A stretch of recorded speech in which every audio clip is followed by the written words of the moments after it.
Intentions ***** transcribed from the 1913 Methuen & Co. edition by David Price. Email ccx074@pglaf.org. Intentions by Oscar Wilde. Methuen & Co. Limited. 36 Essex Street, W.C. London. First published at 1s. Net. In 1913 this book was first published. 1891 second edition. 1894 first published, third edition, by Methuen & Company. 1908 fourth edition. 1909 fifth edition. 1911 dedicated to Mrs. Carew by the author's literary executor. Contents page. The Decay of Lying. 1 pen, pencil, and poison. 57 The Critic as Artist. 95 The Truth of Masks. 221 The Decay of Lying, an Observation. A Dialogue. Persons: Cyril and Vivian. Scene: the library of a country house in Nottinghamshire. Cyril, coming in through the open window from the terrace. My dear Vivian, don't coop yourself up all day in the library. It is a perfectly lovely afternoon. The air is exquisite. There is a mist upon the woods, like the purple bloom upon a plum. Let us go and lie on the grass and smoke cigarettes and enjoy nature. Vivian. Enjoy nature. I am glad to say that I have entirely lost that faculty. People tell us that art makes us love nature more than we loved her before, that it reveals her secrets to us, and that after a careful study of Corot and Constable we see things in her that had escaped our observation. My own experience is that the more we study art, the less we care for nature. What art really reveals to us is nature's lack of design, her curious crudities, her extraordinary monotony, her absolutely unfinished condition. Nature has good intentions, of course, but, as Aristotle once said, she cannot carry them out. When I look at a landscape I cannot help seeing all its defects. It is fortunate for us, however, that nature is so imperfect, as otherwise we should have no art at all. Art is our spirited protest, our gallant attempt to teach nature her proper place. As for the infinite variety of nature, that is a pure myth. It is not to be found in nature herself. It resides in the imagination, or fancy, or cultivated blindness of the man who looks at her. Cyril. Well, you need not look at the landscape. You can lie on the grass and smoke and talk. Vivian. But nature is so uncomfortable. Grass is hard and lumpy and damp, and full of dreadful black insects. Why, even Morris's poorest workman could make you a more comfortable seat than the whole of nature can. Nature pales before the furniture of the street which from Oxford has borrowed its name, as the poet you love so much once vilely phrased it. I don't complain. If nature had been comfortable, mankind would never have invented architecture, and I prefer houses to the open air. In a house we all feel of the proper proportions. Everything is subordinated to us, fashioned for our use and our pleasure. Egotism itself, which is so necessary to a proper sense of human dignity, is entirely the result of indoor life. Out of doors one becomes abstract and impersonal. One's individuality absolutely leaves one. And then nature is so indifferent, so unappreciative. Whenever I am walking in the park here, I always feel that I am no more to her than the cattle that browse on the slope, or the burdock that blooms in the ditch. Nothing is more evident than that nature hates mind. Thinking is the most unhealthy thing in the world, and people die of it just as they die of any other disease. Fortunately, in England at any rate, thought is not catching. Our splendid physique as a people is entirely due to our national stupidity. I only hope we shall be able to keep this great historic bulwark of our happiness for many years to come, but I am afraid that we are beginning to be over-educated. At least everybody who is incapable of learning has taken to teaching. That is really what our enthusiasm for education has come to. In the meantime, you had better go back to your wearisome uncomfortable nature, and leave me to correct my proofs. Cyril. Writing an article. That is not very consistent after what you have just said. Vivian. Who wants to be consistent? The dullard and the doctrinaire, the tedious people who carry out their principles to the bitter end of action, to the reductio ad absurdum of practice. Not I. Like Emerson, I write over the door of my library the word whim.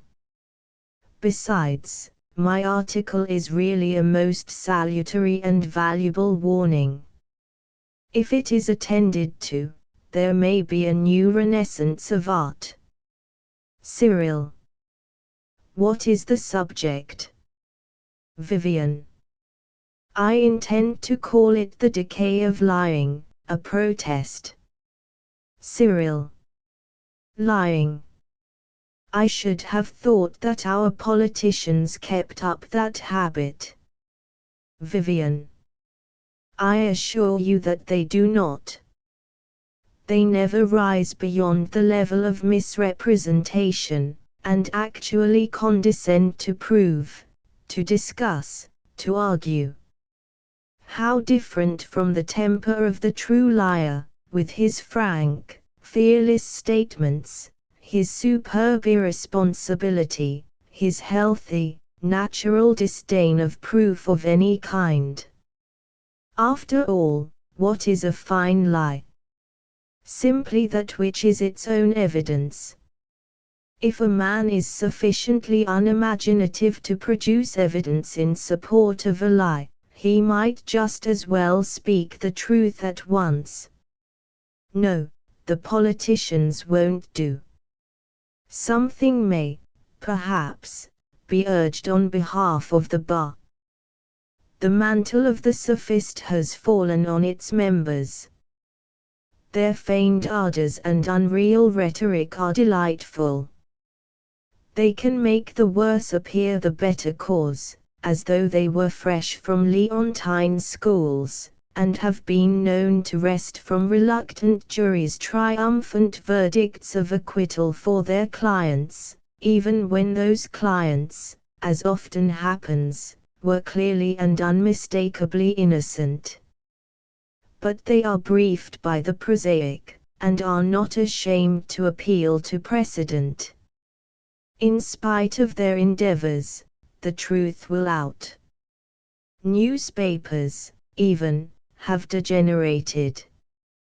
They may now be absolutely relied upon. One feels it as one wades through their columns. It is always the unreadable that occurs. I am afraid that there is not much to be said in favor of either the lawyer or the journalist. Besides, what I am pleading for is lying in art. Shall I read you what I have written? It might do you a great deal of good. Cyril. Certainly, if you give me a cigarette. Thanks. By the way, what magazine do you intend it for? Vivian. For the retrospective review. I think I told you that the elect had revived it. Cyril. Whom do you mean by the elect? Vivian. Oh, the tired hedonists, of course. It is a club to which I belong.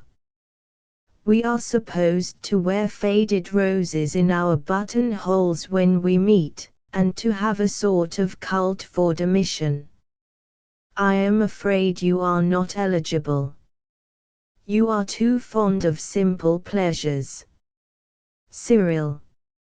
I should be blackballed on the ground of animal spirits, I suppose. Vivian. Probably. Besides, you are a little too old. We don't admit anybody who is of the usual age. Cyril. Well, I should fancy you are all a good deal bored with each other. Vivian. We are. This is one of the objects of the club. Now, if you promise not to interrupt too often, I will read you my article. Cyril. You will find me all attention. Vivian, reading in a very clear, musical voice. The decay of lying, a protest. One of the chief causes that can be assigned for the curiously commonplace character of most of the literature of our age is undoubtedly the decay of lying as an art, a science, and a social pleasure. The ancient historians gave us delightful fiction in the form of fact. The modern novelist presents us with dull facts under the guise of fiction. The Blue Book is rapidly becoming his ideal both for method and manner. He has his tedious document humane, his miserable little coin de la creation, into which he peers with his microscope. He is to be found at the Librairie Nationale, or at the British Museum, shamelessly reading up his subject. He has not even the courage of other people's ideas, but insists on going directly to life for everything, and ultimately, between encyclopedias and personal experience, he comes to the ground, having drawn his types from the family circle or from the weekly washerwoman, and having acquired an amount of useful information from which never, even in his most meditative moments, can he thoroughly free himself. The loss that results to literature in general from this false ideal of our time can hardly be overestimated. People have a careless way of talking about a born liar just as they talk about a born poet. But in both cases they are wrong. Lying and poetry are arts, as Pinto saw, not unconnected with each other, and they require the most careful study, the most disinterested devotion. Indeed, they have their technique, just as the more material arts of painting and sculpture have, their subtle secrets of form and color, their craft mysteries, their deliberate artistic methods. As one knows the poet by his fine music, so one can recognize the liar by his rich rhythmic utterance, and in neither case will the casual inspiration of the moment suffice. Here, as elsewhere, practice must precede perfection. But in modern days, while the fashion of writing poetry has become far too common, and should, if possible, be discouraged, the fashion of lying has almost fallen into disrepute. Many a young man starts in life with a natural gift for exaggeration which, if nurtured in congenial and sympathetic surroundings, or by the imitation of the best models, might grow into something really great and wonderful. But, as a rule, he comes to nothing. He either falls into careless habits of accuracy, Cyril. My dear fellow. Vivian. Please don't interrupt in the middle of a sentence. He either falls into careless habits of accuracy, or takes to frequenting the society of the aged and the well-informed. Both things are equally fatal to his imagination, as indeed they would be fatal to the imagination of anybody, and in a short time he develops a morbid and unhealthy faculty of truth-telling, begins to verify all statements made in his presence, has no hesitation in contradicting people who are much younger than himself, and often ends by writing novels which are so lifelike that no one can possibly believe in their probability. This is no isolated instance that we are giving.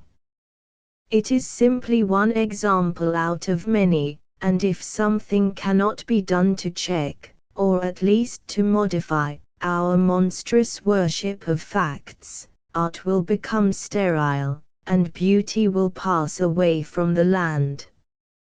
Even Mr. Robert Louis Stevenson, that delightful master of delicate and fanciful prose, is tainted with this modern vice, for we know positively no other name for it. There is such a thing as robbing a story of its reality by trying to make it too true, and the Black Arrow is so inartistic as not to contain a single anachronism to boast of, while the transformation of Dr. Jekyll reads dangerously like an experiment out of the Lancet. As for Mr. Rider Haggard, who really has, or had once, the makings of a perfectly magnificent liar, he is now so afraid of being suspected of genius that when he does tell us anything marvelous, he feels bound to invent a personal reminiscence, and to put it into a footnote as a kind of cowardly corroboration. Nor are our other novelists much better. Mr. Henry James writes fiction as if it were a painful duty, and wastes upon mean motives and imperceptible points of view his neat literary style, his felicitous phrases, his swift and caustic satire. Mr. Hall Caine, it is true, aims at the grandiose, but then he writes at the top of his voice. He is so loud that one cannot bear what he says. Mr. James Payn is an adept in the art of concealing what is not worth finding. He hunts down the obvious with the enthusiasm of a short-sighted detective. As one turns over the pages, the suspense of the author becomes almost unbearable. The horses of Mr. William Black's phaeton do not soar towards the sun. They merely frighten the sky at evening into violent chromolithographic effects. On seeing them approach, the peasants take refuge in dialect. Mrs. Oliphant prattles pleasantly about curates, lawn tennis parties, domesticity, and other wearisome things. Mr. Marion Crawford has immolated himself upon the altar of local color. He is like the lady in the French comedy who keeps talking about Le Beau Ciel d'Italie. Besides, he has fallen into the bad habit of uttering moral platitudes. He is always telling us that to be good is to be good, and that to be bad is to be wicked. At times he is almost edifying. Robert Elsmere is of course a masterpiece of the genre ennuyeux, the one form of literature that the English people seems thoroughly to enjoy. A thoughtful young friend of ours once told us that it reminded him of the sort of conversation that goes on at a meat tea in the house of a serious nonconformist family, and we can quite believe it. Indeed, it is only in England that such a book could be produced. England is the home of lost ideas. As for that great and daily increasing school of novelists for whom the sun always rises in the East End, the only thing that can be said about them is that they find life crude, and leave it raw. In France, though nothing so deliberately tedious as Robert Elsmere has been produced, things are not much better. M. Guy de Maupassant, with his keen mordant irony and his hard vivid style, strips life of the few poor rags that still cover her, and shows us foul sore and festering wound. He writes lurid little tragedies in which everybody is ridiculous, bitter comedies at which one cannot laugh for veritas.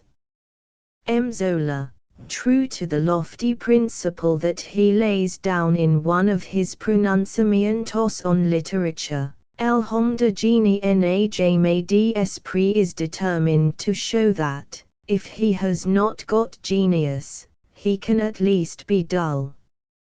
And how well he succeeds! He is not without power.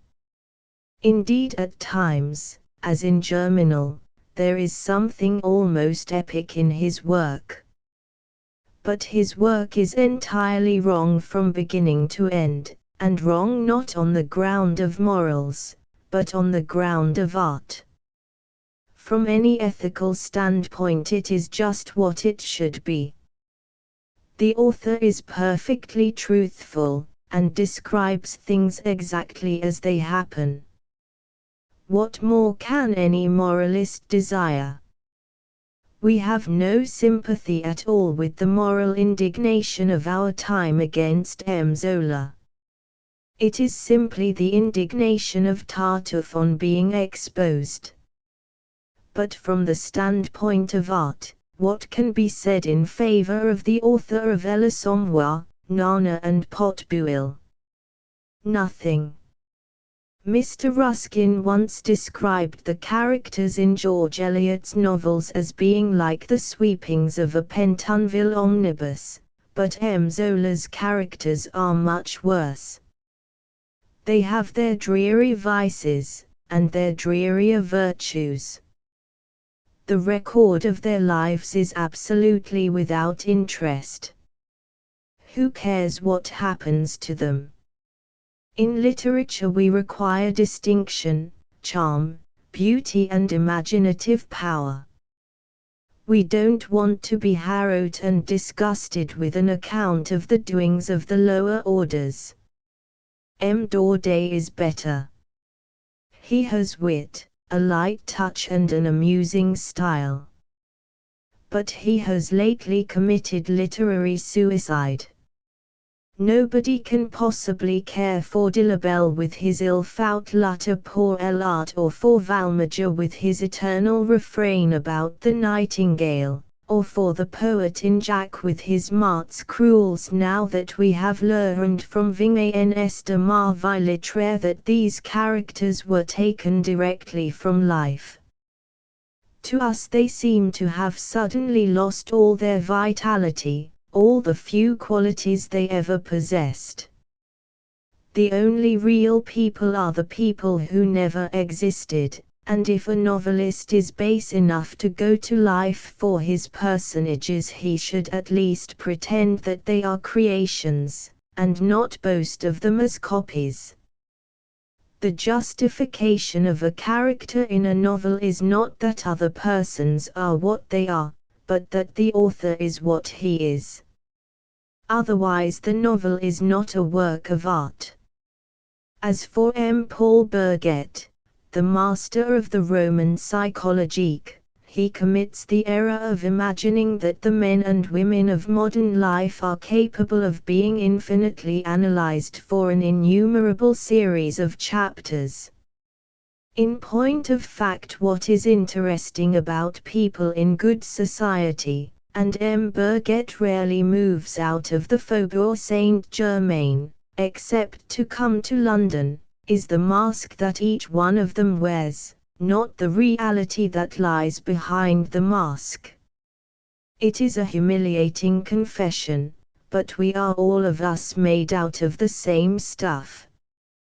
In Falstaff there is something of Hamlet, in Hamlet there is not a little of Falstaff. The fat knight has his moods of melancholy, and the young prince his moments of coarse humor. Where we differ from each other is purely in accidentals, in dress, manner, tone of voice, religious opinions, personal appearance, tricks of habit and the like. The more one analyzes people, the more all reasons for analysis disappear. Sooner or later one comes to that dreadful universal thing called human nature. Indeed, as anyone who has ever worked among the poor knows only too well, the brotherhood of man is no mere poet's dream, it is a most depressing and humiliating reality, and if a writer insists upon analyzing the upper classes, he might just as well write of match girls and costermongers at once. However, my dear Cyril, I will not detain you any further just here. I quite admit that modern novels have many good points. All I insist on is that, as a class, they are quite unreadable. Cyril.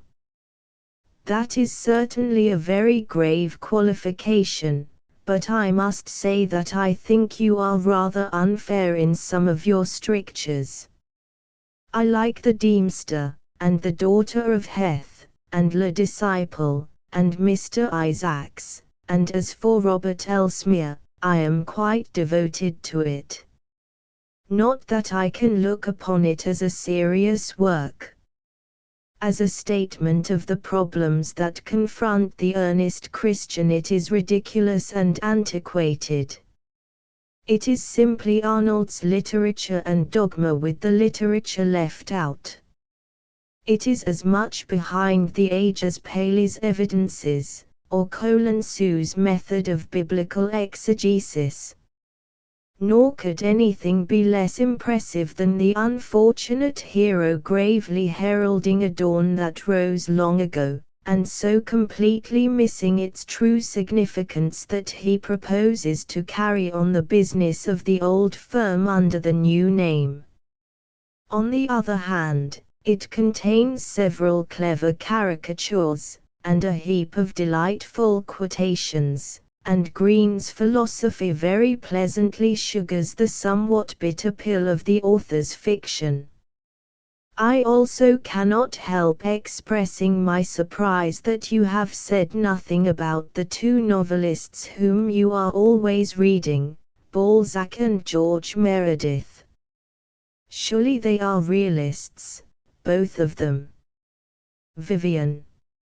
Ah. Meredith. Who can define him? His style is chaos illumined by flashes of lightning. As a writer he has mastered everything except language, as a novelist he can do everything, except tell a story, as an artist he is everything except articulate. Somebody in Shakespeare, Touchstone, I think, talks about a man who is always breaking his shins over his own wit, and it seems to me that this might serve as the basis for a criticism of Meredith's method.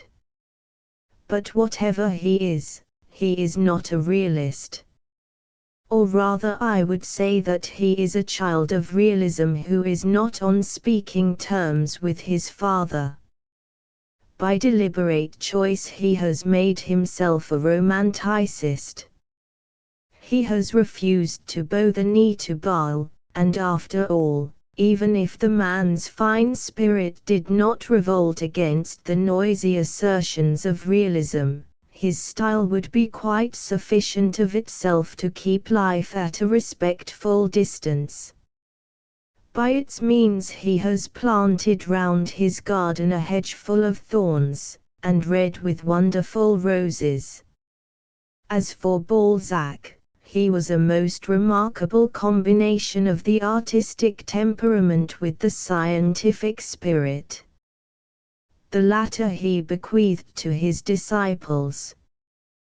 The former was entirely his own.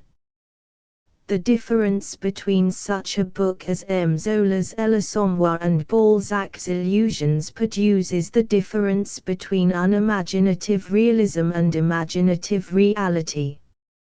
All Balzac's characters, said Baudelaire, are gifted with the same ardor of life that animated himself. All his fictions are as deeply colored as dreams. Each mind is a weapon loaded to the muzzle with will. The very scullions have genius. A steady course of Balzac reduces our living friends to shadows, and our acquaintances to the shadows of shades. His characters have a kind of fervent fire-colored existence. They dominate us, and defy skepticism. One of the greatest tragedies of my life is the death of Lucien de Rubempre. It is a grief from which I have never been able completely to rid myself. It haunts me in my moments of pleasure.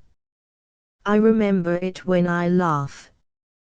But Balzac is no more a realist than Holbein was.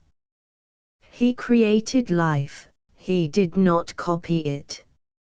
I admit, however, that he set far too high a value on modernity of form, and that, consequently, there is no book of his that, as an artistic masterpiece, can rank with Salammbô or Esmond, or The Cloister and the Hearth, or the Vicomte de Bragelonne. Cyril. Do you object to modernity of form, then? Vivian. Yes. It is a huge price to pay for a very poor result. Pure modernity of form is always somewhat vulgarizing. It cannot help being so. The public imagine that, because they are interested in their immediate surroundings, art should be interested in them also, and should take them as her subject matter. But the mere fact that they are interested in these things makes them unsuitable subjects for art. The only beautiful things, as somebody once said, are the things that do not concern us. As long as a thing is useful or necessary to us, or affects us in any way, either for pain or for pleasure, or appeals strongly to our sympathies, or is a vital part of the environment in which we live, it is outside the proper sphere of art. To art's subject matter we should be more or less indifferent. We should, at any rate, have no preferences, no prejudices, no partisan feeling of any kind. It is exactly because Hecuba is nothing to us that her sorrows are such an admirable motive for a tragedy. I do not know anything in the whole history of literature sadder than the artistic career of Charles Reade. He wrote one beautiful book, The Cloister and the Hearth, a book as much above Romola as Romola is above Daniel Deronda, and wasted the rest of his life in a foolish attempt to be modern, to draw public attention to the state of our convict prisons, and the management of our private lunatic asylums. Charles Dickens was depressing enough in all conscience when he tried to arouse our sympathy for the victims of the Poor Law administration, but Charles Reade, an artist, a scholar, a man with a true sense of beauty, raging and roaring over the abuses of contemporary life like a common pamphleteer or a sensational journalist, is really a sight for the angels to weep over. Believe me, my dear Cyril, modernity of form and modernity of subject matter are entirely and absolutely wrong. We have mistaken the common livery of the age for the vesture of the Muses, and spend our days in the sordid streets and hideous suburbs of our vile cities when we should be out on the hillside with Apollo. Certainly we are a degraded race, and have sold our birthright for a mess of facts. Cyril, there is something in what you say, and there is no doubt that whatever amusement we may find in reading a purely model novel, we have rarely any artistic pleasure in rereading it. And this is perhaps the best rough test of what is literature and what is not. If one cannot enjoy reading a book over and over again, there is no use reading it at all. But what do you say about the return to life and nature? This is the panacea that is always being recommended to us. Vivian. I will read you what I say on that subject. The passage comes later on in the article, but I may as well give it to you now. The popular cry of our time is let us return to life and nature. They will recreate art for us, and send the red blood coursing through her veins. They will shoe her feet with swiftness and make her hands strong. But, alas, we are mistaken in our amiable and well-meaning efforts. Nature is always behind the age. And as for life, she is the solvent that breaks up art, the enemy that lays waste her house. Cyril, what do you mean by saying that nature is always behind the age? Vivian, well, perhaps that is rather cryptic. What I mean is this. If we take nature to mean natural simple instinct as opposed to self-conscious culture, the work produced under this influence is always old-fashioned, antiquated, and out of date. One touch of nature may make the whole world kin, but 2 touches of nature will destroy any work of art. If, on the other hand, we regard nature as the collection of phenomena external to man, people only discover in her what they bring to her. She has no suggestions of her own. Wordsworth went to the lakes, but he was never a lake poet. He found in stones the sermons he had already hidden there. He went moralizing about the district, but his good work was produced when he returned, not to nature but to poetry. Poetry gave him Laodamia and the fine sonnets, and the great ode, such as it is. Nature gave him Martha Ray and Peter Bell and the address to Mr. Wilkinson's spade. Cyril, I think that view might be questioned. I am rather inclined to believe in the impulse from a vernal wood, though of course the artistic value of such an impulse depends entirely on the kind of temperament that receives it, so that the return to nature would come to mean simply the advance to a great personality. You would agree with that, I fancy. However, proceed with your article. Vivian, reading. Art begins with abstract decoration, with purely imaginative and pleasurable work dealing with what is unreal and non-existent. This is the first stage. Then life becomes fascinated with this new wonder, and asks to be admitted into the charmed circle. Art takes life as part of her rough material, recreates it, and refashions it in fresh forms, is absolutely indifferent to fact, invents, imagines, dreams, and keeps between herself and reality the impenetrable barrier of beautiful style, of decorative or ideal treatment. The third stage is when life gets the upper hand, and drives art out into the wilderness. That is the true decadence, and it is from this that we are now suffering. Take the case of the English drama. At first in the hands of the monks dramatic art was abstract, decorative and mythological. Then she enlisted life in her service, and using some of life's external forms, she created an entirely new race of beings, whose sorrows were more terrible than any sorrow man has ever felt, whose joys were keener than lovers' joys, who had the rage of the Titans and the calm of the gods, who had monstrous and marvelous sins, monstrous and marvelous virtues.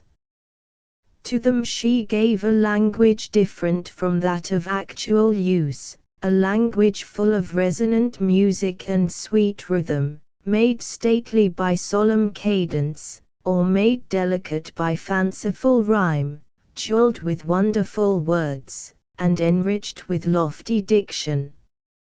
She clothed her children in strange raiment and gave them masks, and at her bidding the antique world rose from its marble tomb. A new Caesar stalked through the streets of risen Rome, and with purple sail and flute-led oars another Cleopatra passed up the river to Antioch. Old myth and legend and dream took shape and substance. History was entirely rewritten, and there was hardly one of the dramatists who did not recognize that the object of art is not simple truth but complex beauty. In this they were perfectly right. Art itself is really a form of exaggeration, and selection, which is the very spirit of art, is nothing more than an intensified mode of overemphasis. But life soon shattered the perfection of the form. Even in Shakespeare we can see the beginning of the end.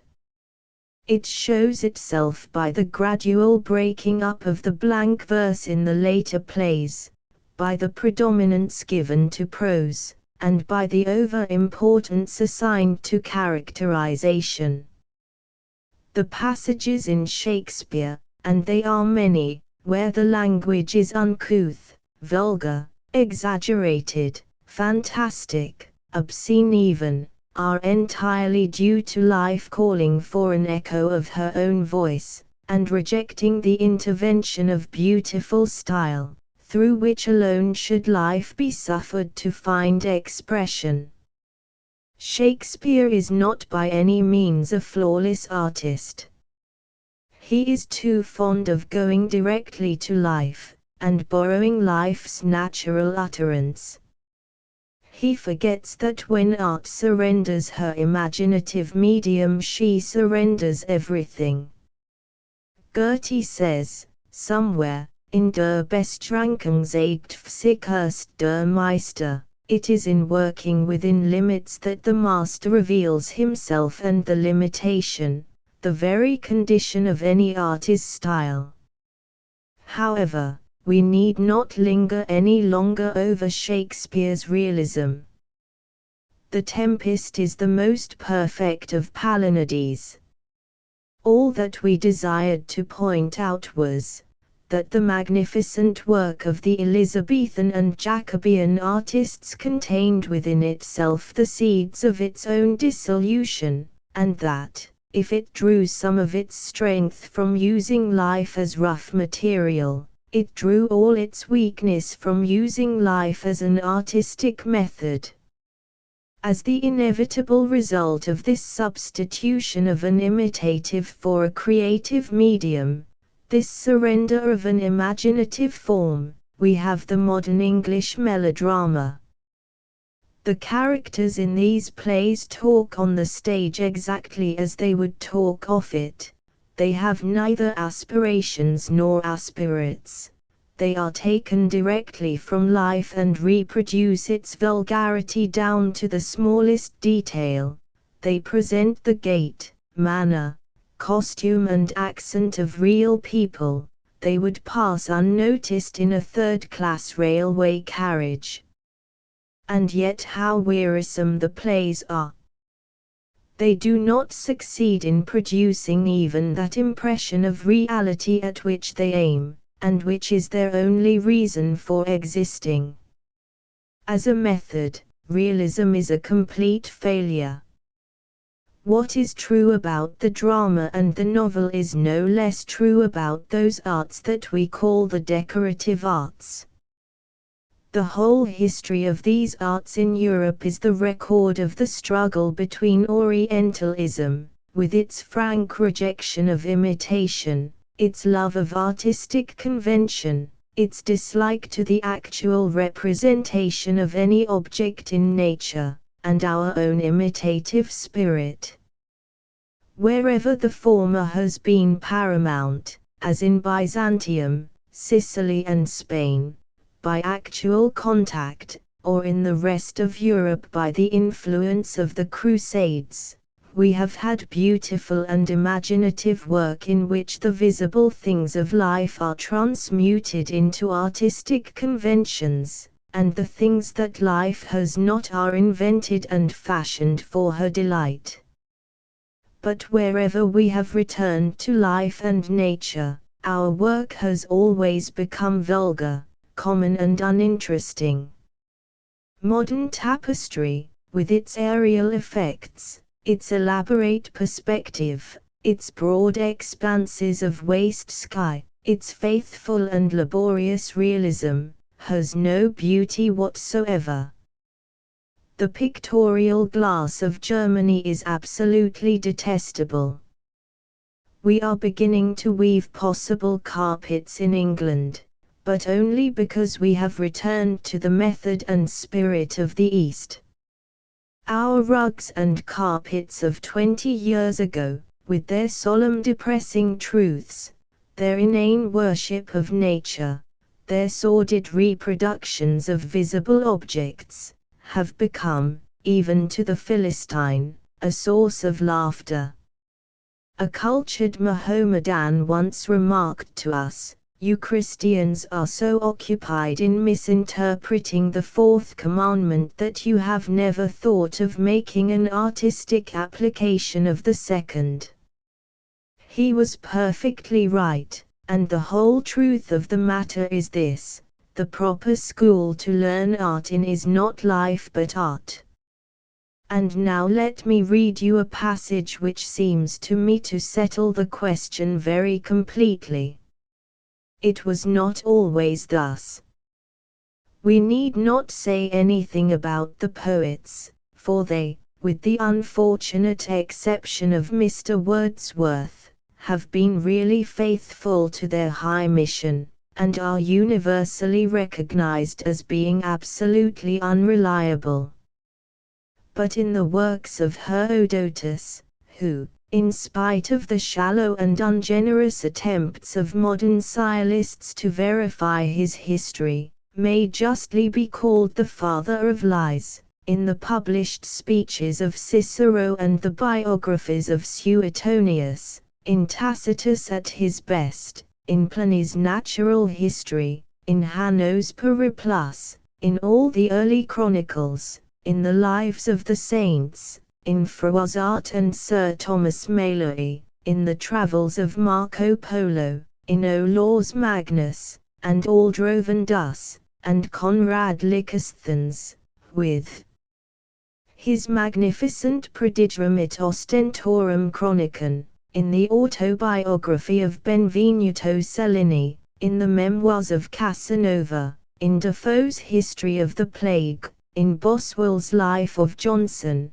in Napoleon's Dispatches, and in the works of our own Carlyle, whose French Revolution is one of the most fascinating historical novels ever written. Facts are either kept in their proper subordinate position, or else entirely excluded on the general ground of dullness. Now, everything is changed. Facts are not merely finding a footing place in history, but they are usurping the domain of fancy, and have invaded the kingdom of romance. Their chilling touch is over everything. They are vulgarizing mankind. The crude commercialism of America, its materializing spirit, its indifference to the poetical side of things, and its lack of imagination and of high unattainable ideals, are entirely due to that country having adopted for its national hero a man who, according to his own confession, was incapable of telling a lie. And it is not too much to say that the story of George Washington and the cherry tree has done more harm, and in a shorter space of time, than any other moral tale in the whole of literature. Cyril. My dear boy. Vivian. I assure you it is the case. And the amusing part of the whole thing is that the story of the cherry tree is an absolute myth. However, you must not think that I am too despondent about the artistic future either of America or of our own country. Listen to this, that some change will take place before this century has drawn to its close we have no doubt whatsoever. Bored by the tedious and improving conversation of those who have neither the wit to exaggerate nor the genius to romance, tired of the intelligent person whose reminiscences are always based upon memory, whose statements are invariably limited by probability, and who is at any time liable to be corroborated by the merest Philistine who happens to be present. Society sooner or later must return to its lost leader, the cultured and fascinating liar.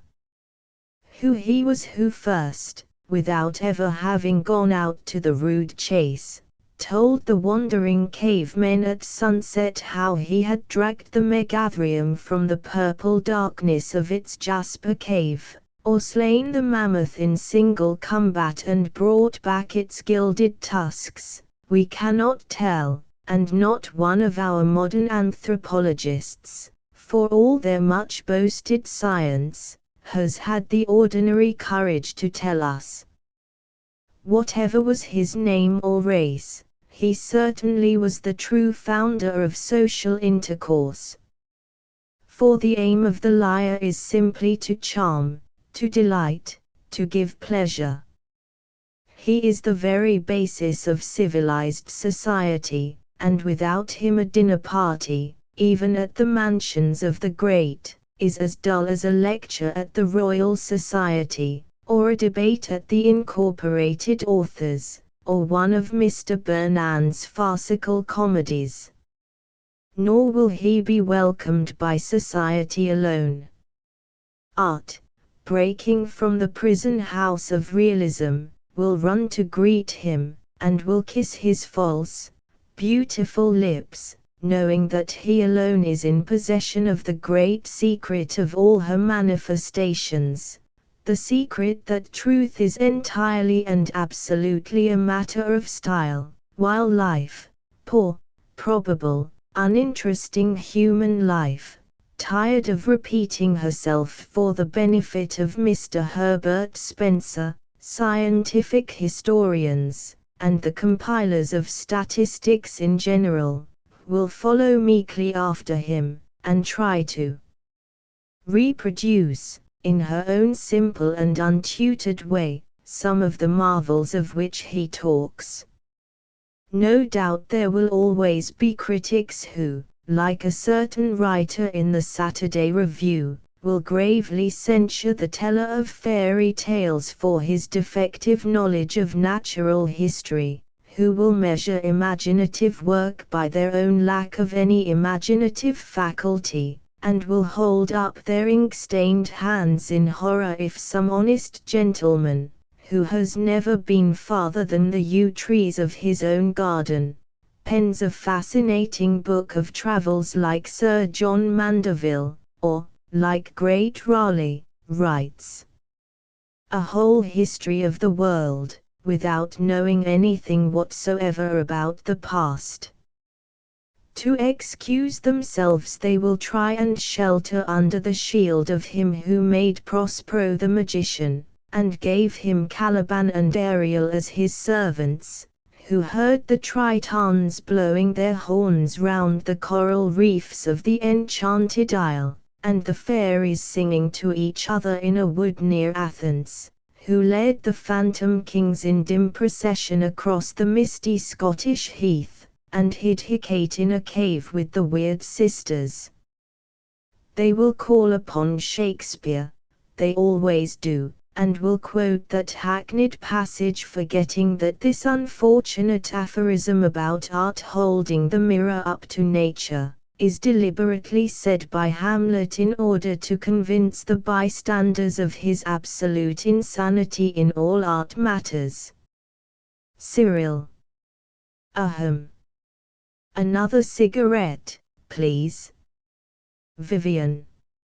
My dear fellow, whatever you may say, it is merely a dramatic utterance, and no more represents Shakespeare's real views upon art than the speeches of Iago represent his real views upon morals. But let me get to the end of the passage. Art finds her own perfection within, and not outside of, herself. She is not to be judged by any external standard of resemblance. She is a veil, rather than a mirror. She has flowers that no forests know of, birds that no woodland possesses. She makes and unmakes many worlds, and can draw the moon from heaven with a scarlet thread. Hers are the forms more real than living man, and hers the great archetypes of which things that have existence are but unfinished copies. Nature has, in her eyes, no laws, no uniformity. She can work miracles at her will, and when she calls monsters from the deep they come. She can bid the almond tree blossom in winter, and send the snow upon the ripe cornfield. At her word the frost lays its silver finger on the burning mouth of June, and the winged lions creep out from the hollows of the Lydian hills. The dryads peer from the thicket as she passes by, and the brown fawns smile strangely at her when she comes near them. She has hawk-faced gods that worship her, and the centaurs gallop at her side. Cyril. I like that. I can see it. Is that the end? Vivian. No. There is one more passage, but it is purely practical. It simply suggests some methods by which we could revive this lost art of lying. Cyril. Well, before you read it to me, I should like to ask you a question. What do you mean by saying that life, poor, probable, uninteresting human life will try to reproduce the marvels of art? I can quite understand your objection to art being treated as a mirror. You think it would reduce genius to the position of a cracked looking glass. But you don't mean to say that you seriously believe that life imitates art, that life in fact is the mirror, and art the reality? Vivian: certainly I do. Paradox though it may seem, and paradoxes are always dangerous things, it is none the less true that life imitates art far more than art imitates life. We have all seen in our own day in England how a certain curious and fascinating type of beauty, invented and emphasized by two imaginative painters, has so influenced life that whenever one goes to a private view or to an artistic salon one sees, here the mystic eyes of Rossetti's Dream, the long ivory throat, the strange square-cut jaw, the loosened shadowy hair that he so ardently loved, there the sweet maidenhood of the golden stare, the blossom-like mouth and weary loveliness of the Laus Amoris, the passion-pale face of Andromeda, the thin hands and lithe beauty of the Vivian in Merlin's Dream. And it has always been so. A great artist invents a type, and life tries to copy it, to reproduce it in a popular form, like an enterprising publisher. Neither Holbein nor Van Dyck found in England what they have given us. They brought their types with them, and life with her keen imitative faculty set herself to supply the master with models. The Greeks, with their quick artistic instinct, understood this, and set in the bride's chamber the statue of Hermes or of Apollo, that she might bear children as lovely as the works of art that she looked at in her rapture or her pain. They knew that life gains from art not merely spirituality, depth of thought and feeling, soul turmoil or soul peace, but that she can form herself on the very lines and colors of art, and can reproduce the dignity of Phidias as well as the grace of Praxiteles. Hence came their objection to realism. They disliked it on purely social grounds. They felt that it inevitably makes people ugly, and they were perfectly right. We try to improve the conditions of the race by means of good air, free sunlight, wholesome water, and hideous bare buildings for the better housing of the lower orders. But these things merely produce health, they do not produce beauty. For this, art is required, and the true disciples of the great artist are not his studio imitators, but those who become like his works of art, be they plastic as in Greek days, or pictorial as in modern times. In a word, life is art's best, art's only pupil. As it is with the visible arts, so it is with literature.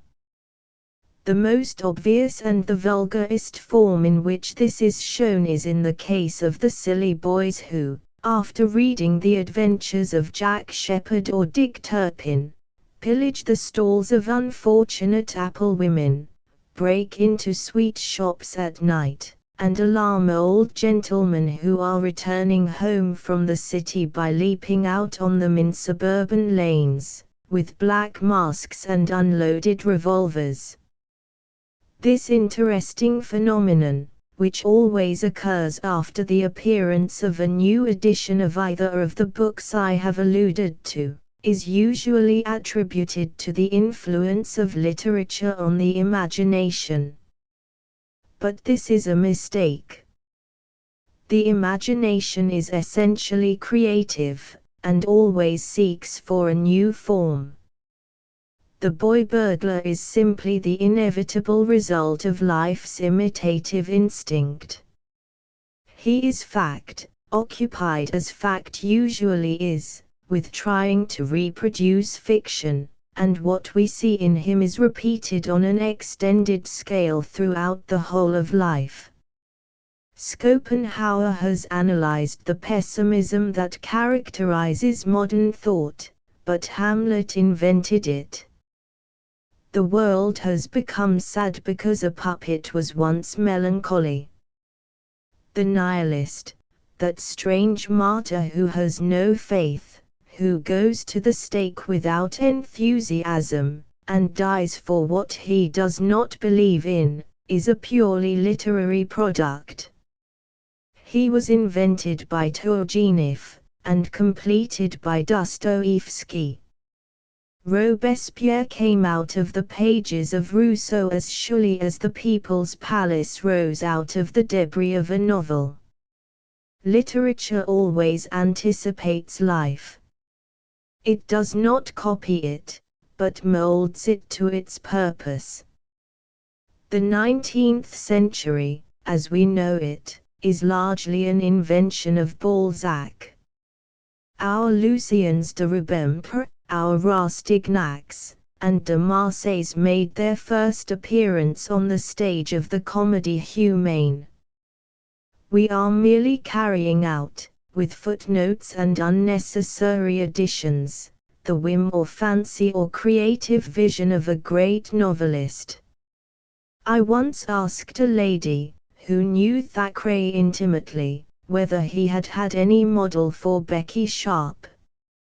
She told me that Becky was an invention, but that the idea of the character had been partly suggested by a governess who lived in the neighborhood of Kensington Square, and was the companion of a very selfish and rich old woman. I inquired what became of the governess, and she replied that, oddly enough, some years after the appearance of Vanity Fair, she ran away with the nephew of the lady with whom she was living, and for a short time made a great splash in society, quite in Mrs. Rawdon Crawley's style, and entirely by Mrs. Rawdon Crawley's methods. Ultimately she came to grief, disappeared to the continent, and used to be occasionally seen at Monte Carlo and other gambling places. The noble gentleman from whom the same great sentimentalist drew Colonel Newcome died, a few months after the newcomer had reached a fourth edition, with the worded "some" on his lips. Shortly after Mr. Stevenson published his curious psychological story of transformation, a friend of mine, called Mr. Hyde, was in the north of London, and being anxious to get to a railway station, took what he thought would be a short cut, lost his way, and found himself in a network of mean, evil-looking streets. Feeling rather nervous, he began to walk extremely fast, when suddenly out of an archway ran a child right between his legs. It fell on the pavement, he tripped over it, and trampled upon it. Being of course very much frightened and a little hurt, it began to scream, and in a few seconds the whole street was full of rough people who came pouring out of the houses like ants. They surrounded him, and asked him his name. He was just about to give it when he suddenly remembered the opening incident in Mr. Stevenson's story. He was so filled with horror at having realized in his own person that terrible and well-written scene, and at having done accidentally, though in fact, what the Mr. Hyde of fiction had done with deliberate intent, that he ran away as hard as he could go. He was, however, very closely followed, and finally he took refuge in a surgery, the door of which happened to be open, where he explained to a young assistant, who happened to be there, exactly what had occurred. The humanitarian crowd were induced to go away on his giving them a small sum of money, and as soon as the coast was clear he left. As he passed out, the name on the brass door plate of the surgery caught his eye. It was Jekyll. At least it should have been. Here the imitation, as far as it went, was of course accidental. In the following case the imitation was self-conscious. In the year 1879, just after I had left Oxford, I met at a reception at the house of one of the foreign ministers a woman of very curious exotic beauty. We became great friends, and were constantly together. And yet what interested me most in her was not her beauty, but her character, her entire vagueness of character.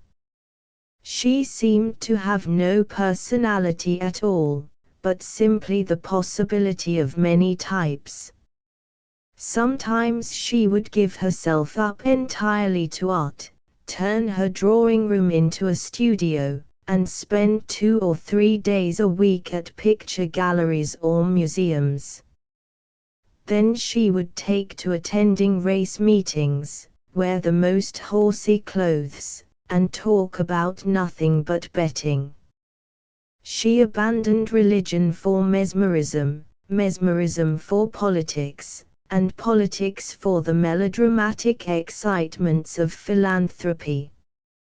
In fact, she was a kind of Proteus, and as much a failure in all her transformations as was that wondrous sea god when Odysseus laid hold of him. One day a serial began in one of the French magazines.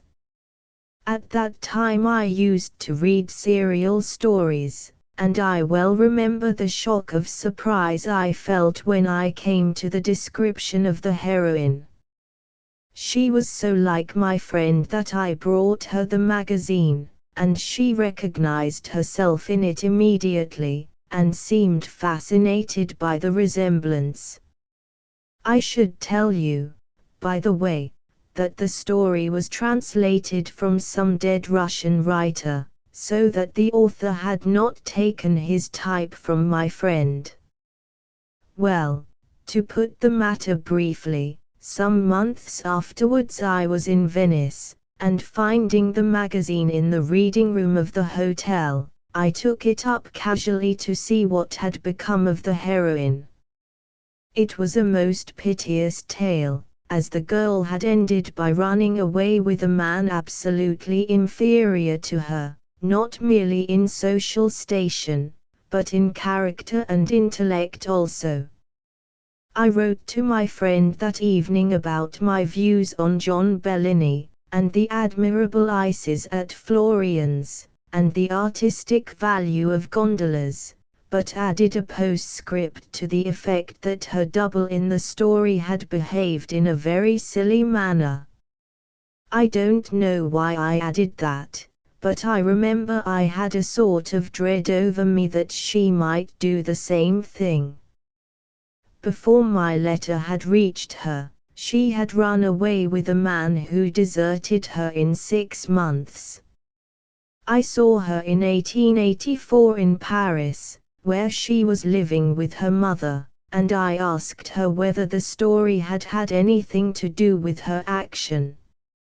She told me that she had felt an absolutely irresistible impulse to follow the heroine step by step in her strange and fatal progress, and that it was with a feeling of real terror that she had looked forward to the last few chapters of the story. When they appeared, it seemed to her that she was compelled to reproduce them in life, and she did so. It was a most clear example of this imitative instinct of which I was speaking, and an extremely tragic one. However, I do not wish to dwell any further upon individual instances. Personal experience is a most vicious and limited circle. All that I desire to point out is the general principle that life imitates art far more than art imitates life, and I feel sure that if you think seriously about it you will find that it is true. Life holds the mirror up to art, and either reproduces some strange type imagined by painter or sculptor, or realizes in fact what has been dreamed in fiction. Scientifically speaking, the basis of life, the energy of life, as Aristotle would call it, is simply the desire for expression, and art is always presenting various forms through which this expression can be attained.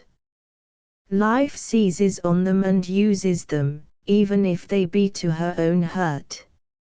Young men have committed suicide because Rolla did so, have died by their own hand because by his own hand Werther died.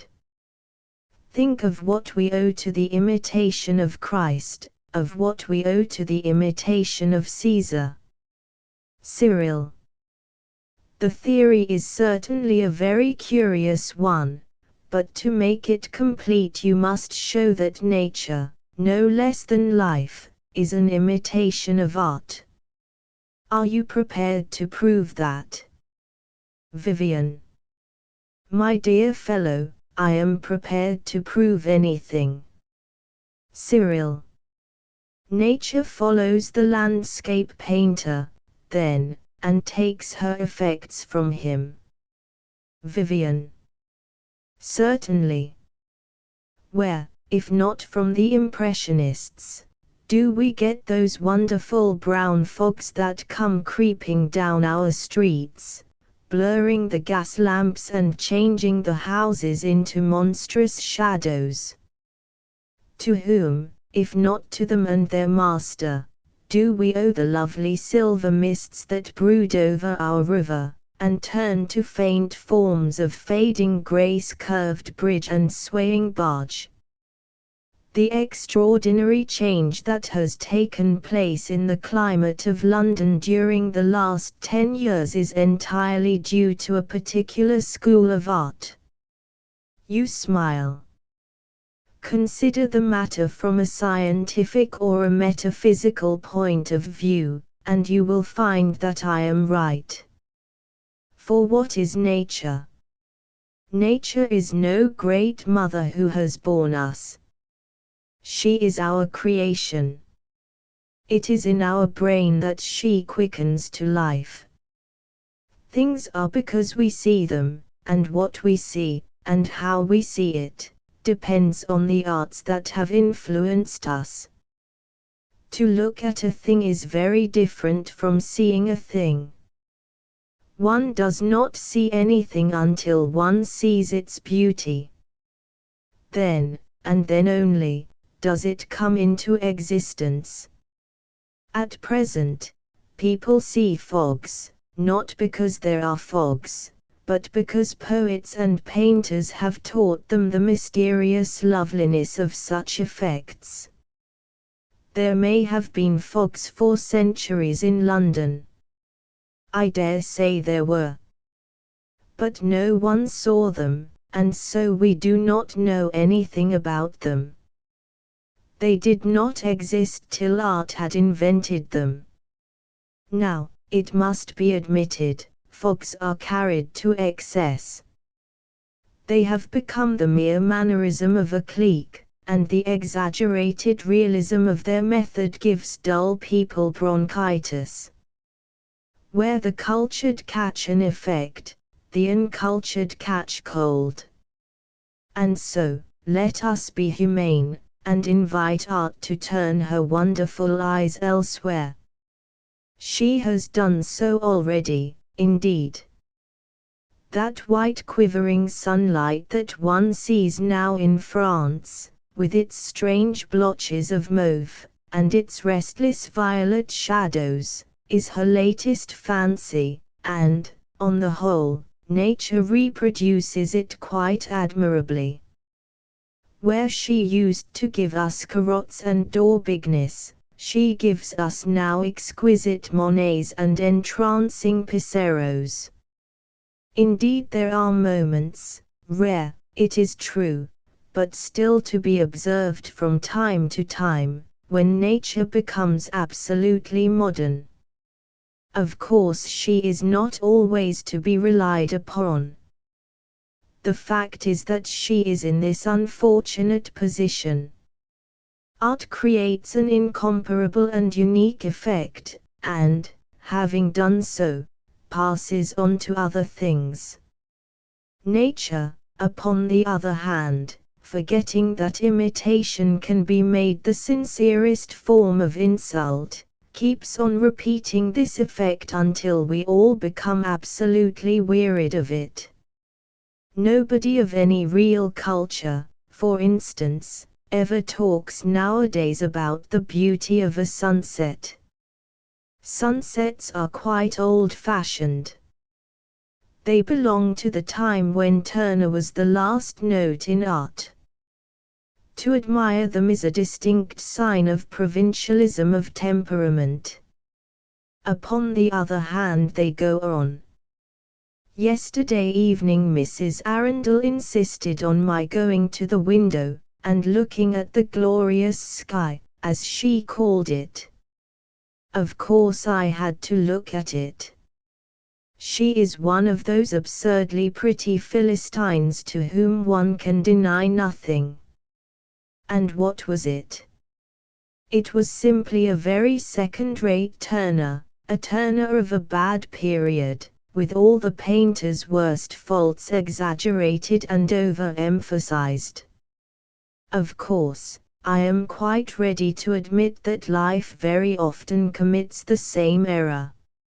She produces her false Renés and her sham Vautrins, just as nature gives us, on one day a doubtful Cuyp, and on another a more than questionable Rousseau. Still, nature irritates one more when she does things of that kind. It seems so stupid, so obvious, so unnecessary. A false Vautrin might be delightful. A doubtful Cuyp is unbearable. However, I don't want to be too hard on nature. I wish the Channel, especially at Hastings, did not look quite so often like a Henry Moore, grey pearl with yellow lights, but then, when art is more varied, nature will, no doubt, be more varied also. That she imitates art, I don't think even her worst enemy would deny now. It is the one thing that keeps her in touch with civilized man. But have I proved my theory to your satisfaction? Cyril. You have proved it to my dissatisfaction, which is better. But even admitting this strange imitative instinct in life and nature, surely you would acknowledge that art expresses the temper of its age, the spirit of its time, the moral and social conditions that surround it, and under whose influence it is produced. Vivian. Certainly not. Art never expresses anything but itself. This is the principle of my new aesthetics, and it is this, more than that vital connection between form and substance, on which Mr. Pater dwells, that makes music the type of all the arts. Of course, nations and individuals, with that healthy natural vanity which is the secret of existence, are always under the impression that it is of them that the muses are talking, always trying to find in the calm dignity of imaginative art some mirror of their own turbid passions, always forgetting that the singer of life is not Apollo but Marsyas. Remote from reality, and with her eyes turned away from the shadows of the cave, art reveals her own perfection, and the wondering crowd that watches the opening of the marvelous, many-petaled rose fancies that it is its own history that is being told to it, its own spirit that is finding expression in a new form. But it is not so. The highest art rejects the burden of the human spirit, and gains more from a new medium or a fresh material than she does from any enthusiasm for art, or from any lofty passion, or from any great awakening of the human consciousness. She develops purely on her own lines. She is not symbolic of any age. It is the ages that are her symbols. Even those who hold that art is representative of time and place and people cannot help admitting that the more imitative an art is, the less it represents to us the spirit of its age. The evil faces of the Roman emperors look out at us from the foul porphyry and spotted jasper in which the realistic artists of the day delighted to work, and we fancy that in those cruel lips and heavy sensual jaws we can find the secret of the ruin of the empire. But it was not so. The vices of Tiberius could not destroy that supreme civilization, any more than the virtues of the Antonines could save it. It fell for other, for less interesting reasons. The Sibyls and prophets of the Sistine may indeed serve to interpret for some that new birth of the emancipated spirit that we call the Renaissance, but what do the drunken boors and bawling peasants of Dutch art tell us about the great soul of Holland? The more abstract, the more ideal an art is, the more it reveals to us the temper of its age. If we wish to understand a nation by means of its art, let us look at its architecture or its music. Cyril. I quite agree with you there. The spirit of an age may be best expressed in the abstract ideal arts, for the spirit itself is abstract and ideal. Upon the other hand, for the visible aspect of an age, for its look, as the phrase goes, we must of course go to the arts of imitation. Vivian. I don't think so. After all, what the imitative arts really give us are merely the various styles of particular artists, or of certain schools of artists. Surely you don't imagine that the people of the Middle Ages bore any resemblance at all to the figures on medieval stained glass, or in medieval stone and wood carving, or on medieval metal work, or tapestries, or illuminated MSS. They were probably very ordinary-looking people, with nothing grotesque, or remarkable, or fantastic in their appearance. The Middle Ages, as we know them in art, are simply a definite form of style, and there is no reason at all why an artist with this style should not be produced in the 19th century. No great artist ever sees things as they really are. If he did, he would cease to be an artist. Take an example from our own day. I know that you are fond of Japanese things. Now, do you really imagine that the Japanese people, as they are presented to us in art, have any existence? If you do, you have never understood Japanese art at all. The Japanese people are the deliberate self-conscious creation of certain individual artists. If you set a picture by Hokusai, or Hokkei, or any of the great native painters, beside a real Japanese gentleman or lady, you will see that there is not the slightest resemblance between them. The actual people who live in Japan are not unlike the general run of English people, that is to say, they are extremely commonplace, and have nothing curious or extraordinary about them. In fact, the whole of Japan is a pure invention. There is no such country, there are no such people. One of our most charming painters went recently to the land of the chrysanthemum in the foolish hope of seeing the Japanese. All he saw, all he had the chance of painting, were a few lanterns and some fans. He was quite unable to discover the inhabitants, as his delightful exhibition at Messrs. Dowdeswell's gallery showed only too well. He did not know that the Japanese people are, as I have said, simply a mode of style, an exquisite fancy of art.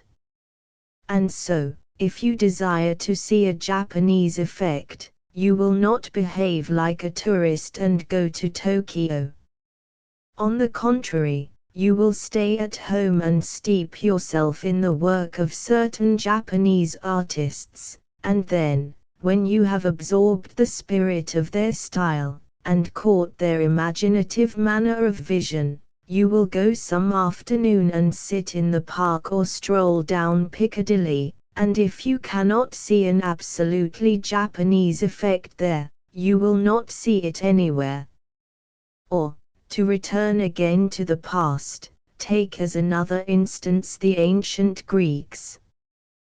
Do you think that Greek art ever tells us what the Greek people were like? Do you believe that the Athenian women were like the stately dignified figures of the Parthenon frieze, or like those marvelous goddesses who sat in the triangular pediments of the same building? If you judge from the art, they certainly were so. But read an authority, like Aristophanes, for instance.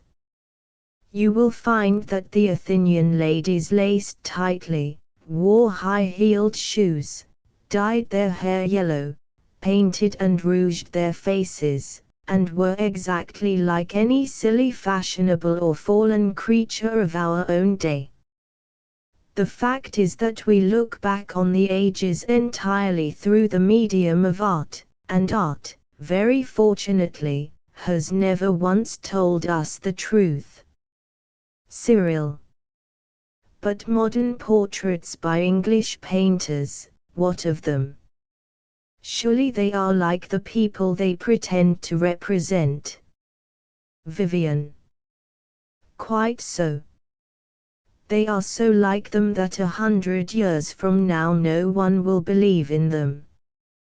The only portraits in which one believes are portraits where there is very little of the sitter, and a very great deal of the artist. Holbein's drawings of the men and women of his time impress us with a sense of their absolute reality. But this is simply because Holbein compelled life to accept his conditions, to restrain itself within his limitations, to reproduce his type, and to appear as he wished it to appear. It is style that makes us believe in a thing, nothing but style. Most of our modern portrait painters are doomed to absolute oblivion. They never paint what they see. They paint what the public sees, and the public never sees anything. Cyril. Well, after that I think I should like to hear the end of your article. Vivian. With pleasure. Whether it will do any good I really cannot say. Ours is certainly the dullest and most prosaic century possible. Why, even sleep has played us false, and has closed up the gates of ivory, and opened the gates of horn. The dreams of the great middle classes of this country, as recorded in Mr. Myers's 2 bulky volumes on the subject, and in the Transactions of the Psychical Society, are the most depressing things that I have ever read. There is not even a fine nightmare among them. They are commonplace, sordid and tedious. As for the Church, I cannot conceive anything better for the culture of a country than the presence in it of a body of men whose duty it is to believe in the supernatural, to perform daily miracles, and to keep alive that mythopoeic faculty which is so essential for the imagination. But in the English Church a man succeeds, not through his capacity for belief, but through his capacity for disbelief. Ours is the only church where the skeptic stands at the altar, and where St. Thomas is regarded as the ideal apostle. Many a worthy clergyman, who passes his life in admirable works of kindly charity, lives and dies unnoticed and unknown, but it is sufficient for some shallow uneducated passman out of either university to get up in his pulpit and express his doubts about Noah's Ark, or Balaam's ass, or Jonah and the whale, for half of London to flock to hear him, and to sit open-mouthed in rapt admiration at his superb intellect. The growth of common sense in the English Church is a thing very much to be regretted. It is really a degrading concession to a low form of realism. It is silly, too. It springs from an entire ignorance of psychology.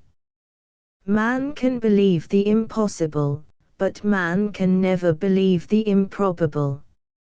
However, I must read the end of my article. What we have to do, what at any rate it is our duty to do, is to revive this old art of lying. Much of course may be done, in the way of educating the public, by amateurs in the domestic circle, at literary lunches, and at afternoon teas. But this is merely the light and graceful side of lying, such as was probably heard at Cretan dinner parties. There are many other forms. Lying for the sake of gaining some immediate personal advantage, for instance, lying with a moral purpose, as it is usually called, though of late it has been rather looked down upon, was extremely popular with the antique world. Athena laughs when Odysseus tells her his words of sly devising, as Mr. William Morris phrases it, and the glory of mendacity illumines the pale brow of the stainless hero of Euripidean tragedy, and sets among the noble women of the past the young bride of one of Horace's most exquisite odes. Later on, what at first had been merely a natural instinct was elevated into a self-conscious science. Elaborate rules were laid down for the guidance of mankind, and an important school of literature grew up round the subject. Indeed, when one remembers the excellent philosophical treatise of Sanchez on the whole question, one cannot help regretting that no one has ever thought of publishing a cheap and condensed edition of the works of that great casuist. A short primer, When to Lie and How, if brought out in an attractive and not too expensive a form, would no doubt command a large sale, and would prove of real practical service to many earnest and deep-thinking people.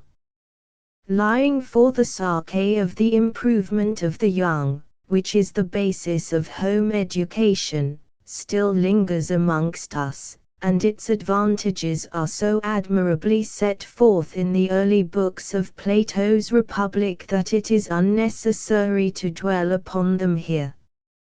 It is a mode of lying for which all good mothers have peculiar capabilities, but it is capable of still further development, and has been sadly overlooked by the school board.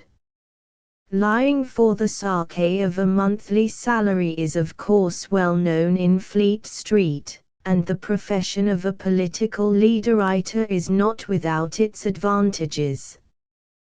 But it is said to be a somewhat dull occupation, and it certainly does not lead to much beyond a kind of ostentatious obscurity.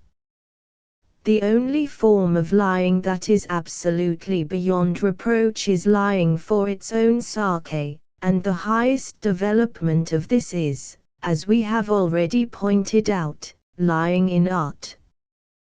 Just as those who do not love Plato more than truth cannot pass beyond the threshold of the academe, so those who do not love beauty more than truth never know the inmost shrine of art.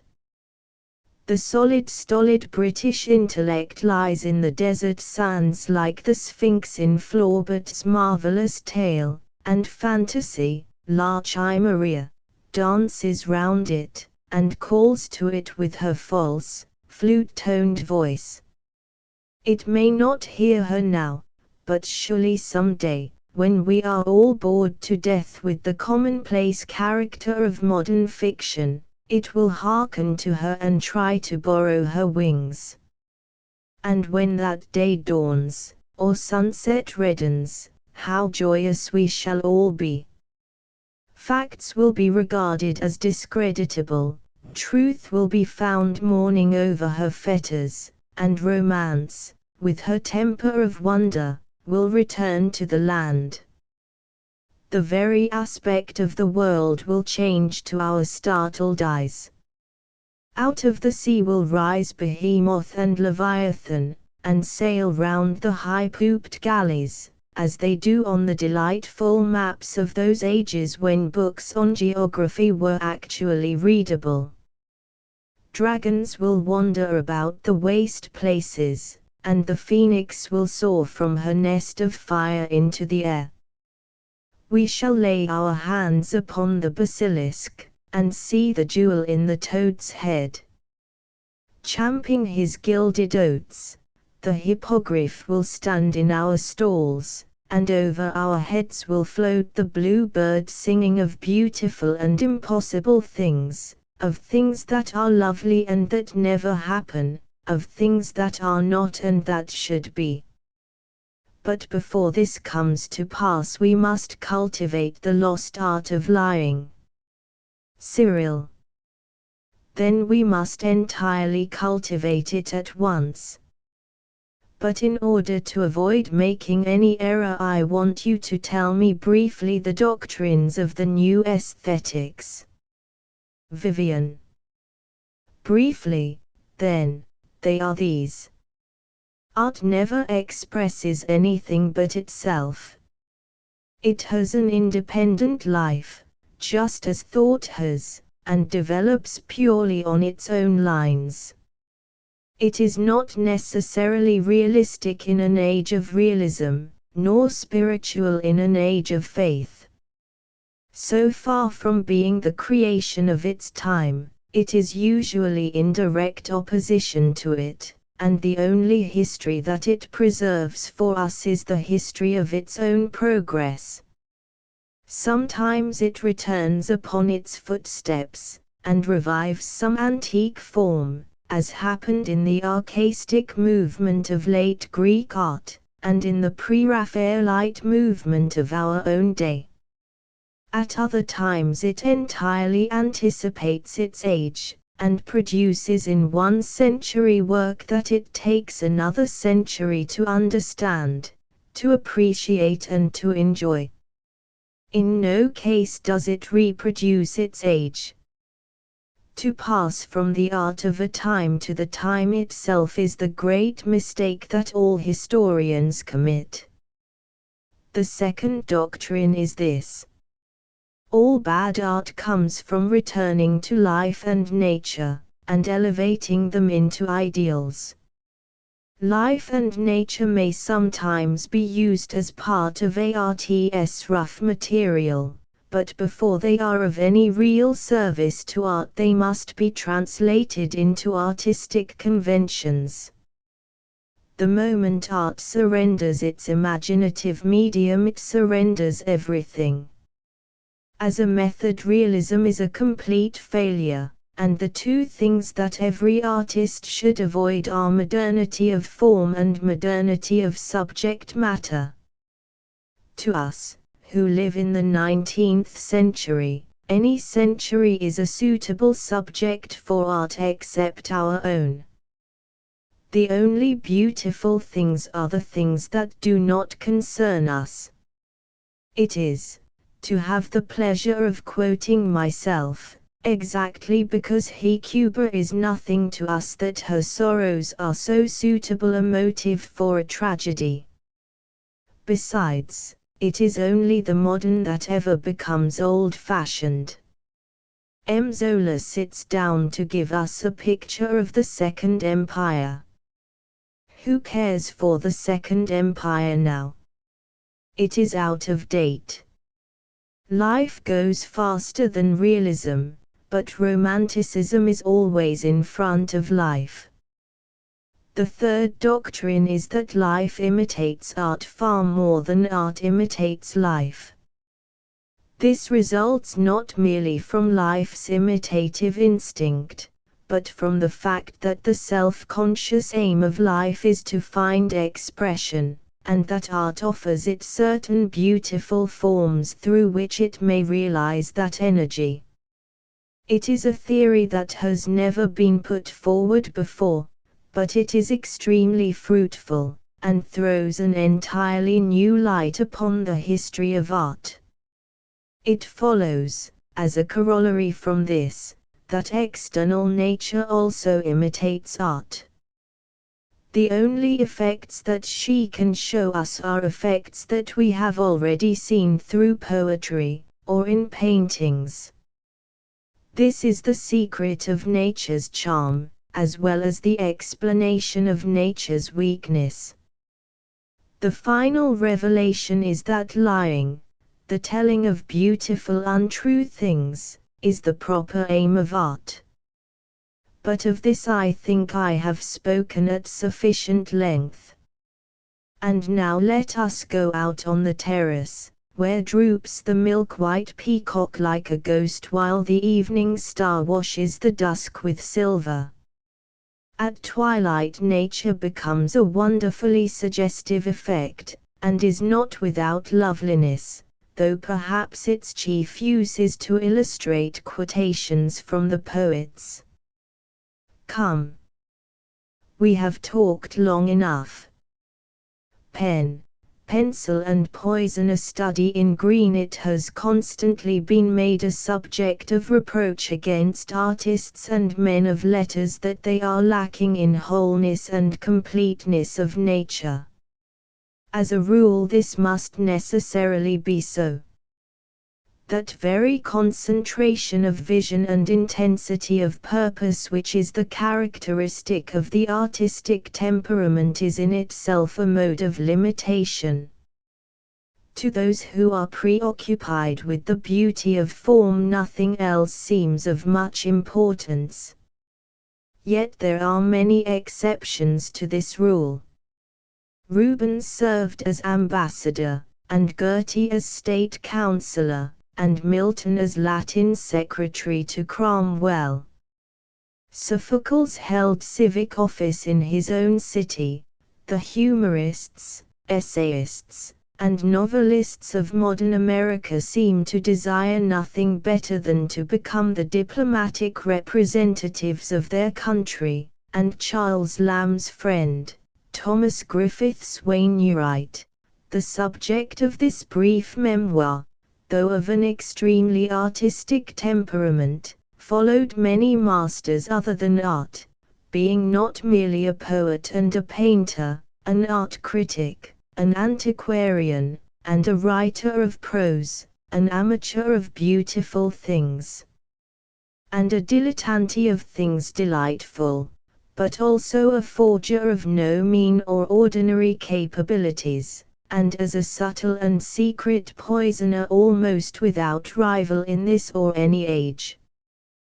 This remarkable man, so powerful with pen, pencil and poison as a great poet of our own day has finely said of him, was born at Chiswick, in 1794. His father was the son of a distinguished solicitor of Gray's Inn and Hatton Garden. His mother was the daughter of the celebrated Dr. Griffiths, the editor and founder of the Monthly Review, the partner in another literary speculation of Thomas Davis, that famous bookseller of whom Johnson said that he was not a bookseller, but a gentleman who dealt in books, the friend of Goldsmith and Wedgwood, and one of the most well-known men of his day. Mrs. Wainwright died, in giving him birth, at the early age of 21, and an obituary notice in the Gentleman's Magazine tells us of her amiable disposition and numerous accomplishments, and adds somewhat quaintly that she is supposed to have understood the writings of Mr. Locke as well as perhaps any person of either sex now living. His father did not long survive his young wife, and the little child seems to have been brought up by his grandfather, and, on the death of the latter in 1803, by his uncle George Edward Griffiths, whom he subsequently poisoned. His boyhood was passed at Linden House, Turnham Green, one of those many fine Georgian mansions that have unfortunately disappeared before the inroads of the suburban builder, and to its lovely gardens and well-timbered park he owed that simple and impassioned love of nature which never left him all through his life, and which made him so peculiarly susceptible to the spiritual influences of Wordsworth's poetry. He went to school at Charles Burney's Academy at Hammersmith. Mr. Burney was the son of the historian of music, and the near kinsman of the artistic lad who was destined to turn out his most remarkable pupil. He seems to have been a man of a good deal of culture, and in after years Mr. Wainwright often spoke of him with much affection as a philosopher, an archaeologist, and an admirable teacher who, while he valued the intellectual side of education, did not forget the importance of early moral training. It was under Mr. Burney that he first developed his talent as an artist, and Mr. Hazlitt tells us that a drawing book which he used at school is still extant, and displays great talent and natural feeling. Indeed, painting was the first art that fascinated him. It was not till much later that he sought to find expression by pen or poison. Before this, however, he seems to have been carried away by boyish dreams of the romance and chivalry of a soldier's life, and to have become a young guardsman. But the reckless, dissipated life of his companions failed to satisfy the refined artistic temperament of one who was made for other things. In a short time he wearied of the service. Art, he tells us, in words that still move many by their ardent sincerity and strange fervor, art touched her renegade. By her pure and high influence the noisome mists were purged, my feelings, parched, hot, and tarnished, were renovated with cool, fresh bloom, simple, beautiful to the simple-hearted. But art was not the only cause of the change. The writings of Wordsworth, he goes on to say, did much towards calming the confusing whirl necessarily incident to sudden mutations. I wept over them tears of happiness and gratitude. He accordingly left the army, with its rough barrack life and coarse messroom tittle-tattle, and returned to Linden House, full of this newborn enthusiasm for culture. A severe illness, in which, to use his own words, he was broken like a vessel of clay, prostrated him for a time. His delicately strung organization, however indifferent it might have been to inflicting pain on others, was itself most keenly sensitive to pain. He shrank from suffering as a thing that mars and maims human life, and seems to have wandered through that terrible valley of melancholia from which so many great, perhaps greater, spirits have never emerged. But he was young, only 25 years of age, and he soon passed out of the dead black waters, as he called them, into the larger era of humanistic culture. As he was recovering from the illness that had led him almost to the gates of death, he conceived the idea of taking up literature as an art. "I said with John Woodville," he cries, "it were a life of God's to dwell in such an element, to see and hear and write brave things. These high and gusty relishes of life have no allayings of mortality." It is impossible not to feel that in this passage we have the utterance of a man who had a true passion for letters. To see and hear and write brave things, this was his aim. Scott, the editor of the London magazine, struck by the young man's genius, or under the influence of the strange fascination that he exercised on everyone who knew him, invited him to write a series of articles on artistic subjects, and under a series of fanciful pseudonyms he began to contribute to the literature of his day. Janus Weathercock, Egome Bonmut, and Van Vinkvoums were some of the grotesque masks under which he chose to hide his seriousness or to reveal his levity. A mask tells us more than a face. These disguises intensified his personality. In an incredibly short time he seems to have made his mark. Charles Lamb speaks of kind, light-hearted Wainwright whose prose is capital. We hear of him entertaining Macready, John Forster, Machen, Talfourd, Sir Wentworth Dilke, the poet John Clare, and others, at a petit diner. Like Disraeli, he determined to startle the town as a dandy, and his beautiful rings, his antique cameo breastpin, and his pale lemon-colored kid gloves, were well known, and indeed were regarded by Hazlitt as being the signs of a new manner in literature, while his rich curly hair, fine eyes, and exquisite white hands gave him the dangerous and delightful distinction of being different from others. There was something in him of Balzac's Lucien de Rubempre. At times he reminds us of Julian Sorel. De Quincey saw him once. It was at a dinner at Charles Lamb's.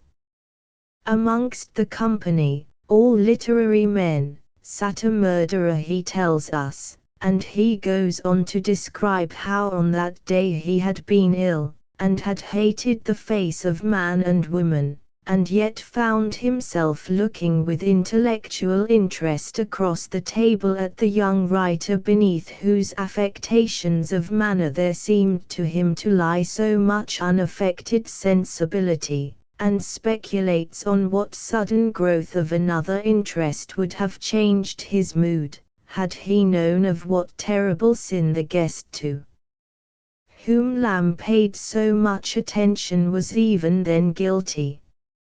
His life-work falls naturally under the three heads suggested by Mr. Swinburne, and it may be partly admitted that, if we set aside his achievements in the sphere of poison, what he has actually left to us hardly justifies his reputation. But then it is only the Philistine who seeks to estimate a personality by the vulgar test of production.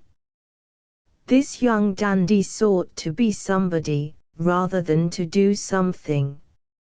He recognized that life itself is in art, and has its modes of style no less than the arts that seek to express it. Nor is his work without interest.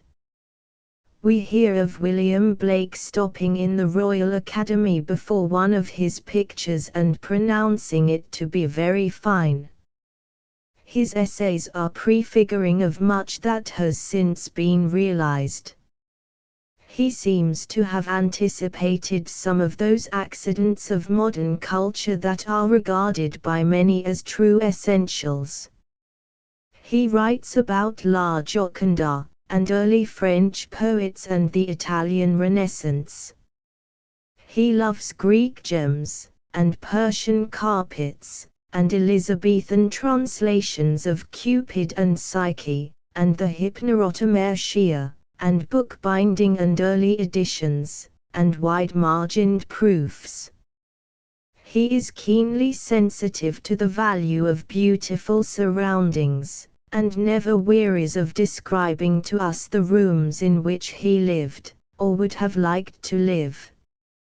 He had that curious love of green, which in individuals is always the sign of a subtle artistic temperament, and in nations is said to denote a laxity, if not a decadence of morals. Like Baudelaire, he was extremely fond of cats, and with Gautier, he was fascinated by that sweet marble monster of both sexes that we can still see at Florence and in the Louvre.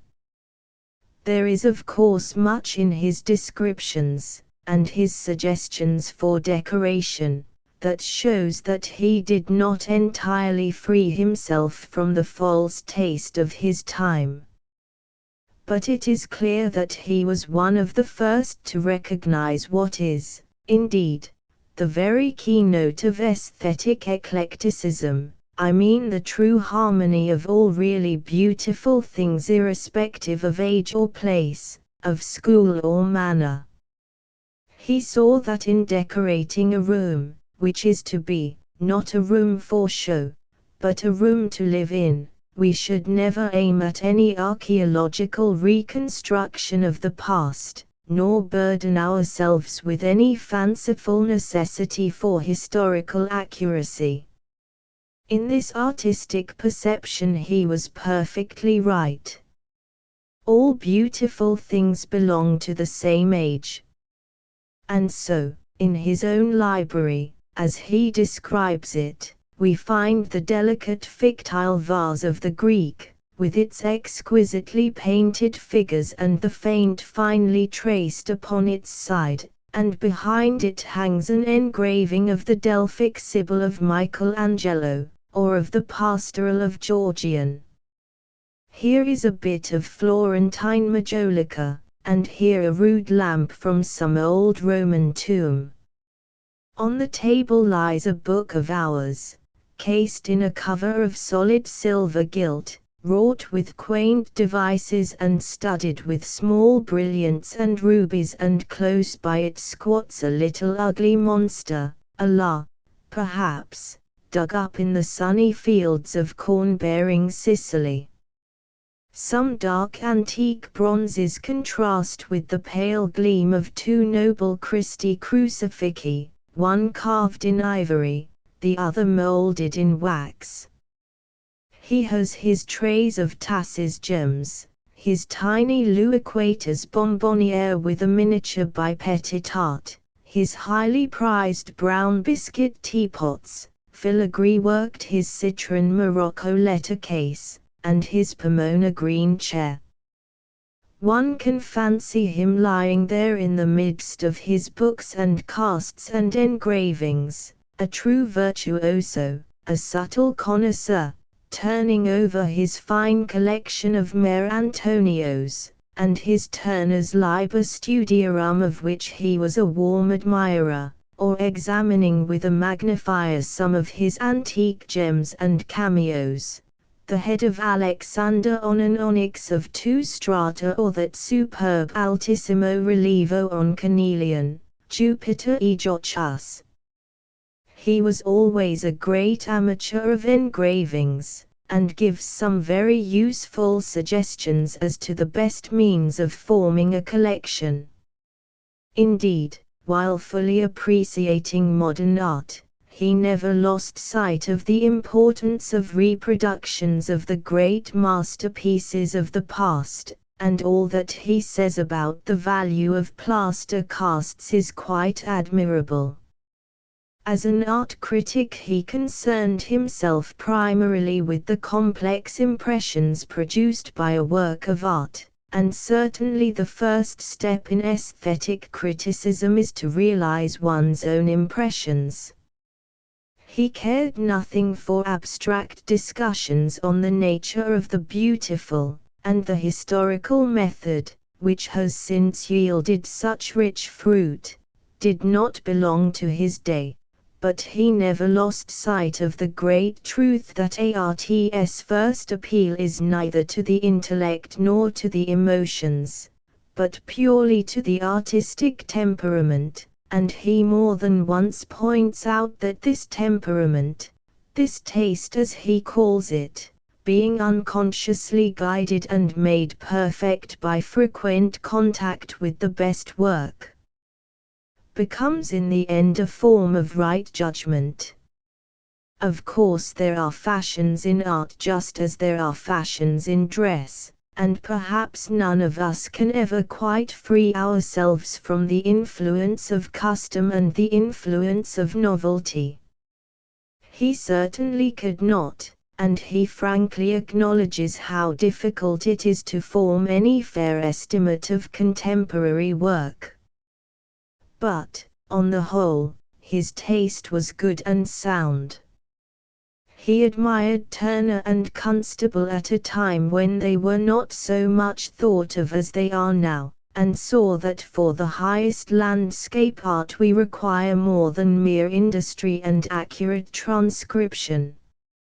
Of Crome's Heath seen near Norwich he remarks that it shows how much a subtle observation of the elements, in their wild moods, does for a most uninteresting flat, and of the popular type of landscape of his day he says that it is simply an enumeration of hill and dale, stumps of trees, shrubs, water, meadows, cottages and houses, little more than topography, a kind of pictorial map work, in which rainbows, showers, mists, halos, large beams shooting through rifted clouds, storms, starlight, all the most valued materials of the real painter, are not.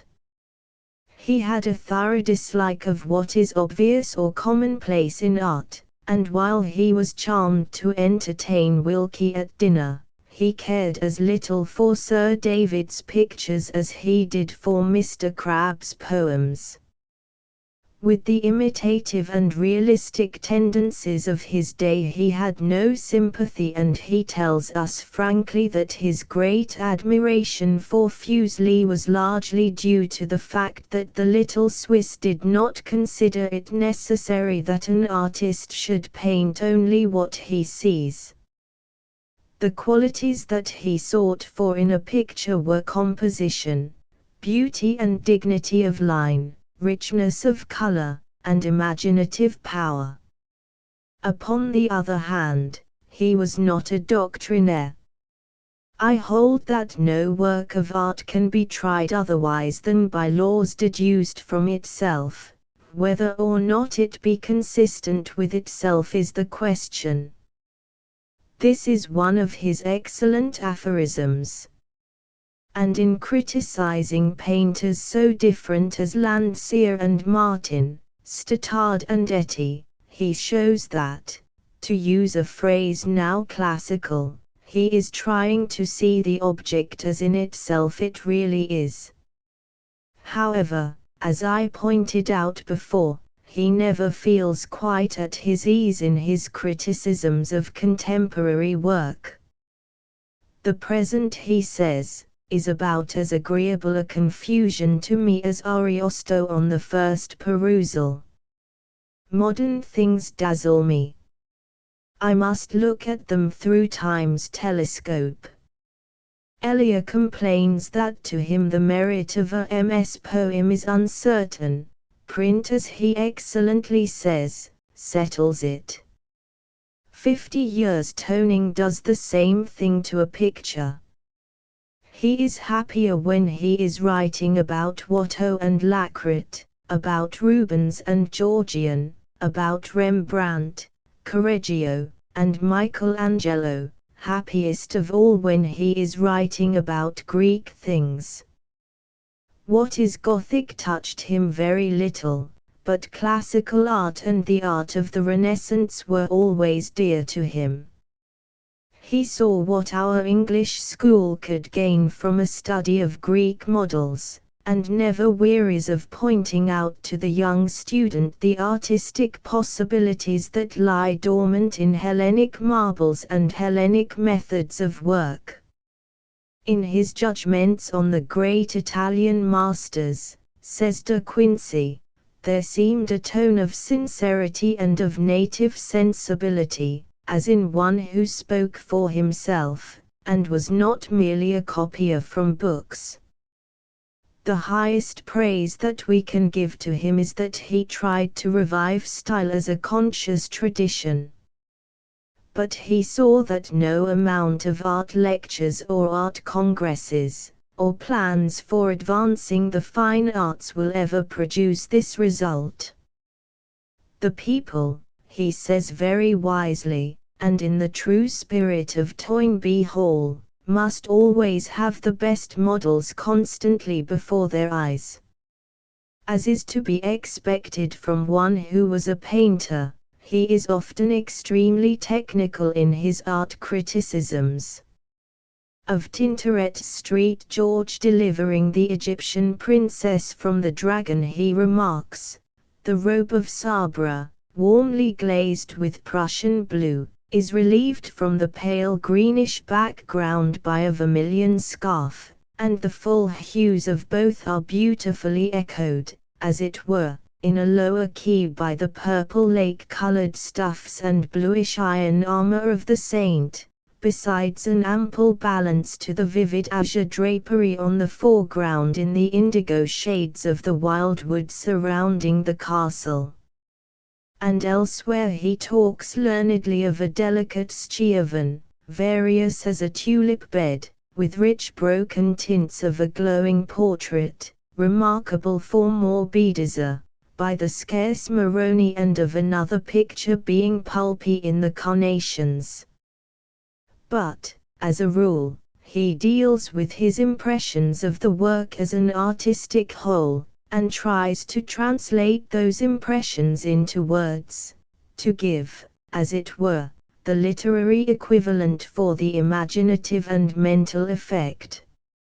He was one of the first to develop what has been called the art literature of the 19th century, that form of literature which has found in Mr. Ruskin and Mr. Browning its two most perfect exponents. His description of Lacrette's Repais Italien, in which a dark-haired girl, amorous of mischief, lies on the daisy powdered grass, is in some respects very charming. Here is his account of the Crucifixion by Rembrandt. It is extremely characteristic of his style. Darkness, sooty, portentous darkness, shrouds the whole scene. Only above the accursed wood, as if through a horrid rift in the murky ceiling, a rainy deluge, sleety floor, discolored water, streams down amain, spreading a grisly spectral light, even more horrible than that palpable night. Already the earth pants thick and fast. The darkened cross trembles. The winds are dropped. The air is stagnant, a muttering rumble growls underneath their feet, and some of that miserable crowd begin to fly down the hill. The horses snuff the coming terror, and become unmanageable through fear.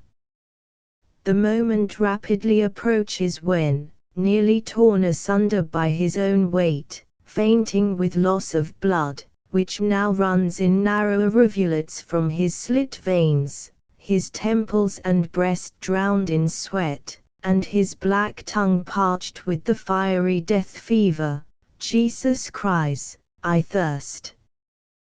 The deadly vinegar is elevated to him. His head sinks, and the sacred corpse swings senseless of the cross. A sheet of vermilion flame shoots sheer through the air and vanishes. The rocks of Carmel and Lebanon cleave asunder. The sea rolls on high from the sands its black weltering waves. Earth yawns, and the graves give up their dwellers. The dead and the living are mingled together in unnatural conjunction and hurry through the holy city. New prodigies await them there. The veil of the temple, the unpierceable veil, is rent asunder from top to bottom, and that dreaded recess containing the Hebrew mysteries, the fatal ark with the tables and 7-branched candelabrum, is disclosed by the light of unearthly flames to the God-deserted multitude. Rembrandt never painted this sketch, and he was quite right.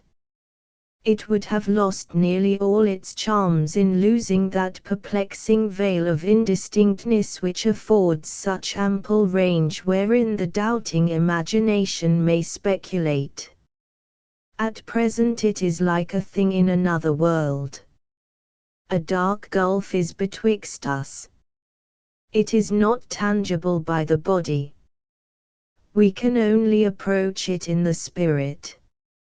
In this passage, written, the author tells us, in awe and reverence there is much that is terrible, and very much that is quite horrible, but it is not without a certain crude form of power, or, at any rate, a certain crude violence of words, a quality which this age should highly appreciate, as it is its chief defect. It is pleasanter, however, to pass to this description of Giulio Romano's Cephalus and Procris. We should read Martius's Lament for Bion, the Sweet Shepherd, before looking at this picture, or study the picture as a preparation for the lament. We have nearly the same images in both. For either victim the high groves and forest dells murmur, the flowers exhale sad perfume from their buds, the nightingale mourns on the craggy lands, and the swallow in the long winding vales, the satyrs, too, and fauns dark-veiled groan, and the fountain nymphs within the wood melt into tearful waters. The sheep and goats leave their pasture, and oreads, who love to scale the most inaccessible tops of all uprightest rocks, hurry down from the song of their wind-courting pines, while the dryads bend from the branches of the meeting trees, and the rivers moan for white Procris, with many sobbing streams filling the far-seen ocean with a voice. The golden bees are silent on the Thymy Hymettus, and the knelling horn of Aurora's love no more shall scatter away the cold twilight on the top of Hymettus. The foreground of our subject is a grassy sunburnt bank, broken into swells and hollows like waves, a sort of land breakers, rendered more uneven by many foot-tripping roots and stumps of trees stocked untimely by the axe, which are again throwing out light green shoots. This bank rises rather suddenly on the right to a clustering grove, penetrable to no star, at the entrance of which sits the stunned Thessalian king, holding between his knees that ivory bright body which was, but an instant agone, parting the rough boughs with her smooth forehead, and treading alike on thorns and flowers with jealousy stung foot, now helpless, heavy, void of all motion, save when the breeze lifts her thick hair in mockery. From between the closely neighbored boles astonished nymphs press forward with loud cries, and deerskin-vested satyrs, crowned with ivy twists, advance, and put strange pity in their horned countenance. Liops lies beneath, and shows by his panting the rapid pace of death. On the other side of the group, virtuous love with Van's dejected holds forth the arrow to an approaching troop of sylvan people, fawns, rams, goats, satyrs, and satyr mothers, pressing their children tighter with their fearful hands, who hurry along from the left in a sunken path between the foreground and a rocky wall, on whose lowest ridge a brook guardian pours from her urn her grief-telling waters. Above and more remote than the Iphidryad, another female, rending her locks, appears among the vine-festooned pillars of an unshorn grove. The center of the picture is filled by shady meadows, sinking down to a river mouth. Beyond is the vast strength of the ocean stream from whose floor the extinguisher of stars, rosy Aurora, drives furiously up her brine-washed steeds to behold the death pangs of her rival. Were this description carefully rewritten, it would be quite admirable. The conception of making a prose poem out of paint is excellent. Much of the best modern literature springs from the same aim. In a very ugly and sensible age, the arts borrow, not from life, but from each other. His sympathies, too, were wonderfully varied. In everything connected with the stage, for instance, he was always extremely interested, and strongly upheld the necessity for archaeological accuracy in costume and scene painting. In art, he says in one of his essays, whatever is worth doing at all is worth doing well, and he points out that once we allow the intrusion of anachronisms, it becomes difficult to say where the line is to be drawn.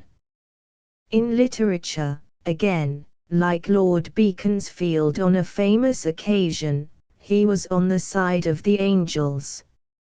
He was one of the first to admire Keats and Shelley, the tremulously sensitive and poetical Shelley as he calls him. His admiration for Wordsworth was sincere and profound.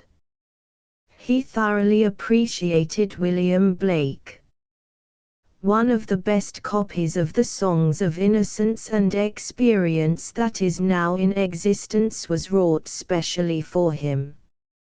He loved Alain Chartier, and Ronsard, and the Elizabethan dramatists, and Chaucer and Chapman, and Petrarch. And to him all the arts were one. Our critics, he remarks with much wisdom, seem hardly aware of the identity of the primal seeds of poetry and painting, nor that any true advancement in the serious study of one art co-generates a proportionate perfection in the other. And he says elsewhere that if a man who does not admire Michelangelo talks of his love for Milton, he is deceiving either himself or his listeners. To his fellow contributors in the London magazine he was always most generous, and praises Barry Cornwall, Alan Cunningham, Hazlitt, Elton, and Leigh Hunt without anything of the malice of a friend.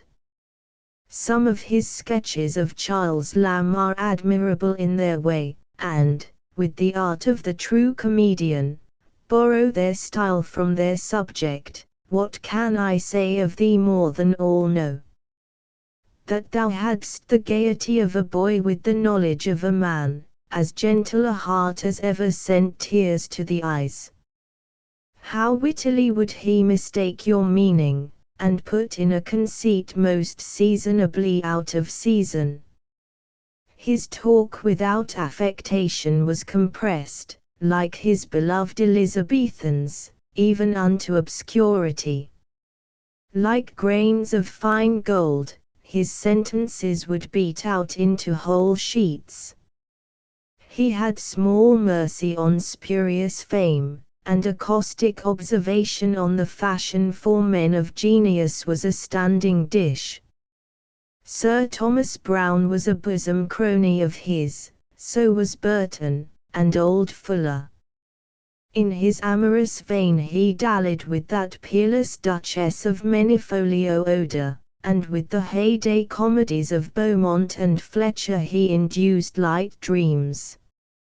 He would deliver critical touches on these, like one inspired, but it was good to let him choose his own game. If another began even on the acknowledged pets he was liable to interrupt, or rather append, in a mode difficult to define whether as misapprehensive or mischievous.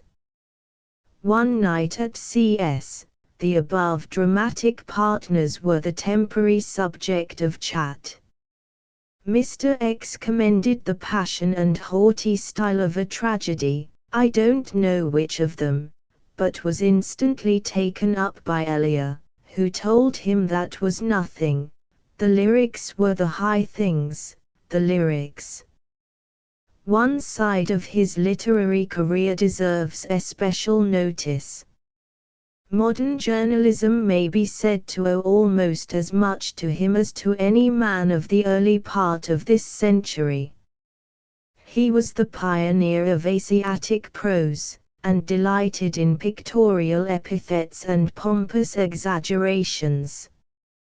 To have a style so gorgeous that it conceals the subject is one of the highest achievements of an important and much admired school of Fleet Street leader writers, and this school Janus Weathercock may be said to have invented.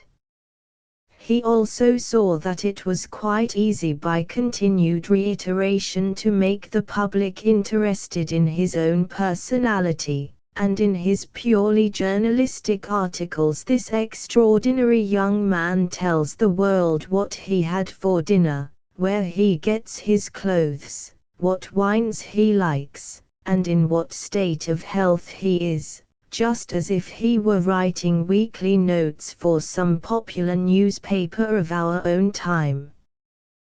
This being the least valuable side of his work, is the one that has had the most obvious influence.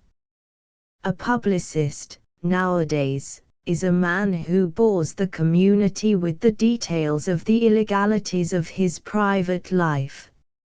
Like most artificial people, he had a great love of nature. I hold 3 things in high estimation, he says somewhere: to sit lazily on an eminence that commands a rich prospect, to be shadowed by thick trees while the sun shines around me, and to enjoy solitude with the consciousness of neighborhood. The country gives them all to me. He writes about his wandering over fragrant furze and heath, repeating Collins's Ode to Evening just to catch the fine quality of the moment, about smothering his face in a watery bed of cowslips, wet with May dews, and about the pleasure of seeing the sweet-breathed kine pass slowly homeward through the twilight and hearing the distant clank of the sheep bell. One phrase of his, "The polyanthus glowed in its cold bed of earth, like a solitary picture of Georgian on a dark oaken panel," is curiously characteristic of his temperament, and this passage is rather pretty in its way. The short tender grass was covered with marguerites, such that men called daisies in our town, thick as stars on a summer's night. The harsh caw of the busy rooks came pleasantly mellowed from a high dusky grove of elms at some distance off, and at intervals was heard the voice of a boy scaring away the birds from the newly sown seeds. The blue depths were the color of the darkest ultramarine, not a cloud streaked the calm ether, only round the horizon's edge streamed a light, warm film of misty vapor, against which the near village with its ancient stone church showed sharply out with blinding whiteness. I thought of Wordsworth's lines written in March. However, we must not forget that the cultivated young man who penned these lines, and who was so susceptible to Wordsworthian influences, was also, as I said at the beginning of this memoir, one of the most subtle and secret poisoners of this or any age. How he first became fascinated by this strange sin he does not tell us, and the diary in which he carefully noted the results of his terrible experiments and the methods that he adopted, has unfortunately been lost to us. Even in later days, too, he was always reticent on the matter, and preferred to speak about the excursion and the poems founded on the affections. There is no doubt, however, that the poison that he used was strychnine. In one of the beautiful rings of which he was so proud, and which served to show off the fine modeling of his delicate ivory hands, he used to carry crystals of the Indian nux vomica, a poison, one of his biographers tells us, nearly tasteless, difficult of discovery, and capable of almost infinite dilution. His murders, says De Quincey, were more than were ever made known judicially. This is no doubt so, and some of them are worthy of mention. His first victim was his uncle, Mr. Thomas Griffiths. He poisoned him in 1829 to gain possession of Linden House, a place to which he had always been very much attached. In the August of the next year he poisoned Mrs. Abercrombie, his wife's mother, and in the following December he poisoned the lovely Helen Abercrombie, his sister-in-law. Why he murdered Mrs. Abercrombie is not ascertained. It may have been for a caprice, or to quicken some hideous sense of power that was in him, or because she suspected something, or for no reason. But the murder of Helen Abercrombie was carried out by himself and his wife for the sake of a sum of about £18,000, for which they had insured her life in various offices. The circumstances were as follows. On the 12th of December, he and his wife and child came up to London from Linden House, and took lodgings at number 12 Conduit Street, Regent Street. With them were the two sisters, Helen and Madeleine Abercrombie. On the evening of the 14th they all went to the play, and at supper that night Helen sickened. The next day she was extremely ill, and Dr. Locock, of Hanover Square, was called in to attend her. She lived till Monday, the 20th, when, after the doctor's morning visit, Mr. and Mrs. Wainwright brought her some poisoned jelly, and then went out for a walk. When they returned Helen Abercrombie was dead. She was about 20 years of age, a tall graceful girl with fair hair. A very charming red chalk drawing of her by her brother-in-law is still in existence, and shows how much his style as an artist was influenced by Sir Thomas Lawrence, a painter for whose work he had always entertained a great admiration. De Quincey says that Mrs. Wainwright was not really privy to the murder. Let us hope that she was not. Sin should be solitary, and have no accomplices. The insurance companies, suspecting the real facts of the case, declined to pay the policy on the technical ground of misrepresentation and want of interest, and, with curious courage, the poisoner entered an action in the Court of Chancery against the Imperial, it being agreed that one decision should govern all the cases. The trial, however, did not come on for 5 years, when, after one disagreement, a verdict was ultimately given in the company's favor. The judge on the occasion was Lord Abinger. Egome Bonmut was represented by Mr. L. and Sir William Follett, and the Attorney General and Sir Frederick Pollock appeared for the other side. The plaintiff, unfortunately, was unable to be present at either of the trials. The refusal of the companies to give him the £18,000 had placed him in a position of most painful pecuniary embarrassment. Indeed, a few months after the murder of Helen Abercrombie, he had been actually arrested for debt in the streets of London while he was serenading the pretty daughter of one of his friends. This difficulty was got over at the time, but shortly afterwards he thought it better to go abroad till he could come to some practical arrangement with his creditors. He accordingly went to Boulogne on a visit to the father of the young lady in question, and while he was there induced him to insure his life with the Pelican Company for £3,000.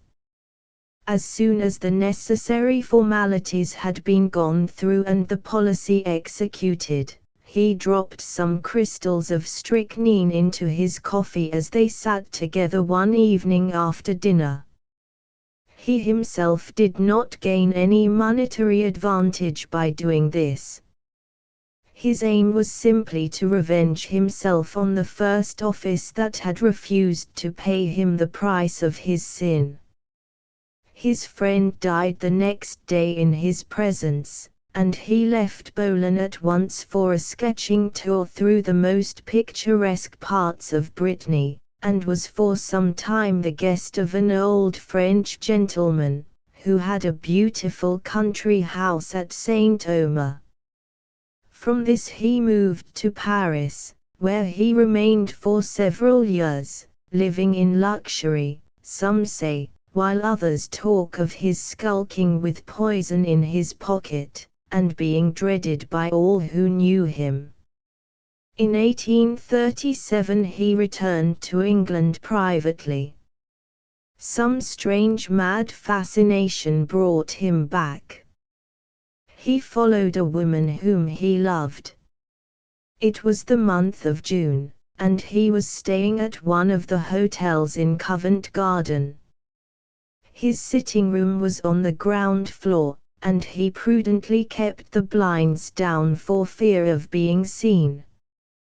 13 years before, when he was making his fine collection of Majolica and Marc Antonios, he had forged the names of his trustees to a power of attorney, which enabled him to get possession of some of the money which he had inherited from his mother, and had brought into marriage settlement. He knew that this forgery had been discovered, and that by returning to England he was imperiling his life. Yet he returned. Should one wonder? It was said that the woman was very beautiful. Besides, she did not love him. It was by a mere accident that he was discovered. A noise in the street attracted his attention, and, in his artistic interest in modern life, he pushed aside the blind for a moment. Someone outside called out, "That's Wainwright, the bank forger." It was Forrester, the Bow Street runner. On the 5th of July he was brought up at the Old Bailey. The following report of the proceedings appeared in the Times. Before Mr. Justice Vaughan and Mr. Baron Alderson, Thomas Griffiths Wainwright, aged 42, a man of gentlemanly appearance, wearing mustachios, was indicted for forging and uttering a certain power of attorney for £2,259, with intent to defraud the Governor and Company of the Bank of England. There were 5 indictments against the prisoner, to all of which he pleaded not guilty, when he was arraigned before Mr. Sir Jean Tarabine in the course of the morning. On being brought before the judges, however, he begged to be allowed to withdraw the former plea, and then pleaded guilty to 2 of the indictments which were not of a capital nature.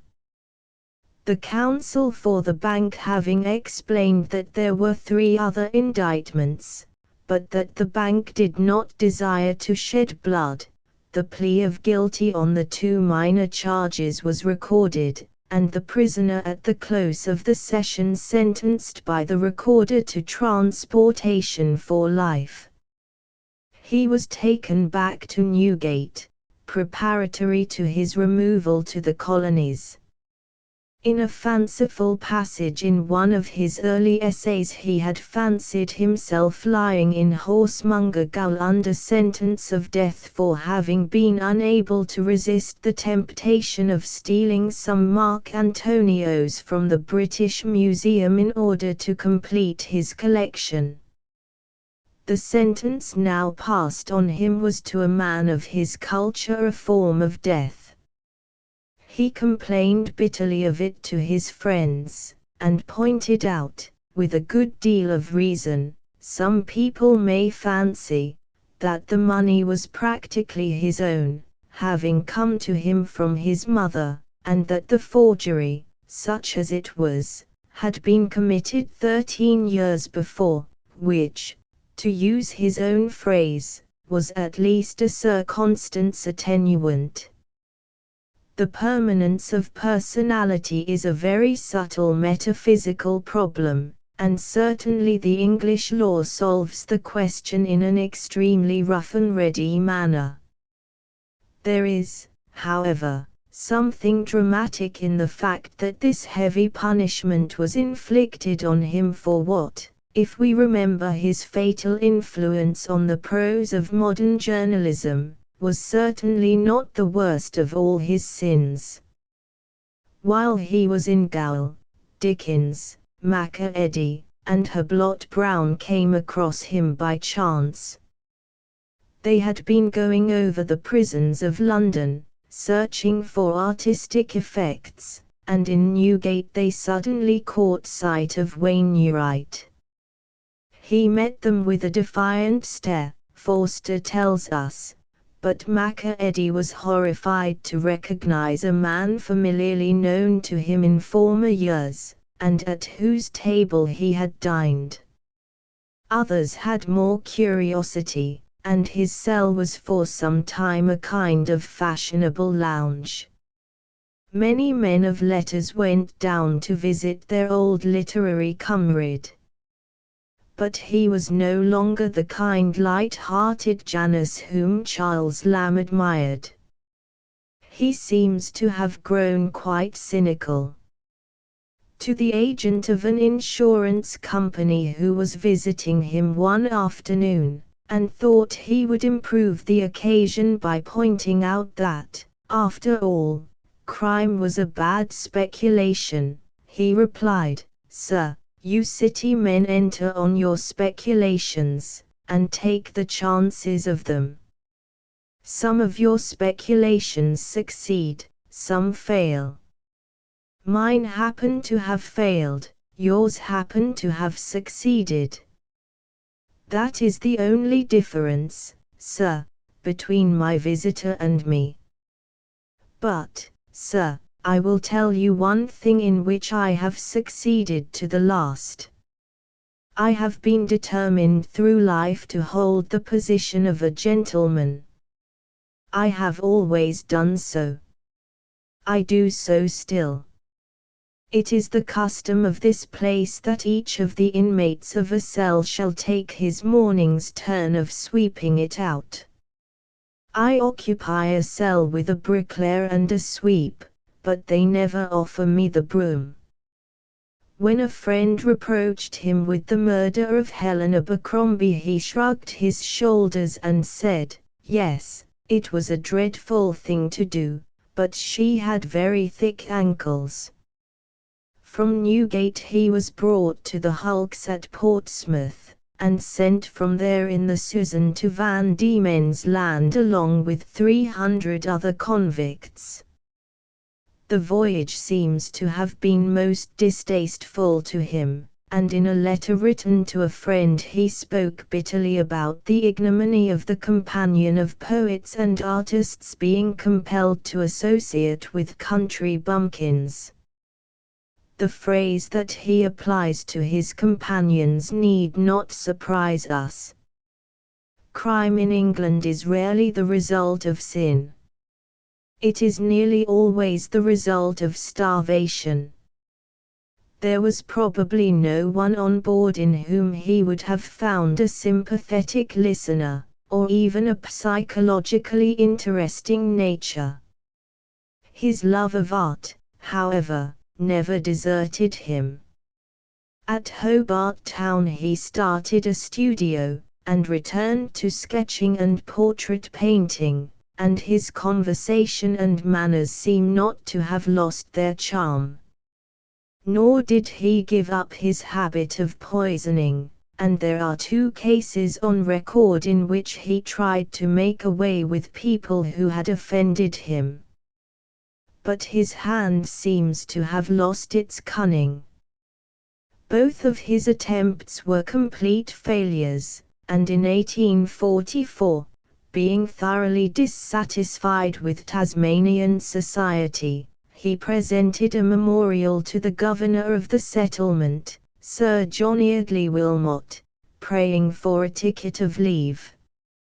In it he speaks of himself as being tormented by ideas struggling for outward form and realization, barred up from increase of knowledge, and deprived of the exercise of profitable or even of decorous speech. His request, however, was refused, and the associate of Coleridge consoled himself by making those marvelous parodies artificiales whose secret is only known to the eaters of opium. In 1852 he died of apoplexy, his sole living companion being a cat, for which he had evinced an extraordinary affection. His crimes seem to have had an important effect upon his art. They gave a strong personality to his style, a quality that his early work certainly lacked. In a note to the Life of Dickens, Forster mentions that in 1847 Lady Blessington received from her brother, Major Power, who held a military appointment at Hobart Town, an oil portrait of a young lady from his clever brush, and it is said that he had contrived to put the expression of his own wickedness into the portrait of a nice, kind-hearted girl. M. Zola, in one of his novels, tells us of a young man who, having committed a murder, takes to art, and paints greenish impressionist portraits of perfectly respectable people, all of which bear a curious resemblance to his victim. The development of Mr. Wainwright's style seems to me far more subtle and suggestive. One can fancy an intense personality being created out of sin. This strange and fascinating figure that for a few years dazzled literary London, and made so brilliant a debut in Life and Letters, is undoubtedly a most interesting study. Mr. W. Carew has lit, his latest biographer, to whom I am indebted for many of the facts contained in this memoir, and whose little book is, indeed, quite invaluable in its way, is of opinion that his love of art and nature was a mere pretense and assumption, and others have denied to him all literary power. This seems to me a shallow, or at least a mistaken, view. The fact of a man being a poisoner is nothing against his prose. The domestic virtues are not the true basis of art, though they may serve as an excellent advertisement for second-rate artists. It is possible that De Quincey exaggerated his critical powers, and I cannot help saying again that there is much in his published works that is too familiar, too common, too journalistic, in the bad sense of that bad word. Here and there he is distinctly vulgar in expression, and he is always lacking in the self-restraint of the true artist. But for some of his faults we must blame the time in which he lived, and, after all, prose that Charles Lamb thought capital has no small historic interest. That he had a sincere love of art and nature seems to me quite certain. There is no essential incongruity between crime and culture. We cannot rewrite the whole of history for the purpose of gratifying our moral sense of what should be. Of course, he is far too close to our own time for us to be able to form any purely artistic judgment about him. It is impossible not to feel a strong prejudice against a man who might have poisoned Lord Tennyson, or Mr. Gladstone, or the Master of Belial. But had the man worn a costume and spoken a language different from our own, had he lived in Imperial Rome, or at the time of the Italian Renaissance, or in Spain in the 17th century, or in any land or any century but this century and this land, we would be quite able to arrive at a perfectly unprejudiced estimate of his position and value. I know that there are many historians, or at least writers on historical subjects, who still think it necessary to apply moral judgments to history, and who distribute their praise or blame with the solemn complacency of a successful schoolmaster. This, however, is a foolish habit, and merely shows that the moral instinct can be brought to such a pitch of perfection that it will make its appearance wherever it is not required. Nobody with the true historical sense ever dreams of blaming Nero, or scolding Tiberius, or censuring Caesar Borgia. These personages have become like the puppets of a play. They may fill us with terror, or horror, or wonder, but they do not harm us. They are not in immediate relation to us. We have nothing to fear from them. They have passed into the sphere of art and science, and neither art nor science knows anything of moral approval or disapproval. And so it may be some day with Charles Lamb's friend. At present I feel that he is just a little too modern to be treated in that fine spirit of disinterested curiosity to which we owe so many charming studies of the great criminals of the Italian Renaissance from the pens of Mr. John Addington Symonds, Miss Mary F. Robinson, Miss Vernon Lee, and other distinguished writers. However, art has not forgotten him.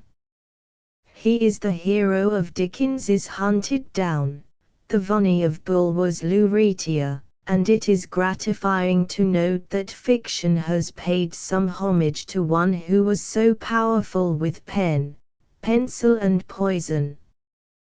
To be suggestive for fiction is to be of more importance than a fact. The critic as artist with some remarks upon the importance of doing nothing. A dialogue. Part I. Persons, Gilbert and Ernest. Scene, the library of a house in Piccadilly, overlooking the Green Park. Gilbert, at the piano. My dear Ernest, what are you laughing at? Ernest, looking up. at a capital story that I have just come across in this volume of reminiscences that I have found on your table. Gilbert. What is the book? Ah. I see. I have not read it yet. Is it good? Ernest. Well, while you have been playing, I have been turning over the pages with some amusement, though, as a rule, I dislike modern memoirs. They are generally written by people who have either entirely lost their memories, or have never done anything worth remembering, which, however, is, no doubt, the true explanation of their popularity, as the English public always feels perfectly at its ease when a mediocrity is talking to it. Gilbert. Yes, the public is wonderfully tolerant. It forgives everything except genius. But I must confess that I like all memoirs. I like them for their form, just as much as for their matter. In literature mere egotism is delightful. It is what fascinates us in the letters of personalities so different as Cicero and Balzac, Flaubert and Berlioz, Byron and Madame de Sévigné. Whenever we come across it, and, strangely enough, it is rather rare, we cannot but welcome it, and do not easily forget it. Humanity will always love Rousseau for having confessed his sins, not to a priest, but to the world, and the couchant nymphs that Cellini wrought in bronze for the castle of King Francis, the green and gold Perseus, even, that in the open loggia at Florence shows the moon the dead terror that once turned life to stone, have not given it more pleasure than has that autobiography in which the supreme scoundrel of the Renaissance relates the story of his splendor and his shame. The opinions, the character, the achievements of the man, matter very little. He may be a skeptic like the gentle Sieur de Montin, or a saint like the bitter son of Monica, but when he tells us his own secrets he can always charm our ears to listening and our lips to silence. The mode of thought that Cardinal Newman represented, if that can be called a mode of thought which seeks to solve intellectual problems by a denial of the supremacy of the intellect, may not, cannot, I think, survive. But the world will never weary of watching that troubled soul in its progress from darkness to darkness. The lonely church at Littlemore, where the breath of the morning is damp, and worshippers are few, will always be dear to it, and whenever men see the yellow snapdragon blossoming on the wall of Trinity they will think of that gracious undergraduate who saw in the flower's sure occurrence a prophecy that he would abide forever with the benign mother of his days, a prophecy that faith, in her wisdom or her folly, suffered not to be fulfilled. Yes, autobiography is irresistible. Poor, silly, conceited Mr. Secretary Pepys has chattered his way into the circle of the immortals, and, conscious that indiscretion is the better part of valor, bustles about among them in that shaggy purple gown with gold buttons and looped lace which he is so fond of describing to us, perfectly at his ease, and prattling, to his own and our infinite pleasure, of the Indian blue petticoat that he bought for his wife, of the good hog's haslet and the pleasant French fricassee of veal that he loved to eat, of his game of bowls with Will Joyce, and his gadding after beauties and his reciting of Hamlet on a Sunday, and his playing of the viol on weekdays, and other wicked or trivial things. Even in actual life, egotism is not without its attractions. When people talk to us about others, they are usually dull. When they talk to us about themselves, they are nearly always interesting, and if one could shut them up, when they become wearisome, as easily as one can shut up a book of which one has grown wearied, they would be perfect absolutely. Earnest.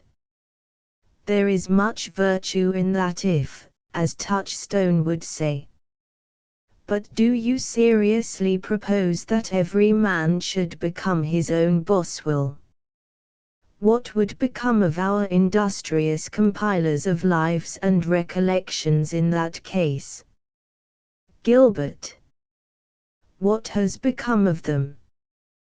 They are the pest of the age, nothing more and nothing less. Every great man nowadays has his disciples, and it is always Judas who writes the biography. Ernest. My dear fellow. Gilbert. I am afraid it is true. Formerly we used to canonize our heroes. The modern method is to vulgarize them. Cheap editions of great books may be delightful, but cheap editions of great men are absolutely detestable. Ernest. May I ask, Gilbert, to whom you allude? Gilbert. Oh. To all our second-rate litterateurs. We are overrun by a set of people who, when poet or painter passes away, arrive at the house along with the undertaker, and forget that their one duty is to behave as mutes. But we won't talk about them. They are the mere body snatchers of literature. The dust is given to one, and the ashes to another, and the soul is out of their reach. And now, let me play Chopin to you, or Dvorak. Shall I play you a fantasy by Dvorak? He writes passionate, curiously colored things. Ernest. No, I don't want music just at present. It is far too indefinite. Besides, I took the Baroness Bernstein down to dinner last night, and, though absolutely charming in every other respect, she insisted on discussing music as if it were actually written in the German language. Now, whatever music sounds like, I am glad to say that it does not sound in the smallest degree like German. There are forms of patriotism that are really quite degrading. No, Gilbert, don't play any more.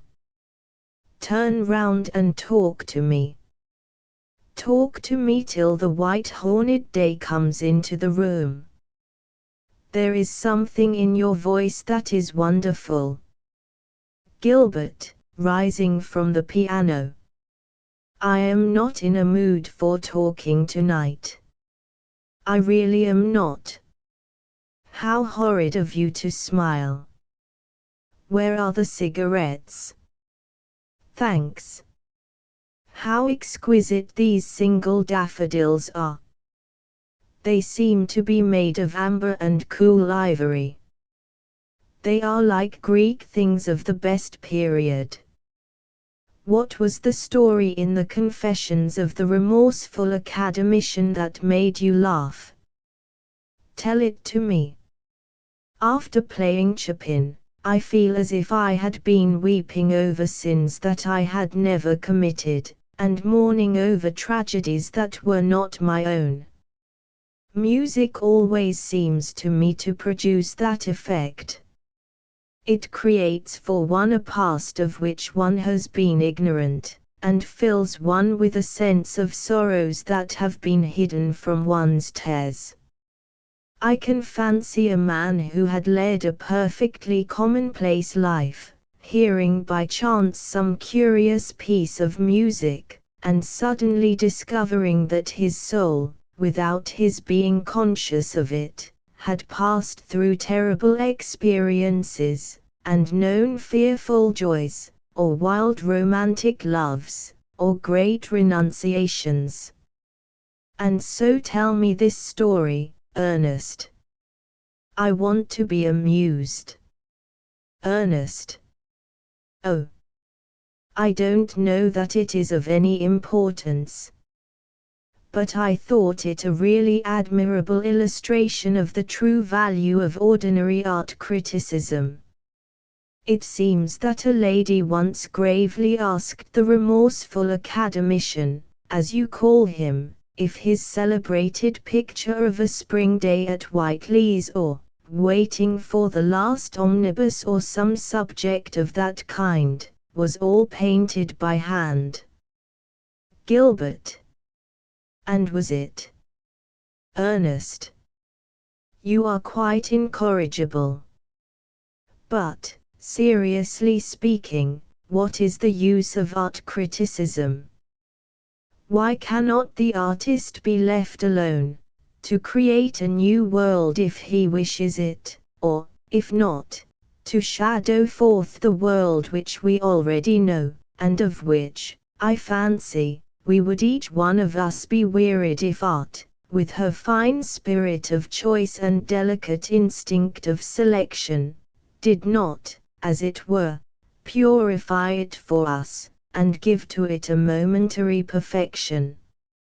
It seems to me that the imagination spreads, or should spread, a solitude around it, and works best in silence and in isolation.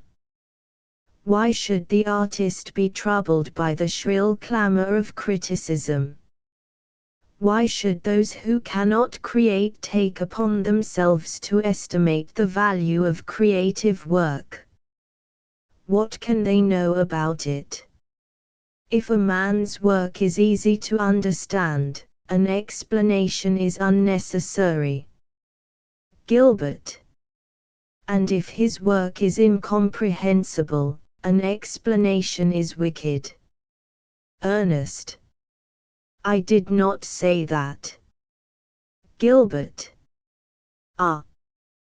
But you should have. Nowadays, we have so few mysteries left to us that we cannot afford to part with one of them.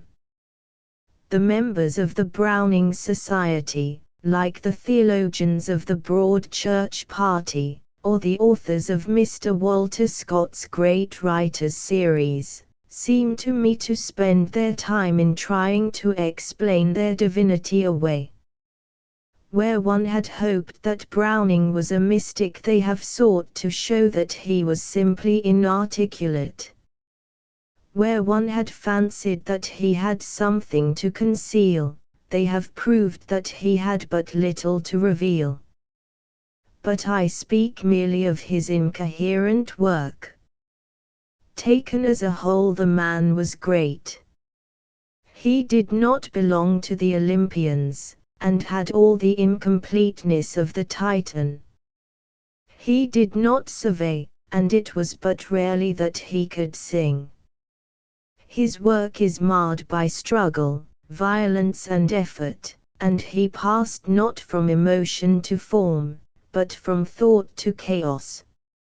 Still, he was great. He has been called a thinker, and was certainly a man who was always thinking, and always thinking aloud, but it was not thought that fascinated him, but rather the processes by which thought moves. It was the machine he loved, not what the machine makes. The method by which the fool arrives at his folly was as dear to him as the ultimate wisdom of the wise. So much, indeed, did the subtle mechanism of mind fascinate him that he despised language, or looked upon it as an incomplete instrument of expression. Rhyme, that exquisite echo which in the muse's hollow hill creates and answers its own voice, rhyme, which in the hands of the real artist becomes not merely a material element of metrical beauty, but a spiritual element of thought and passion also, waking a new mood, it may be, or stirring a fresh train of ideas, or opening by mere sweetness and suggestion of sound some golden door at which the imagination itself had knocked in vain. Rhyme, which can turn man's utterance to the speech of gods. Rhyme, the one chord we have added to the Greek lyre, became in Robert Browning's hands a grotesque, misshapen thing, which at times made him masquerade in poetry as a low comedian, and ride Pegasus too often with his tongue in his cheek. There are moments when he wounds us by monstrous music. Nay, if he can only get his music by breaking the strings of his lute, he breaks them, and they snap in discord, and no Athenian tetics, making melody from tremulous wings, lights on the ivory horn to make the movement perfect, or the interval less harsh. Yet, he was great, and though he turned language into ignoble clay, he made from it men and women that live. He is the most Shakespearean creature since Shakespeare. If Shakespeare could sing with myriad lips, Browning could stammer through 1,000 mouths. Even now, as I am speaking, and speaking not against him but for him, there glides through the room the pageant of his persons. There creeps Filippo Lippi with his cheeks still burning from some girl's hot kiss. There stands dread Saul with the lordly male sapphires gleaming in his turban. Mildred Tresham is there, and the Spanish monk, yellow with hatred, and Blougram, and Ben Ezra, and the Bishop of St. Praxedes. The spawn of Setebogibus in the corner, and Sebald, hearing Pippa pass by, looks on Otima's haggard face, and loathes her and his own sin, and himself. Pale as the white satin of his doublet, the melancholy king watches with dreamy treacherous eyes two loyal Strafford pass forth to his doom, and Andrea shudders as he hears the cousins whistle in the garden, and bids his perfect wife go down. Yes, Browning was great. And as what will he be remembered? As a poet? Ah, not as a poet. He will be remembered as a writer of fiction, as the most supreme writer of fiction, it may be, that we have ever had.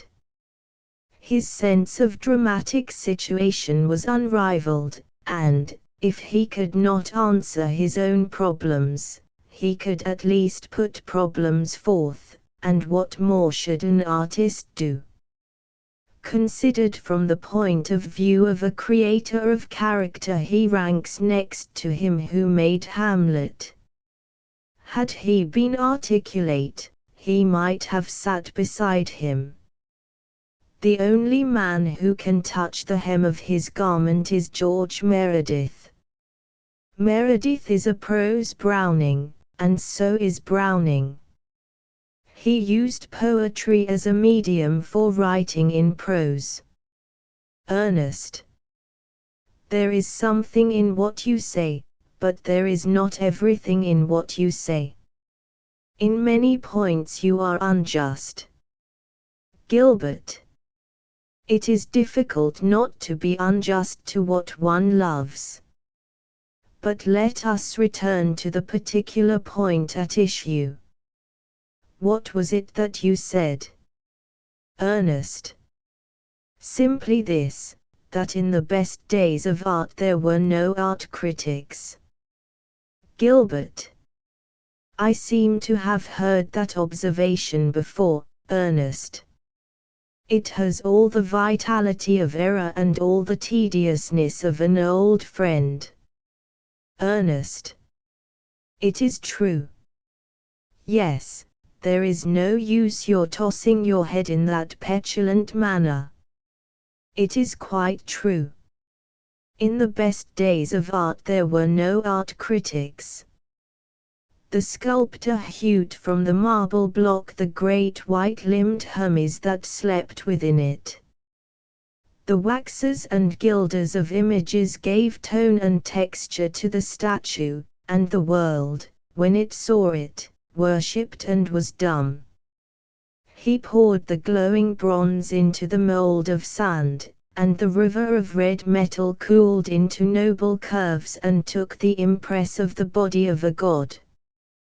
With enamel or polished jewels he gave sight to the sightless eyes. The hyacinth-like curls grew crisp beneath his graver.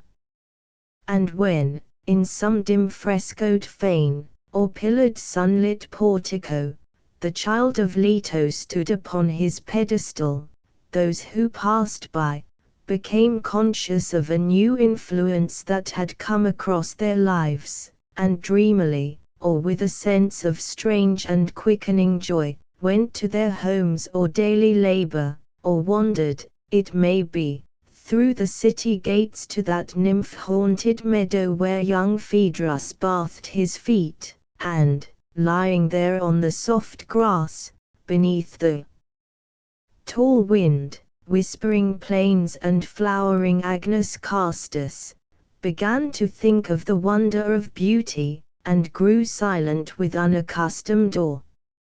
In those days the artist was free.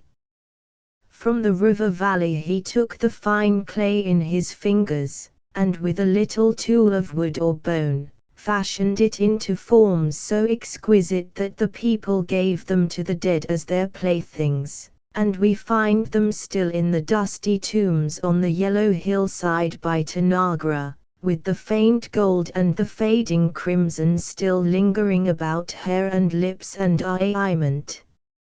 On a wall of fresh plaster, stained with bright sandix or mixed with milk and saffron, he pictured one who trod with tired feet the purple-white starred fields of asphodel, one in whose eyelids lay the whole of the Trojan war. Polyxena, the daughter of Priam, or figured Odysseus, the wise and cunning, bound by tight cords to the mast step, that he might listen without hurt to the singing of the sirens, or wandering by the clear river of Icheron, where the ghosts of fishes flitted over the pebbly bed, or showed the Persian in trews and mitre flying before the Greek at Marathon, or the galleys clashing their beaks of brass in the little Salaminian bay. He drew with silver point and charcoal upon parchment and prepared cedar. Upon ivory and rose-colored terracotta he painted with wax, making the wax fluid with juice of olives, and with heated irons making it firm. Panel and marble and linen canvas became wonderful as his brush swept across them, and life, seeing her own image, was still, and dared not speak.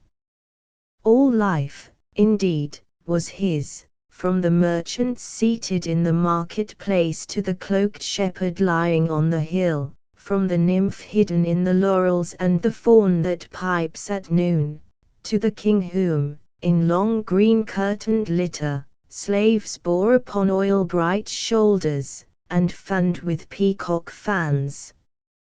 Men and women, with pleasure or sorrow in their faces, passed before him. He watched them, and their secret became his. Through form and color he recreated a world. All subtle arts belonged to him also.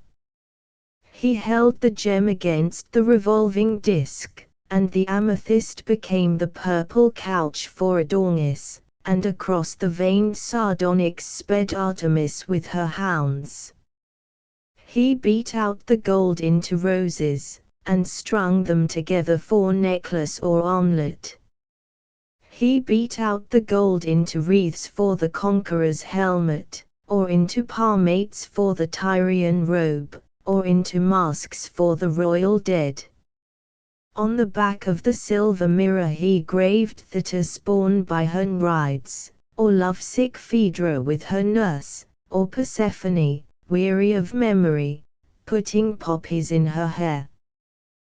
The potter sat in his shed, and, flower-like from the silent wheel, the vase rose up beneath his hands.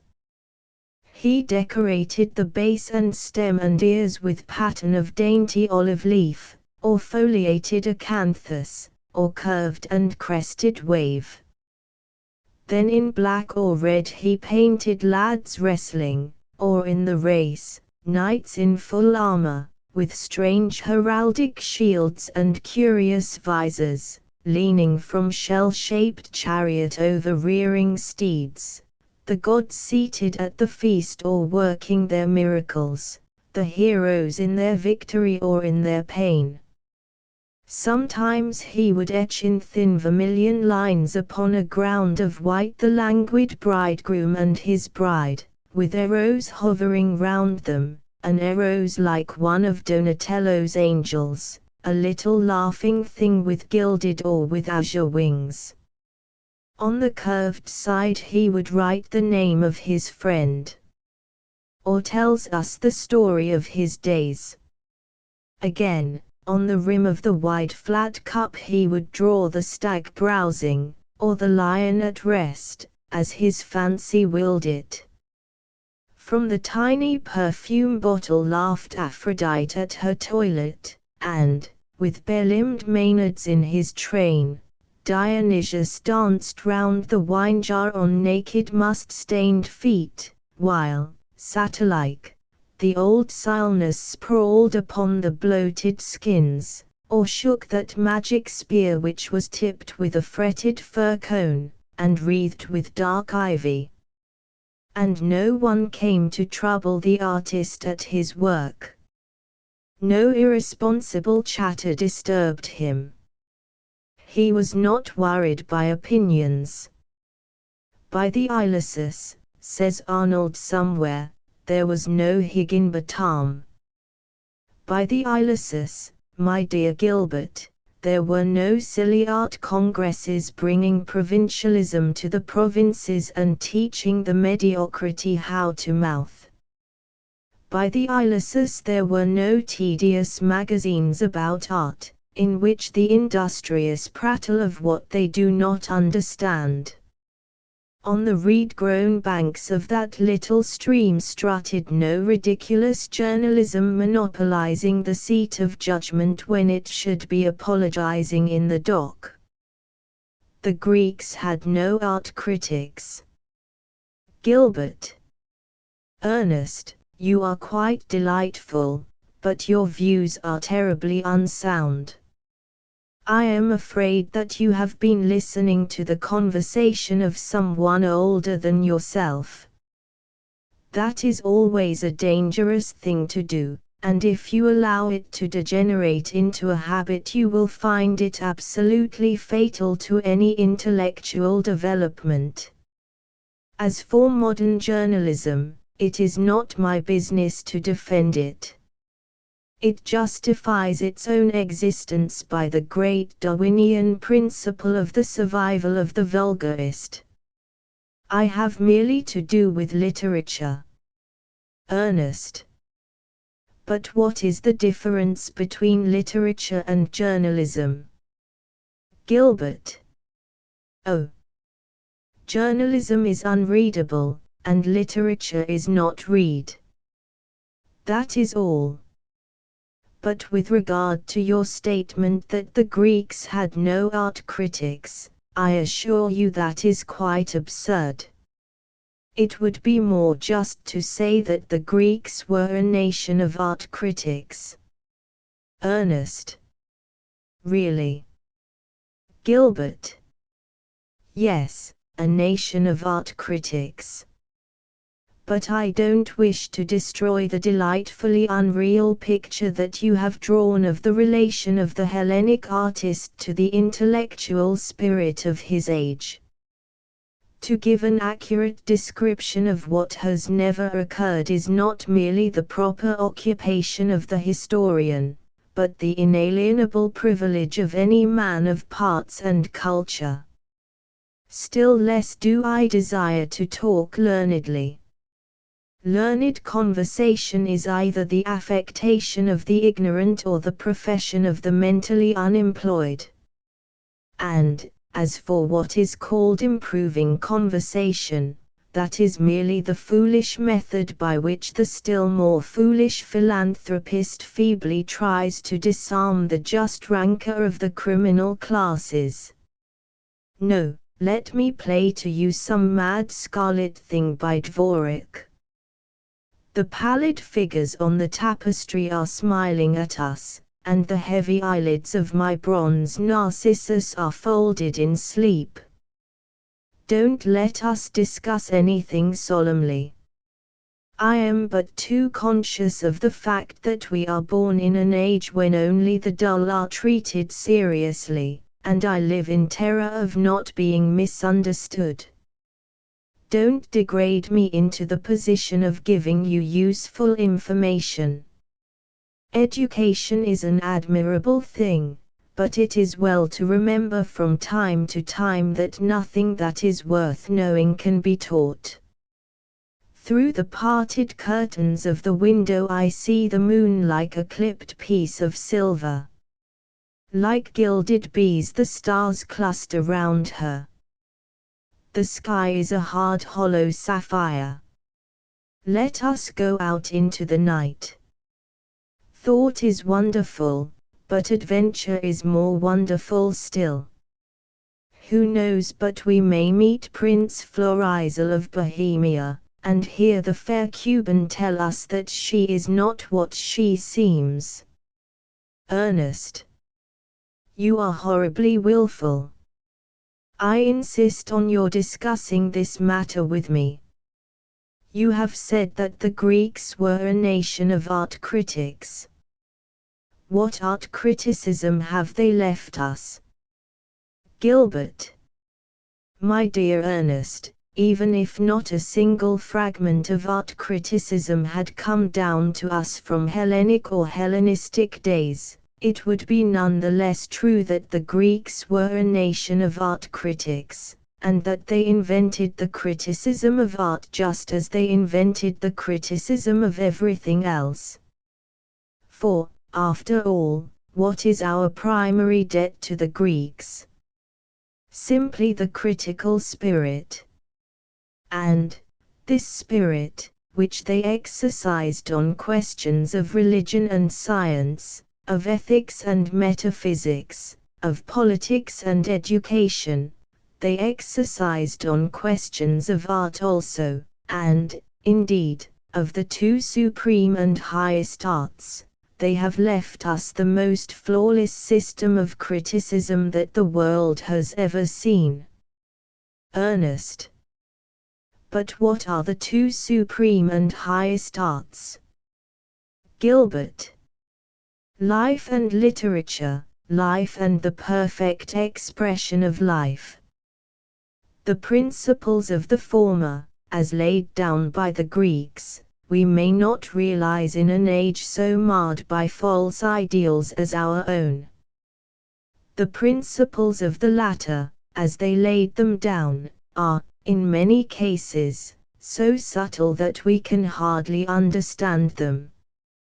Recognizing that the most perfect art is that which most fully mirrors man in all his infinite variety, they elaborated the criticism of language, considered in the light of the mere material of that art, to a point to which we, with our accentual system of reasonable or emotional emphasis, can barely if at all attain, studying, for instance, the metrical movements of a prose as scientifically as a modern musician studies harmony and counterpoint, and, I need hardly say, with much keener aesthetic instinct.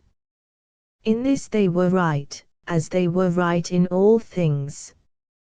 Since the introduction of printing, and the fatal development of the habit of reading amongst the middle and lower classes of this country, there has been a tendency in literature to appeal more and more to the eye, and less to the ear, which is really the sense which, from the standpoint of pure art, it should seek to please, and by whose canons of pleasure it should abide always.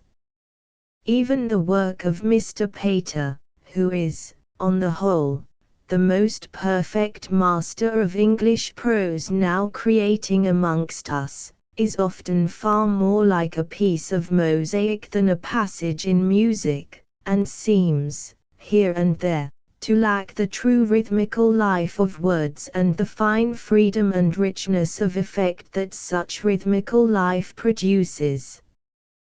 We, in fact, have made writing a definite mode of composition, and have treated it as a form of elaborate design. The Greeks, upon the other hand, regarded writing simply as a method of chronicling. Their test was always the spoken word in its musical and metrical relations. The voice was the medium, and the ear the critic. I have sometimes thought that the story of Homer's blindness might be really an artistic myth, created in critical days, and serving to remind us, not merely that the great poet is always a seer, seeing less with the eyes of the body than he does with the eyes of the soul, but that he is a true singer also, building his song out of music, repeating each line over and over again to himself till he has caught the secret of its melody, shouting in darkness the words that are winged with light. Certainly, whether this be so or not, it was to his blindness, as an occasion, if not as a cause, that England's great poet owed much of the majestic movement and sonorous splendor of his later verse. When Milton could no longer write, he began to sing. Who would match the measures of Comus with the measures of Samson agonists, or of Paradise Lost or Regained? When Milton became blind, he composed, as every one should compose, with the voice purely, and so the pipe or reed of earlier days became that mighty many-stopped organ whose rich reverberant music has all the stateliness of Homeric verse, if it seeks not to have its swiftness, and is the one imperishable inheritance of English literature sweeping through all the ages, because above them, and abiding with us ever, being immortal in its form.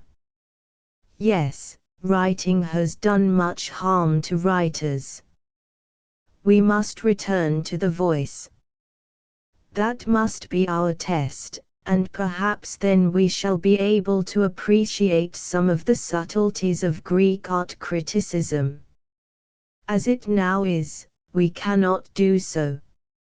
Sometimes, when I have written a piece of prose that I have been modest enough to consider absolutely free from fault, a dreadful thought comes over me that I may have been guilty of the immoral effeminacy of using trochaic and tribrachic movements, a crime for which a learned critic of the Augustan age censures with most just severity the brilliant if somewhat paradoxical Hegesias.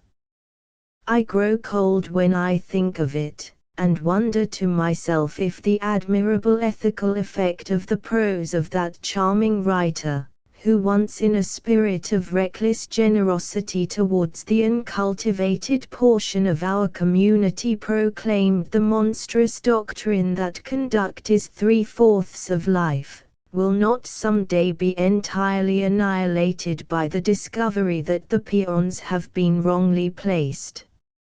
Ernest. Ah. Now you are flippant. Gilbert.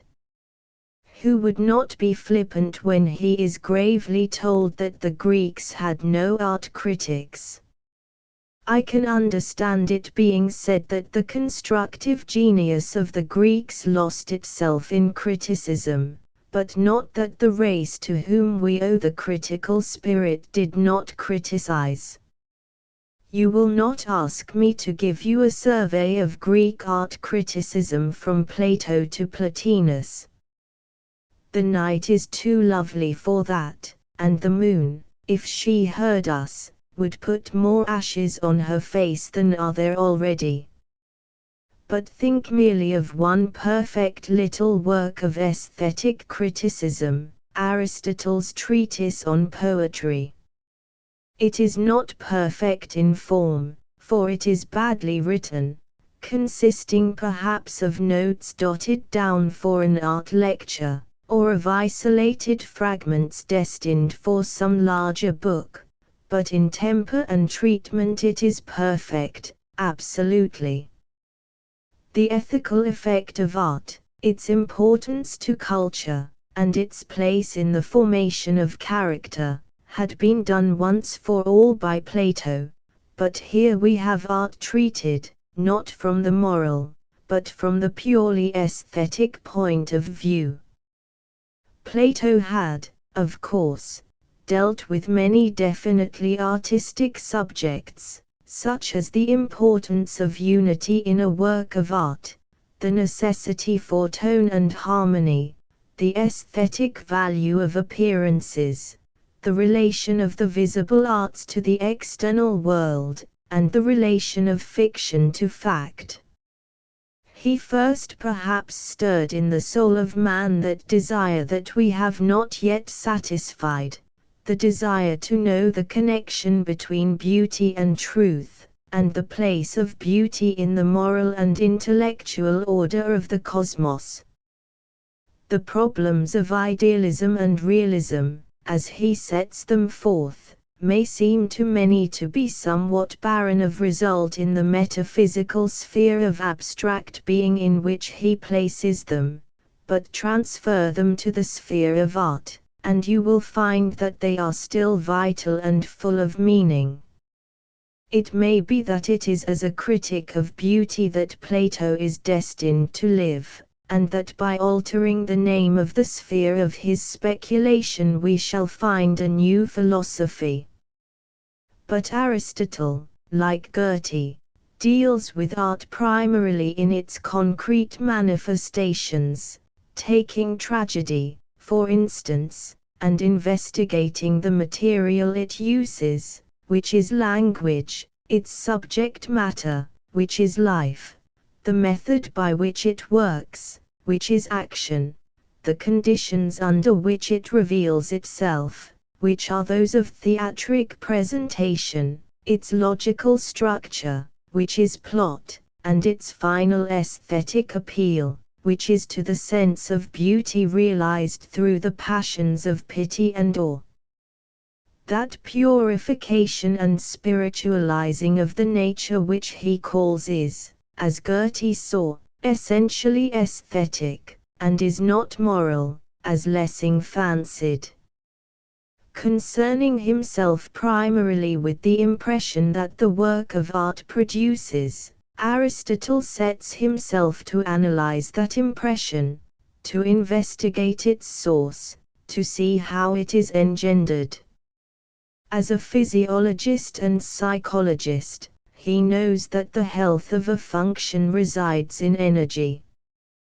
To have a capacity for a passion and not to realize it, is to make oneself incomplete and limited. The mimic spectacle of life that tragedy affords cleanses the bosom of much perilous stuff, and by presenting high and worthy objects for the exercise of the emotions purifies and spiritualizes the man. Nay, not merely does it spiritualize him, but it initiates him also into noble feelings of which he might else have known nothing. The word having, it has sometimes seemed to me, a definite allusion to the rite of initiation, if indeed that be not, as I am occasionally tempted to fancy, its true and only meaning here. This is of course a mere outline of the book. But you see what a perfect piece of aesthetic criticism it is. Who indeed but a Greek could have analyzed art so well? After reading it, one does not wonder any longer that Alexandria devoted itself so largely to art criticism, and that we find the artistic temperaments of the day investigating every question of style and manner, discussing the great academic schools of painting, for instance, such as the school of Titian, that sought to preserve the dignified traditions of the antique mode, or the realistic and impressionist schools, that aimed at reproducing actual life, or the elements of ideality in portraiture, or the artistic value of the epic form in an age so modern as theirs, or the proper subject matter for the artist. Indeed, I fear that the inartistic temperaments of the day busied themselves also in matters of literature and art, for the accusations of plagiarism were endless, and such accusations proceed either from the thin colorless lips of impotence, or from the grotesque mouths of those who, possessing nothing of their own, fancy that they can gain a reputation for wealth by crying out that they have been robbed. And I assure you, my dear Ernest, that the Greeks chattered about painters quite as much as people do nowadays, and had their private views, and shilling exhibitions, and arts and crafts guilds, and pre-Raphaelite movements, and movements towards realism, and lectured about art, and wrote essays on art, and produced their art historians, and their archaeologists, and all the rest of it. Why, even the theatrical managers of traveling companies brought their dramatic critics with them when they went on tour, and paid them very handsome salaries for writing laudatory notices. Whatever, in fact, is modern in our life we owe to the Greeks. Whatever is an anachronism is due to medievalism. It is the Greeks who have given us the whole system of art criticism, and how fine their critical instinct was, may be seen from the fact that the material they criticized with most care was, as I have already said, language. For the material that painter or sculptor uses is meager in comparison with that of words. Words have not merely music as sweet as that of viol and lute, color as rich and vivid as any that makes lovely for us the canvas of the Venetian or the Spaniard, and plastic form no less sure and certain than that which reveals itself in marble or in bronze. But thought and passion and spirituality are theirs also, are theirs indeed alone. If the Greeks had criticized nothing but language, they would still have been the great art critics of the world. To know the principles of the highest art is to know the principles of all the arts. But I see that the moon is hiding behind a sulphur-colored cloud. Out of a tawny mane of drift she gleams like a lion's eye. She is afraid that I will talk to you of Lucian and Longinus, of Quintilian and Dionysius, of Pliny and Fronto and Pausanias, of all those who in the antique world wrote or lectured upon art matters. She need not be afraid. I am tired of my expedition into the dim, dull abyss of facts. There is nothing left for me now but the divine of another cigarette. Cigarettes have at least the charm of leaving one unsatisfied. Ernest, try one of mine. They are rather good. I get them direct from Cairo. The only use of our attaches is that they supply their friends with excellent tobacco. And as the moon has hidden herself, let us talk a little longer. I am quite ready to admit that I was wrong in what I said about the Greeks. They were, as you have pointed out, a nation of art critics. I acknowledge it, and I feel a little sorry for them. For the creative faculty is higher than the critical. There is really no comparison between them. Gilbert. The antithesis between them is entirely arbitrary. Without the critical faculty, there is no artistic creation at all, worthy of the name. You spoke a little while ago of that fine spirit of choice and delicate instinct of selection by which the artist realizes life for us, and gives to it a momentary perfection. Well, that spirit of choice, that subtle tact of omission, is really the critical faculty in one of its most characteristic moods, and no one who does not possess this critical faculty can create anything at all in art. Arnold's definition of literature as a criticism of life was not very felicitous in form, but it showed how keenly he recognized the importance of the critical element in all creative work. Ernest. I should have said that great artists work unconsciously, that they were wiser than they knew, as, I think, Emerson remarks somewhere. Gilbert. It is really not so, Ernest. All fine imaginative work is self-conscious and deliberate. No poet sings because he must sing. At least, no great poet does. A great poet sings because he chooses to sing. It is so now, and it has always been so. We are sometimes apt to think that the voices that sounded at the dawn of poetry were simpler, fresher, and more natural than ours, and that the world which the early poets looked at, and through which they walked, had a kind of poetical quality of its own, and almost without changing could pass into song.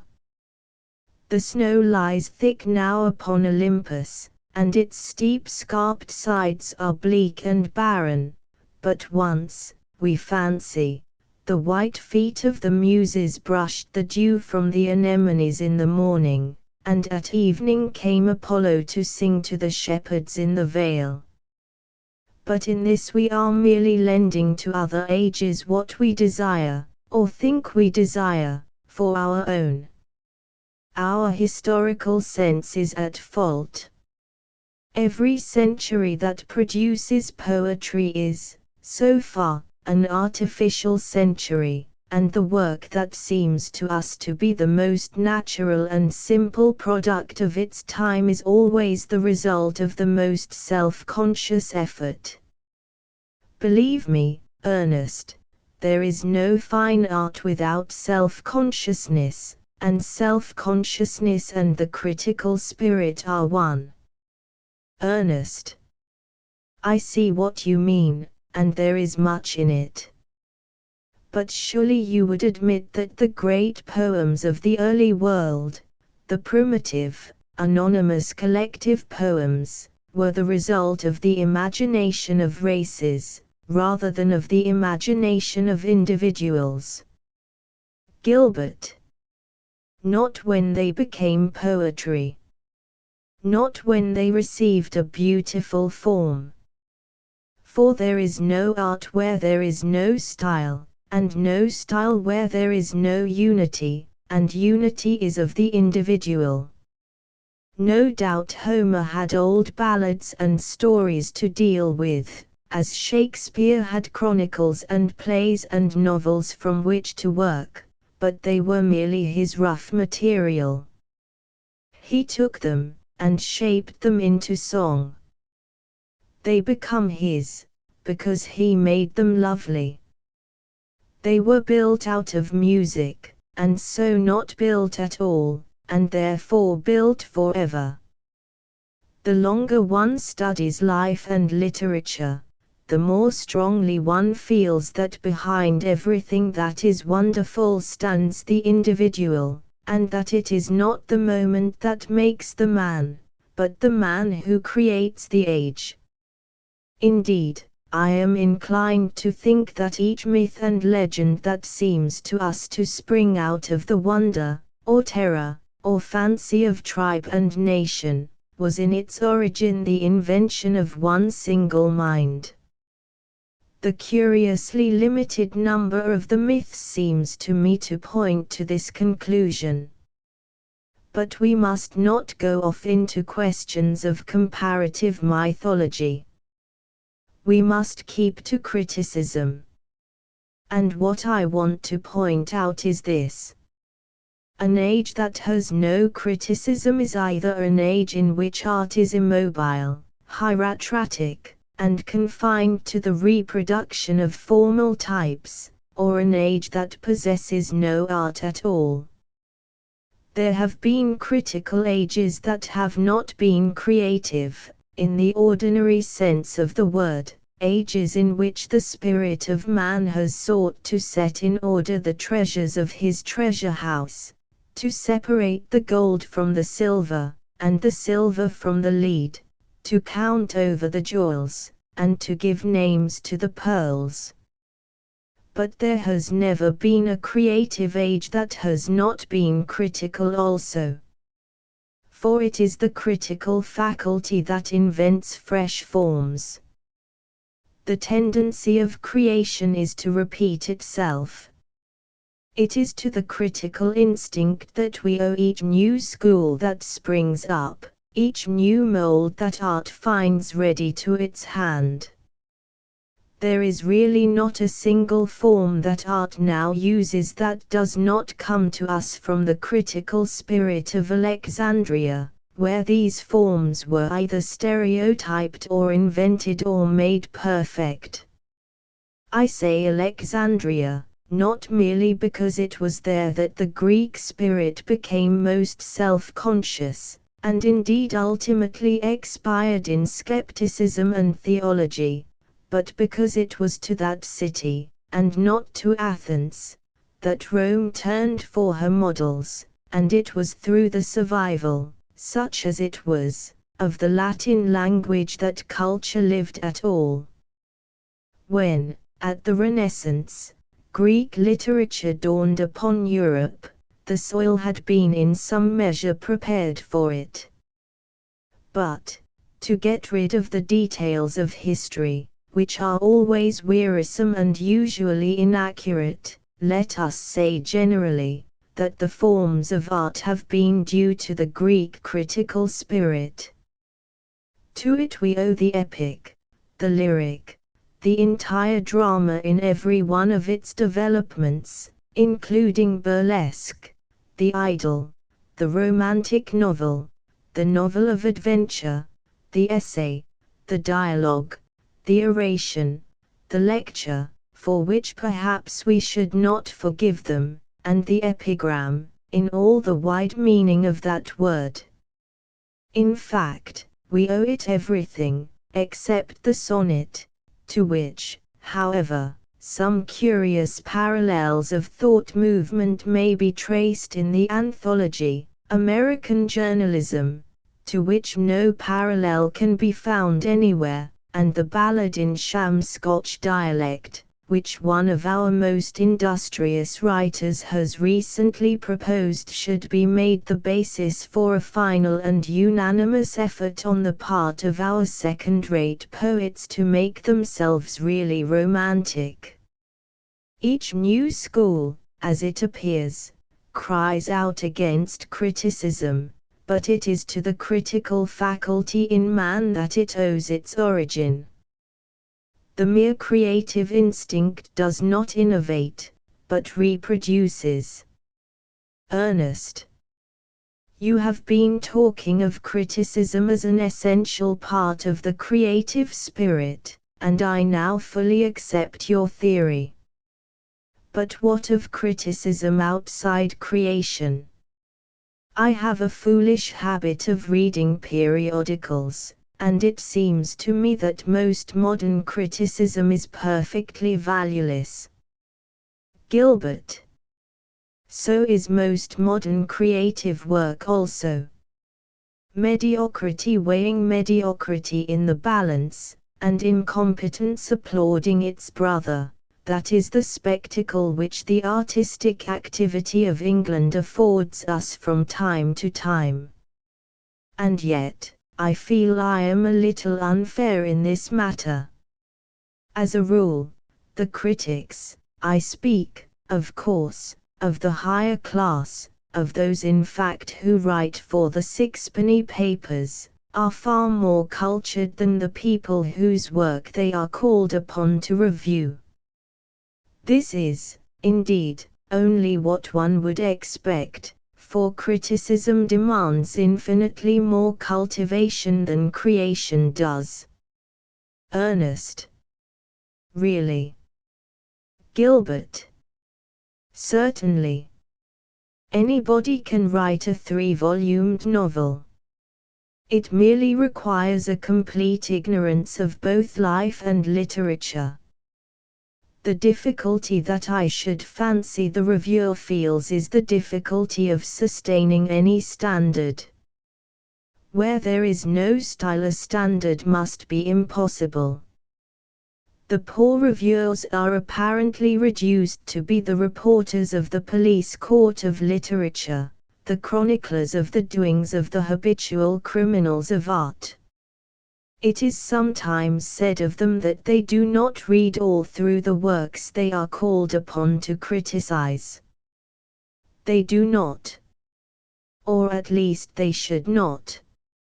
If they did so, they would become confirmed misanthropes, or if I may borrow a phrase from one of the pretty Newnham graduates, confirmed womanthropes for the rest of their lives. Nor is it necessary. To know the vintage and quality of a wine, one need not drink the whole cask.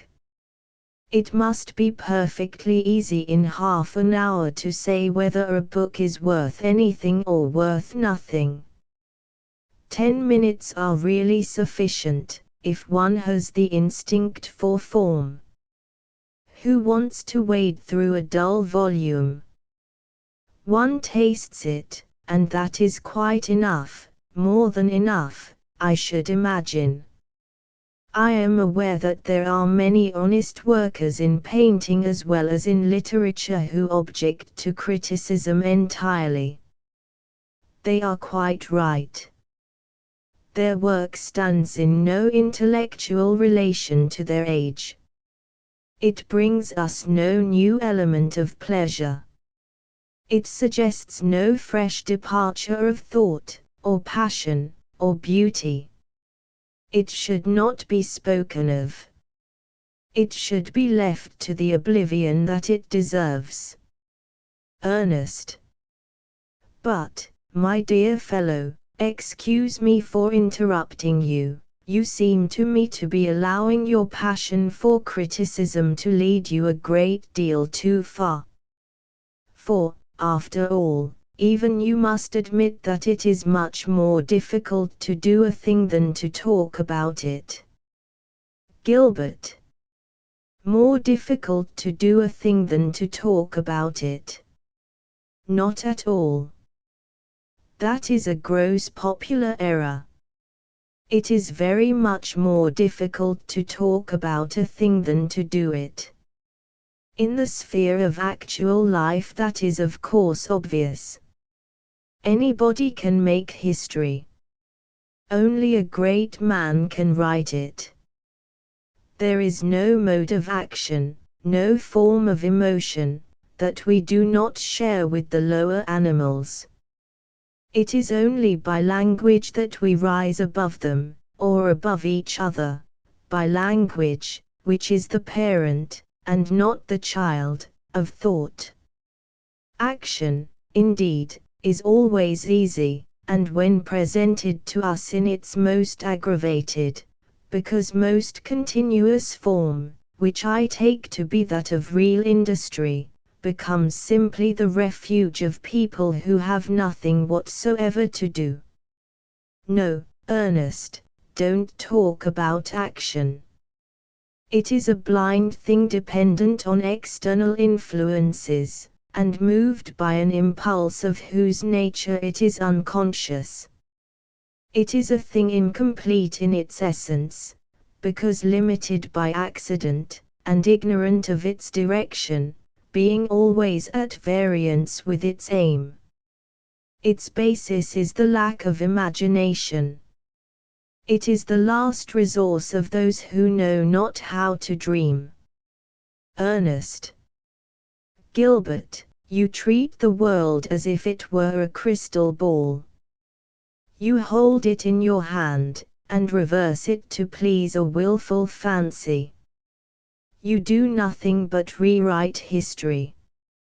Gilbert. The one duty we owe to history is to rewrite it. That is not the least of the tasks in store for the critical spirit. When we have fully discovered the scientific laws that govern life, we shall realize that the one person who has more illusions than the dreamer is the man of action. He, indeed, knows neither the origin of his deeds nor their results. From the field in which he thought that he had sown thorns, we have gathered our vintage, and the fig tree that he planted for our pleasure is as barren as the thistle, and more bitter. It is because humanity has never known where it was going that it has been able to find its way. Ernest. You think, then, that in the sphere of action a conscious aim is a delusion. Gilbert. It is worse than a delusion. If we lived long enough to see the results of our actions, it may be that those who call themselves good would be sickened with a dull remorse, and those whom the world calls evil stirred by a noble joy. Each little thing that we do passes into the great machine of life, which may grind our virtues to powder and make them worthless, or transform our sins into elements of a new civilization, more marvelous and more splendid than any that has gone before. But men are the slaves of words.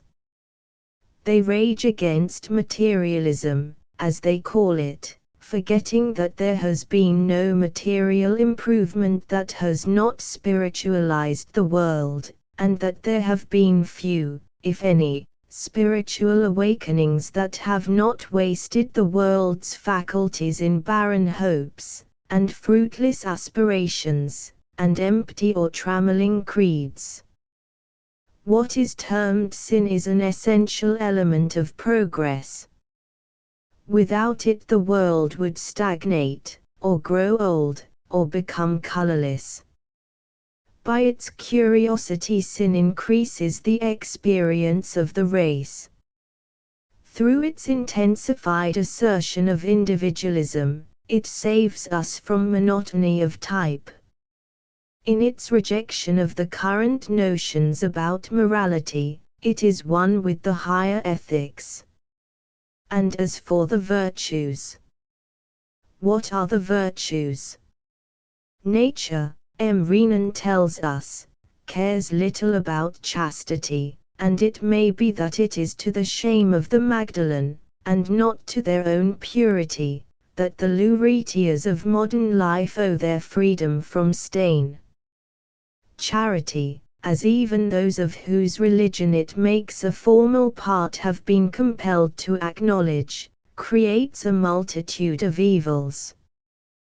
The mere existence of conscience, that faculty of which people prate so much nowadays, and are so ignorantly proud, is a sign of our imperfect development.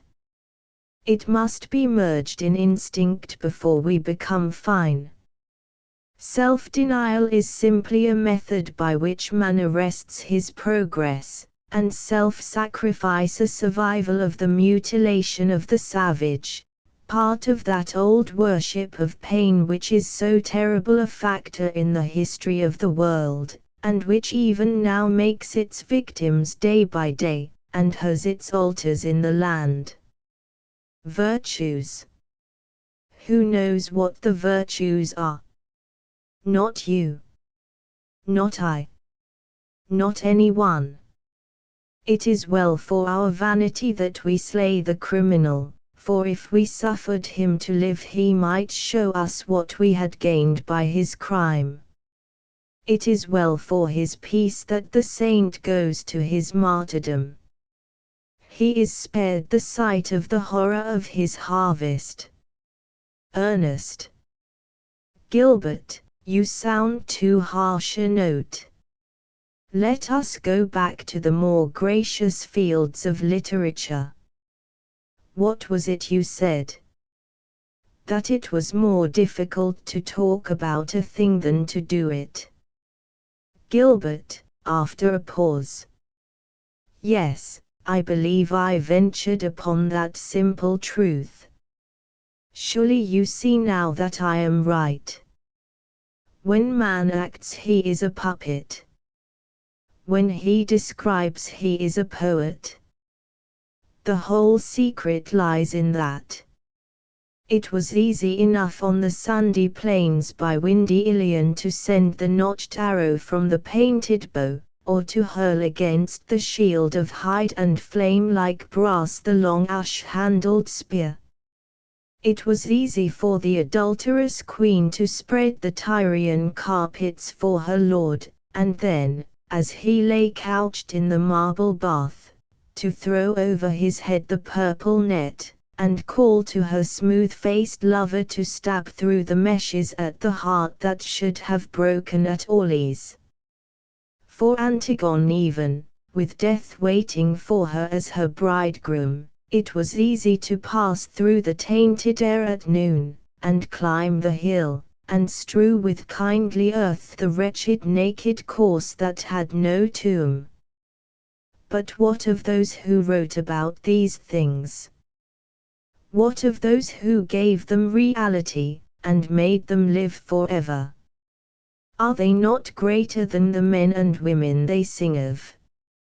Hector, that sweet knight, is dead, and Lucian tells us how in the dim underworld Menipus saw the bleaching skull of Helen, and marveled that it was for so grim a favor that all those horned ships were launched, those beautiful mailed men laid low, those towered cities brought to dust. Yet, every day the swan-like daughter of Leda comes out on the battlements, and looks down at the tide of war. The greybeards wonder at her loveliness, and she stands by the side of the king. In his chamber of stained ivory lies her leman. He is polishing his dainty armor, and combing the scarlet plume. With squire and page, her husband passes from tent to tent. She can see his bright hair, and hears, or fancies that she hears, that clear cold voice.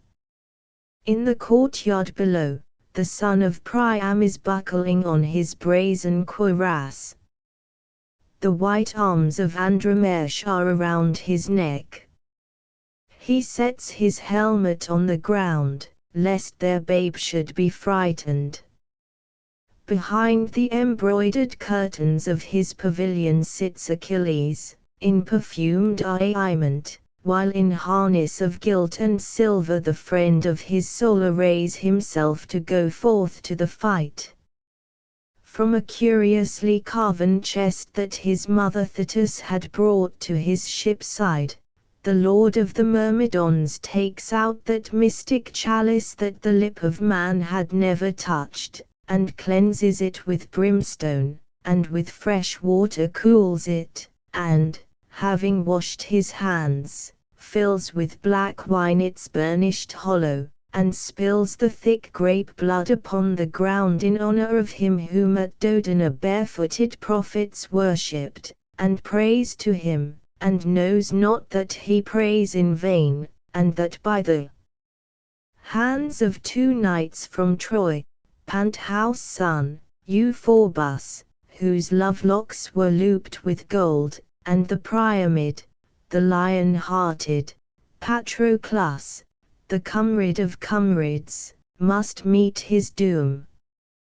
Phantoms, are they? Heroes of mist and mountain.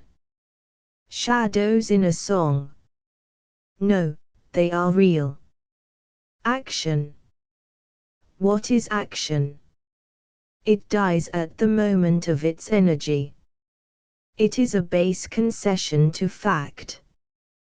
The world is made by the singer for the dreamer. Ernest. While you talk it seems to me to be so. Gilbert. It is so in truth. On the mouldering citadel of Troy lies the lizard like a thing of green bronze. The owl has built her nest in the palace of Priam. Over the empty plain wander shepherd and goat herd with their flocks, and where, on the wine-surfaced, oily sea, as Homer calls it, copper-proud and streaked with vermilion, the great galleys of the Danais came in their gleaming crescent, the lonely tunner fisher sits in his little boat and watches the bobbing corks of his net. Yet, every morning the doors of the city are thrown open, and on foot, or in horse-drawn chariot, the warriors go forth to battle, and mock their enemies from behind their iron masks. All day long the fight rages, and when night comes the torches gleam by the tents, and the cresset burns in the hall. Those who live in marble or on painted panel, know of life but a single exquisite instant, eternal indeed in its beauty, but limited to one note of passion or one mood of calm. Those whom the poet makes live have their myriad emotions of joy and terror, of courage and despair, of pleasure and of suffering. The seasons come and go in glad or saddening pageant, and with winged or leaden feet the years pass by before them. They have their youth and their manhood, they are children, and they grow old. It is always dawn for Saint Helena, as Veronese saw her at the window. Through the still morning air the angels bring her the symbol of God's pain. The cool breezes of the morning lift the gilt threads from her brow. On that little hill by the city of Florence, where the lovers of Georgian are lying, it is always the solstice of noon made so languorous by summer suns that hardly can the slim naked girl dip into the marble tank the round bubble of clear glass, and the long fingers of the lute player rest idly upon the chords. It is twilight always for the dancing nymphs whom Corot set free among the silver poplars of France. In eternal twilight they move, those frail diaphanous figures, whose tremulous white feet seem not to touch the dew-drenched grass they tread on.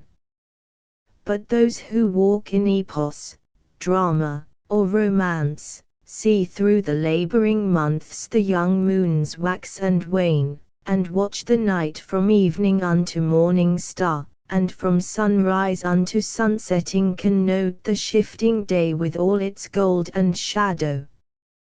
For them, as for us, the flowers bloom and wither, and the earth, that green-tressed goddess as Coleridge calls her, alters her arrayment for their pleasure. The statue is concentrated to one moment of perfection. The image stained upon the canvas possesses no spiritual element of growth or change.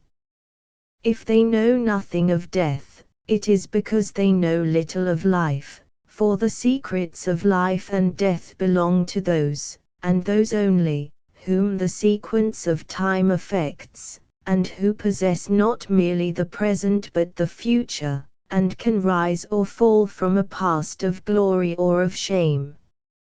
Movement, that problem of the visible arts, can be truly realized by literature alone.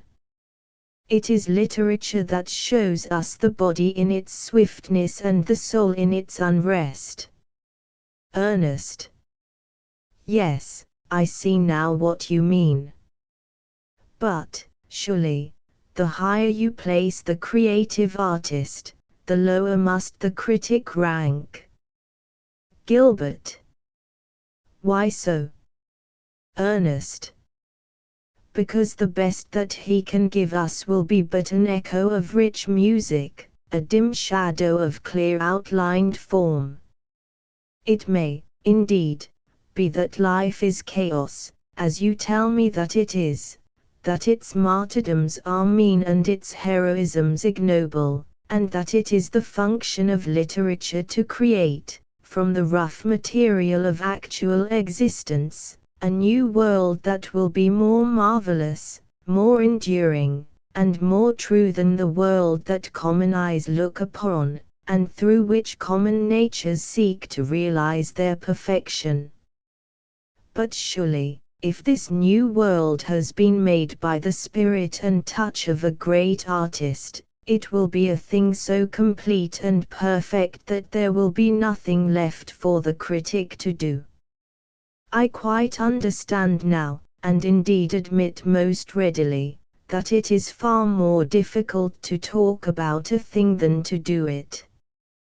But it seems to me that this sound and sensible maxim, which is really extremely soothing to one's feelings, and should be adopted as its motto by every academy of literature all over the world, applies only to the relations that exist between art and life, and not to any relations that there may be between art and criticism. Gilbert. But, surely, criticism is itself an art. And just as artistic creation implies the working of the critical faculty, and, indeed, without it cannot be said to exist at all, so criticism is really creative in the highest sense of the word. Criticism is, in fact, both creative and independent. Ernest. Independent. Gilbert. Yes, independent.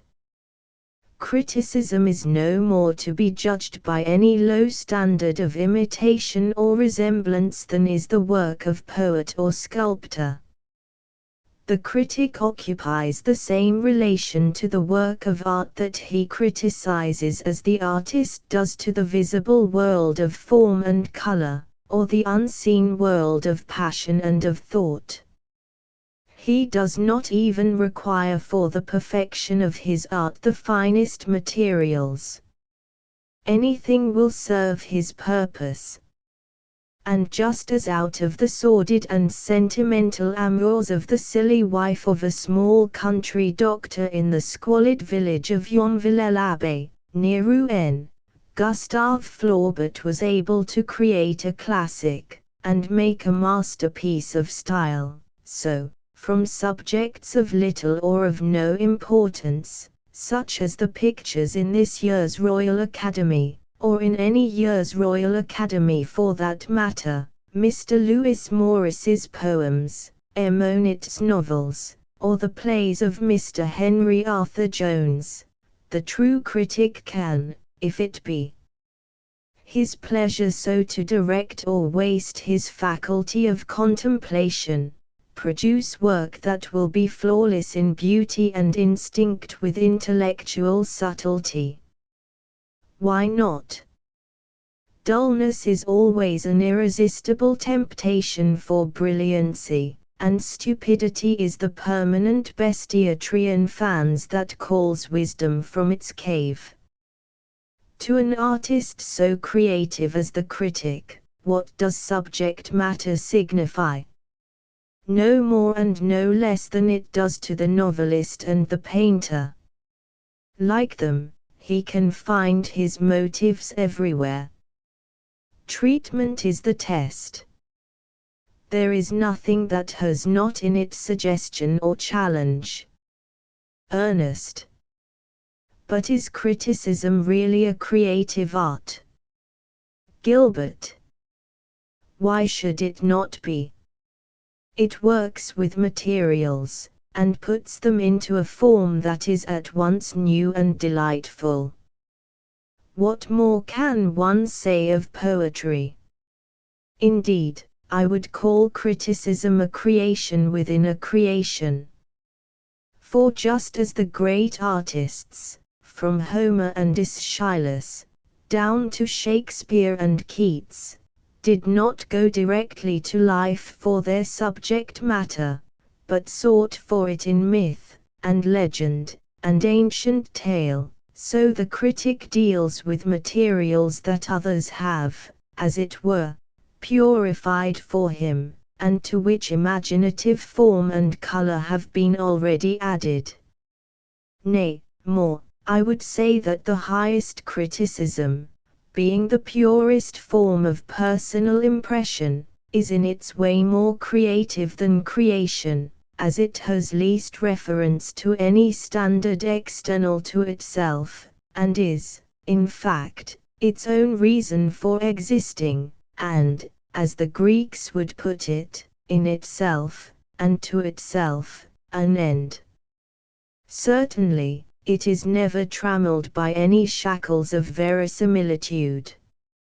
No ignoble considerations of probability, that cowardly concession to the tedious repetitions of domestic or public life, affect it ever.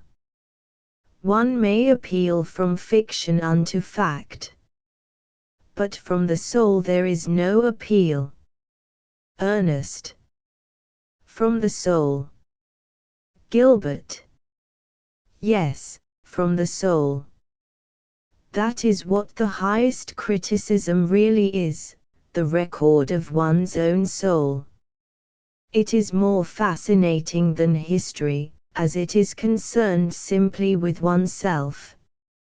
It is more delightful than philosophy, as its subject is concrete and not abstract, real and not vague. It is the only civilized form of autobiography, as it deals not with the events, but with the thoughts of one's life, not with life's physical accidents of deed or circumstance, but with the spiritual moods and imaginative passions of the mind. I am always amused by the silly vanity of those writers and artists of our day who seem to imagine that the primary function of the critic is to chatter about their second-rate work. The best that one can say of most modern creative art is that it is just a little less vulgar than reality, and so the critic, with his fine sense of distinction and sure instinct of delicate refinement, will prefer to look into the silver mirror or through the woven veil, and will turn his eyes away from the chaos and clamor of actual existence, though the mirror be tarnished and the veil be torn. His sole aim is to chronicle his own impressions. It is for him that pictures are painted, books written, and marble hewn into form. Earnest. I seem to have heard another theory of criticism. Gilbert. Yes, it has been said by one whose gracious memory we all revere, and the music of whose pipe once lured Proserpina from her Sicilian fields, and made those white feet stir, and not in vain, the comer cowslips, that the proper aim of criticism is to see the object as in itself it really is. But this is a very serious error, and takes no cognizance of criticism's most perfect form, which is in its essence purely subjective, and seeks to reveal its own secret and not the secret of another. For the highest criticism deals with art not as expressive but as impressive purely. Ernest. But is that really so? Gilbert. Of course it is.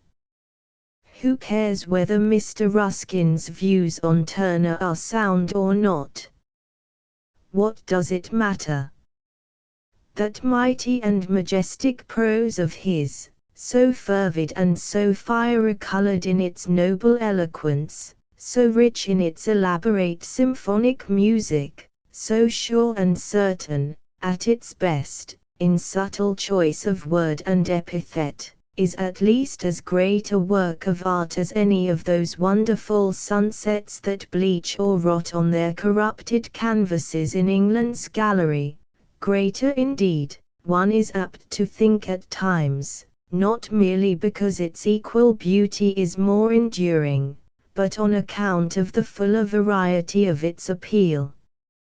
Soul speaking to soul in those long cadenced lines, not through form and color alone, though through these, indeed, completely and without loss, but with intellectual and emotional utterance, with lofty passion and with loftier thought, with imaginative insight, and with poetic aim, greater, I always think, even as literature is the greater art. Who, again, cares whether Mr. Pater has put into the portrait of Mona Lisa something that Leonardo never dreamed of?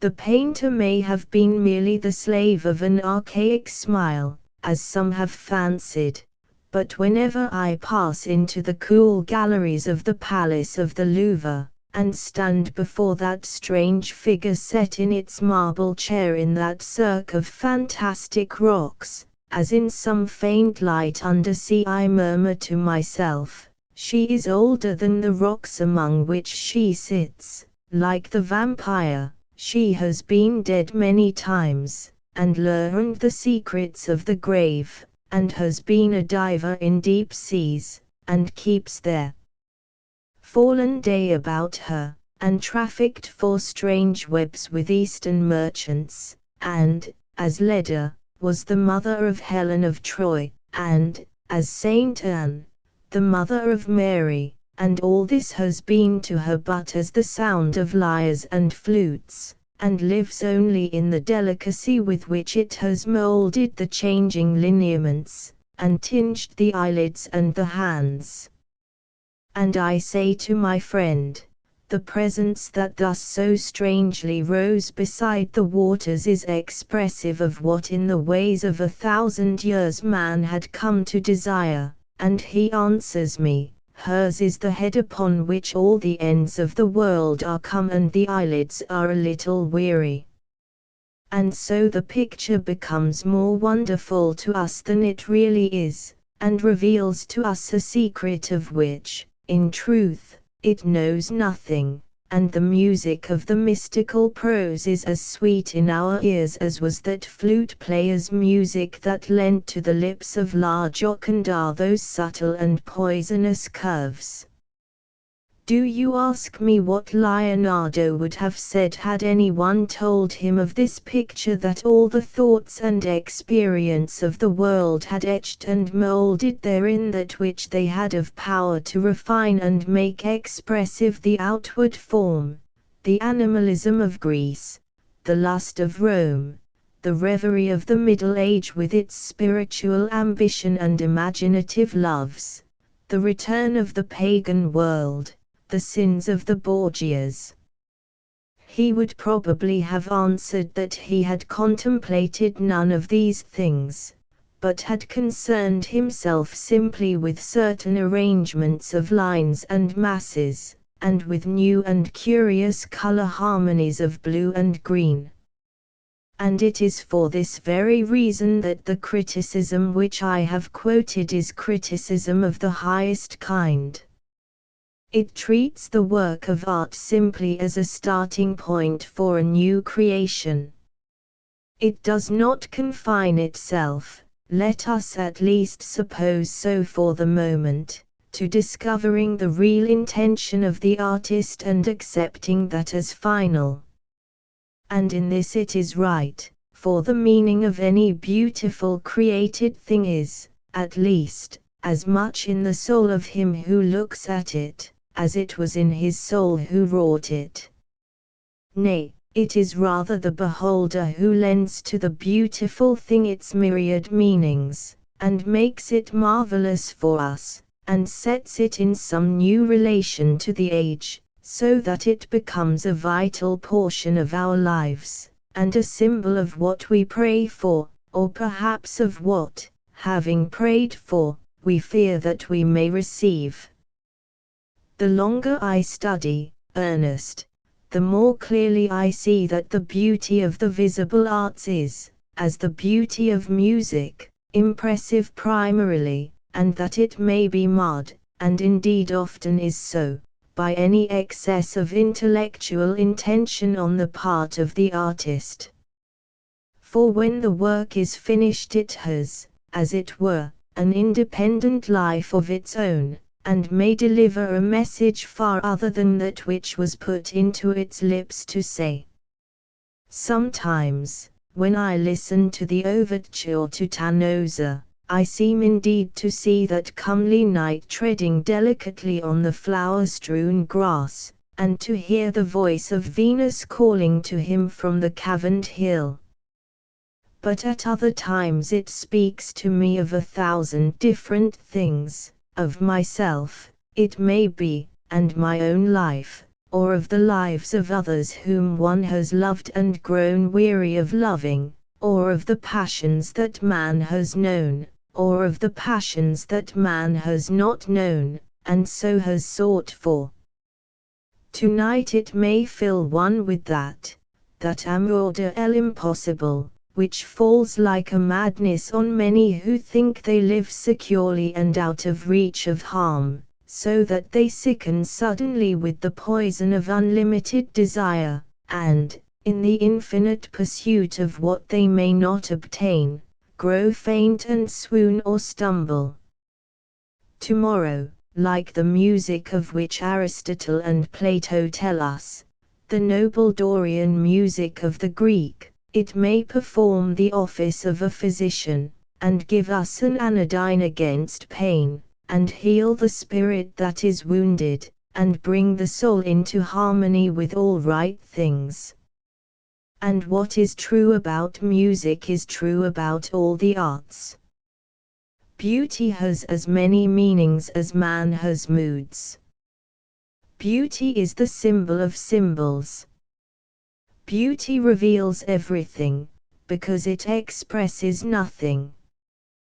When it shows us itself, it shows us the whole fiery-colored world. Ernest. But is such work as you have talked about really criticism? Gilbert.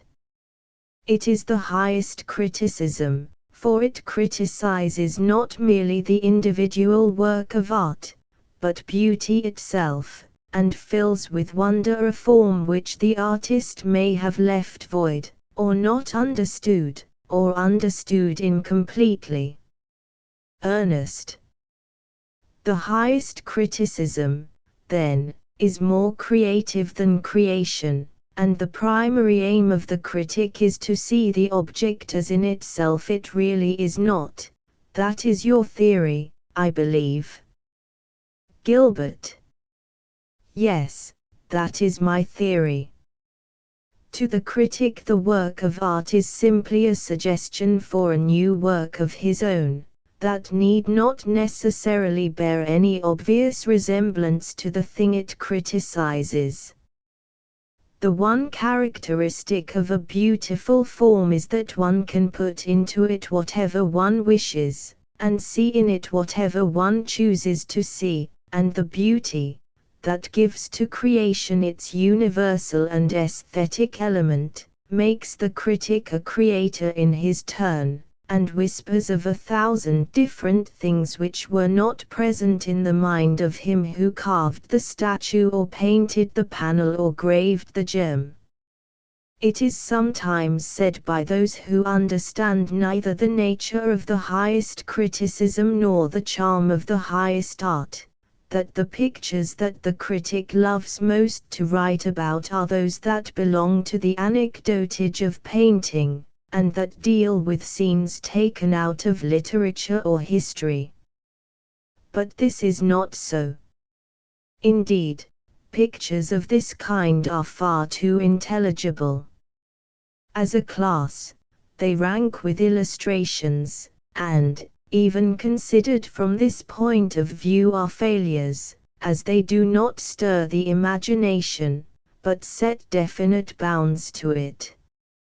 For the domain of the painter is, as I suggested before, widely different from that of the poet. To the latter belongs life in its full and absolute entirety, not merely the beauty that men look at, but the beauty that men listen to also, not merely the momentary grace of form or the transient gladness of color, but the whole sphere of feeling, the perfect cycle of thought. The painter is so far limited that it is only through the mask of the body that he can show us the mystery of the soul, only through conventional images that he can handle ideas, only through its physical equivalents that he can deal with psychology. And how inadequately does he do it then, asking us to accept the torn turban of the Moor for the noble rage of Othello, or a dotard in a storm for the wild madness of Lear. Yet it seems as if nothing could stop him. Most of our elderly English painters spend their wicked and wasted lives in poaching upon the domain of the poets, marring their motives by clumsy treatment, and striving to render, by visible form or color, the marvel of what is invisible, the splendor of what is not seen. Their pictures are, as a natural consequence, insufferably tedious. They have degraded the invisible arts into the obvious arts, and the one thing not worth looking at is the obvious. I do not say that poet and painter may not treat of the same subject. They have always done so and will always do so. But while the poet can be pictorial or not, as he chooses, the painter must be pictorial always. For a painter is limited, not to what he sees in nature, but to what upon canvas may be seen. And so, my dear Ernest, pictures of this kind will not really fascinate the critic.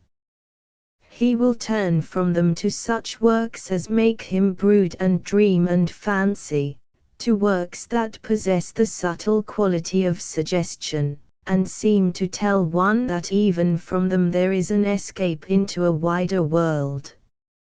It is sometimes said that the tragedy of an artist's life is that he cannot realize his ideal. But the true tragedy that dogs the steps of most artists is that they realize their ideal too absolutely. For, when the ideal is realized, it is robbed of its wonder and its mystery, and becomes simply a new starting point for an ideal that is other than itself. This is the reason why music is the perfect type of art. Music can never reveal its ultimate secret. This, also, is the explanation of the value of limitations in art. The sculptor gladly surrenders imitative color, and the painter the actual dimensions of form, because by such renunciations they are able to avoid too definite a presentation of the real, which would be mere imitation, and too definite a realization of the ideal, which would be too purely intellectual. It is through its very incompleteness that art becomes complete in beauty, and so addresses itself, not to the faculty of recognition nor to the faculty of reason, but to the aesthetic sense alone, which, while accepting both reason and recognition as stages of apprehension, subordinates them both to a pure synthetic impression of the work of art as a whole, and, taking whatever alien emotional elements the work may possess, uses their very complexity as a means by which a richer unity may be added to the ultimate impression itself. You see, then, how it is that the aesthetic critic rejects these obvious modes of art that have but one message to deliver, and having delivered it become dumb and sterile, and seeks rather for such modes as suggest reverie and mood, and by their imaginative beauty make all interpretations true, and no interpretation final.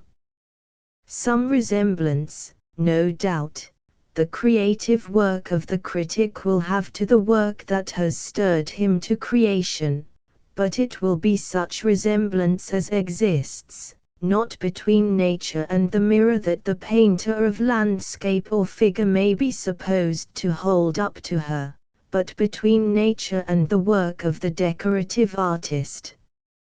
Just as on the flowerless carpets of Persia, tulip and rose blossom indeed and are lovely to look on, though they are not reproduced in visible shape or line.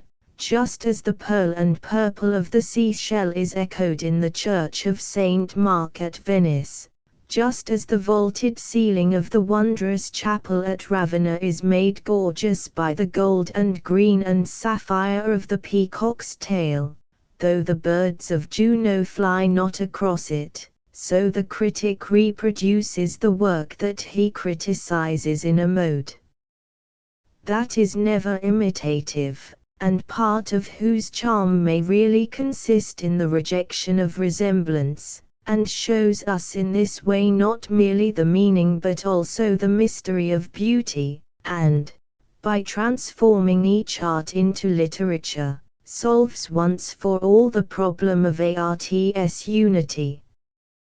But I see it is time for supper. After we have discussed some Chambertin and a few ortolans, we will pass on to the question of the critic considered in the light of the interpreter. Ernest. You admit, then, that the critic may occasionally be allowed to see the object as in itself it really is. Gilbert. I am not quite sure. Perhaps I may admit it after supper. There is a subtle influence in supper. The critic as artist with some remarks upon the importance of discussing everything a dialogue, Part 2. Persons, the same. Scene, the same. Ernest. The ortolans were delightful, and the Chambertin perfect, and now let us return to the point at issue. Gilbert. Don't let us do that. Conversation should touch everything, but should concentrate itself on nothing. Let us talk about moral indignation, its cause and cure, a subject on which I think of writing, or about the survival of the cits, as shown by the English comic papers, or about any topic that may turn up. Ernest. No, I want to discuss the critic and criticism. You have told me that the highest criticism deals with art, not as expressive, but as impressive purely, and is consequently both creative and independent, is in fact an art by itself, occupying the same relation to creative work that creative work does to the visible world of form and color, or the unseen world of passion and of thought. Well, now, tell me, will not the critic be sometimes a real interpreter? Gilbert. Yes, the critic will be an interpreter, if he chooses. He can pass from his synthetic impression of the work of art as a whole, to an analysis or exposition of the work itself, and in this lower sphere, as I hold it to be, there are many delightful things to be said and done. Yet his object will not always be to explain the work of art. He may seek rather to deepen its mystery, to raise round it, and round its maker, that mist of wonder which is dear to both gods and worshippers alike. Ordinary people are terribly at ease in Zion. They propose to walk arm in arm with the poets, and have a glib ignorant way of saying, "Why should we read what is written about Shakespeare and Milton? We can read the plays and the poems. That is enough." But an appreciation of Milton is, as the late rector of Lincoln remarked once, the reward of consummate scholarship. And he who desires to understand Shakespeare truly must understand the relations in which Shakespeare stood to the Renaissance and the Reformation, to the age of Elizabeth and the age of James. He must be familiar with the history of the struggle for supremacy between the old classical forms and the new spirit of romance, between the school of Sidney, and Daniel, and Johnson, and the school of Marlowe and Marlowe's greater son. He must know the materials that were at Shakespeare's disposal, and the method in which he used them, and the conditions of theatric presentation in the 16th and 17th century, their limitations and their opportunities for freedom, and the literary criticism of Shakespeare's day, its aims and modes and canons. He must study the English language in its progress, and blank or rhymed verse in its various developments. He must study the Greek drama, and the connection between the art of the creator of the Agamemnon and the art of the creator of Macbeth. In a word, he must be able to bind Elizabethan London to the Athens of Pericles, and to learn Shakespeare's true position in the history of European drama and the drama of the world. The critic will certainly be an interpreter, but he will not treat art as a riddling sphinx, whose shallow secret may be guessed and revealed by one whose feet are wounded and who knows not his name. Rather, he will look upon art as a goddess whose mystery it is his province to intensify, and whose majesty his privilege to make more marvelous in the eyes of men. And here, Ernest, this strange thing happens. The critic will indeed be an interpreter, but he will not be an interpreter in the sense of one who simply repeats in another form a message that has been put into his lips to say. For, just as it is only by contact with the art of foreign nations that the art of a country gains that individual and separate life that we call nationality, so, by curious inversion, it is only by intensifying his own personality that the critic can interpret the personality and work of others. And the more strongly this personality enters into the interpretation, the more real the interpretation becomes, the more satisfying, the more convincing, and the more true. Ernest. I would have said that personality would have been a disturbing element. Gilbert. No, it is an element of revelation. If you wish to understand others, you must intensify your own individualism. Ernest. What, then, is the result? Gilbert. I will tell you, and perhaps I can tell you best by definite example. It seems to me that, while the literary critic stands of course first, as having the wider range, and larger vision, and nobler material, each of the arts has a critic, as it were, assigned to it. The actor is a critic of the drama. He shows the poet's work under new conditions, and by a method special to himself. He takes the written word, and action, gesture and voice become the media of revelation. The singer or the player on lute and viol is the critic of music. The etcher of a picture robs the painting of its fair colors, but shows us by the use of a new material its true color quality, its tones and values, and the relations of its masses, and so is, in his way, a critic of it, for the critic is he who exhibits to us a work of art in a form different from that of the work itself, and the employment of a new material is a critical as well as a creative element. Sculpture, too, has its critic, who may be either the carver of a gem, as he was in Greek days, or some painter like Mantegna, who sought to reproduce on canvas the beauty of plastic line and the symphonic dignity of processional bas-relief. And in the case of all these creative critics of art it is evident that personality is an absolute essential for any real interpretation. When Rubinstein plays to us the Sonata Appassionata of Beethoven, he gives us not merely Beethoven, but also himself, and so gives us Beethoven absolutely, Beethoven reinterpreted through a rich artistic nature, and made vivid and wonderful to us by a new and intense personality. When a great actor plays Shakespeare we have the same experience. His own individuality becomes a vital part of the interpretation.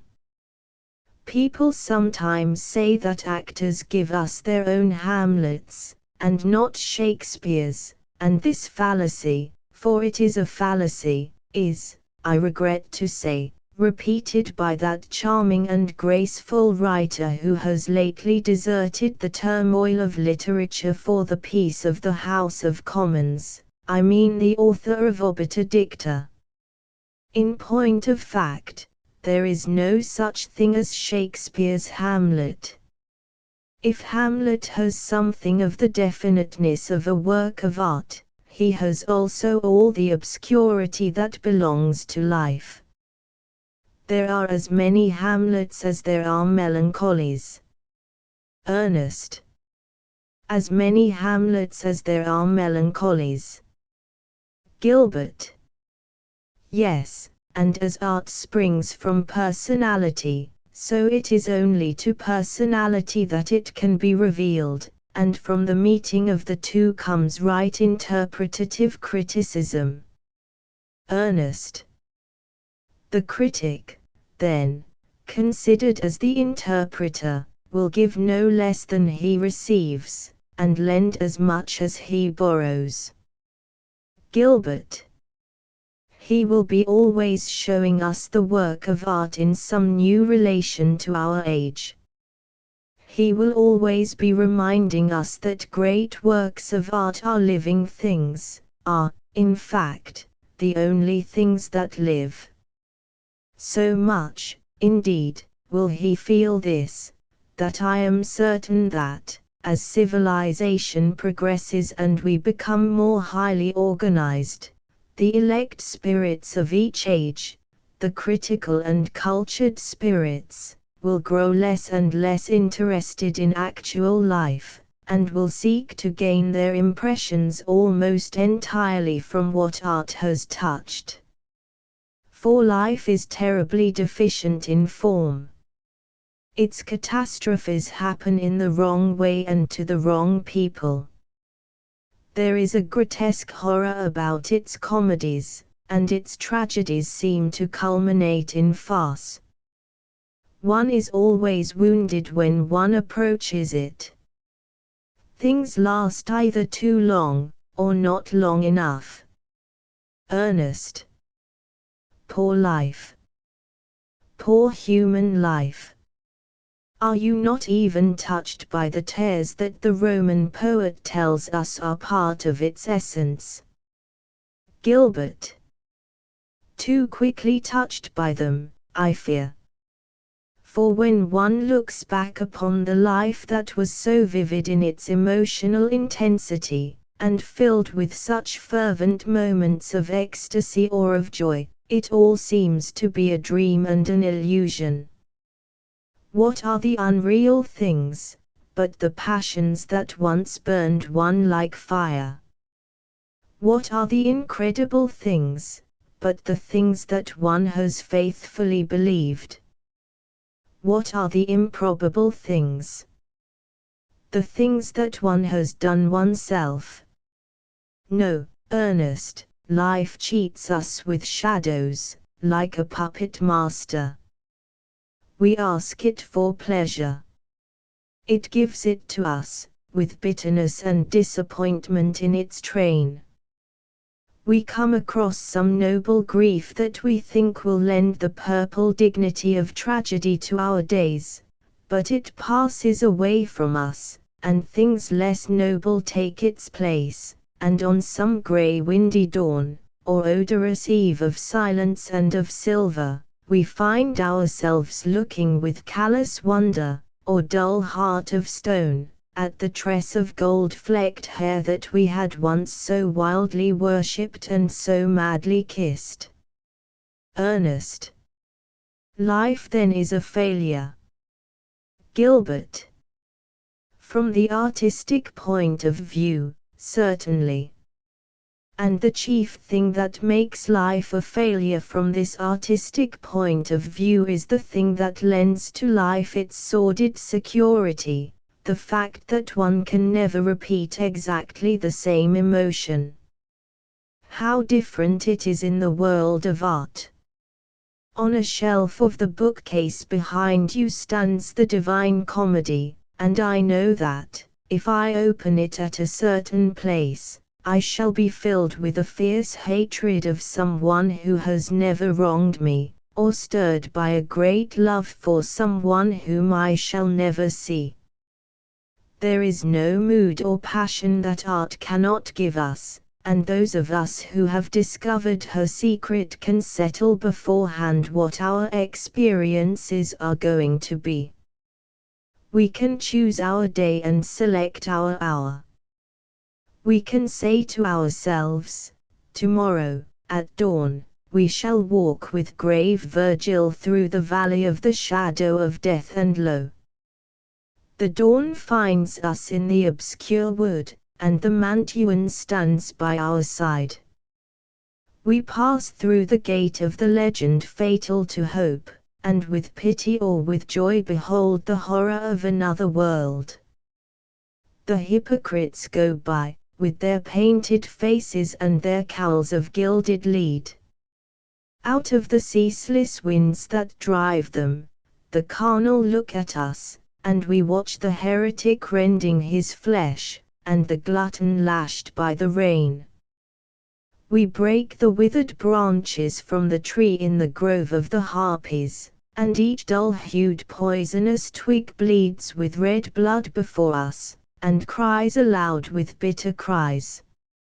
Out of a horn of fire Odysseus speaks to us, and when from his sepulchre of flame the great Ghibelline rises, the pride that triumphs over the torture of that bed becomes ours for a moment. Through the dim purple air fly those who have stained the world with the beauty of their sin, and in the pit of loathsome disease, dropsy-stricken and swollen of body into the semblance of a monstrous lute, lies Adamo di Brescia, the coiner of false coin. He bids us listen to his misery, we stop, and with dry and gaping lips he tells us how he dreams day and night of the brooks of clear water that in cool dewy channels gush down the green Casentine hills. Sinon, the false Greek of Troy, mocks at him. He smites him in the face, and they wrangle. We are fascinated by their shame, and loiter, till Virgil chides us and leads us away to that city turreted by giants where great Nimrod blows his horn. Terrible things are in store for us, and we go to meet them in Dante's arraignment and with Dante's heart. We traverse the marshes of the Styx, and Argenti swims to the boat through the slimy waves. He calls to us, and we reject him. When we hear the voice of his agony we are glad, and Virgil praises us for the bitterness of our scorn. We tread upon the cold crystal of Cocytus, in which traitors stick like straws in glass. Our foot strikes against the head of Bocca. He will not tell us his name, and we tear the hair in handfuls from the screaming skull. Alberigo prays us to break the ice upon his face that he may weep a little. We pledge our word to him, and when he has uttered his dolorous tale we deny the word that we have spoken, and pass from him, such cruelty being courtesy indeed. For who more base than he who has mercy for the condemned of God? In the jaws of Lucifer we see the man who sold Christ, and in the jaws of Lucifer the men who slew Caesar. We tremble, and come forth to re-behold the stars. In the land of purgation the air is freer, and the holy mountain rises into the pure light of day. There is peace for us, and for those who for a season abide in it there is some peace also, though, pale from the poison of the Maremma, Madonna Pia passes before us, and as men, with the sorrow of earth still lingering about her, is there. Soul after soul makes us share in some repentance or some joy. He whom the mourning of his widow taught to drink the sweet wormwood of pain, tells us of Nella praying in her lonely bed, and we learn from the mouth of Bencant how a single tear may save a dying sinner from the fiend. Sordolo, that noble and disdainful Lombard, eyes us from afar like a couchant lion. When he learns that Virgil is one of Mantua's citizens, he falls upon his neck, and when he learns that he is the singer of Rome he falls before his feet. In that valley whose grass and flowers are fairer than cleft emerald and Indian wood, and brighter than scarlet and silver, they are singing who in the world were kings. But the lips of Rudolph of Habsburg do not move to the music of the others, and Philip of France beats his breast and Henry of England sits alone. On and on we go, climbing the marvelous stair, and the stars become larger than their wont, and the song of the kings grows faint, and at length we reach the 7 trees of gold and the garden of the earthly paradise. In a griffin-drawn chariot appears one whose brows are bound with olive, who is veiled in white, and mantled in green, and robed in a vesture that is colored like live fire. The ancient flame wakes within us. Our blood quickens through terrible pulses. We recognize her. It is Beatrice, the woman we have worshipped. The ice congealed about our heart melts. Wild tears of anguish break from us, and we bow our forehead to the ground, for we know that we have sinned. When we have done penance, and are purified, and have drunk of the fountain of Lethe and bathed in the fountain of Juno, the mistress of our soul raises us to the paradise of heaven. Out of that eternal pearl, the moon, the face of Picardinati leans to us.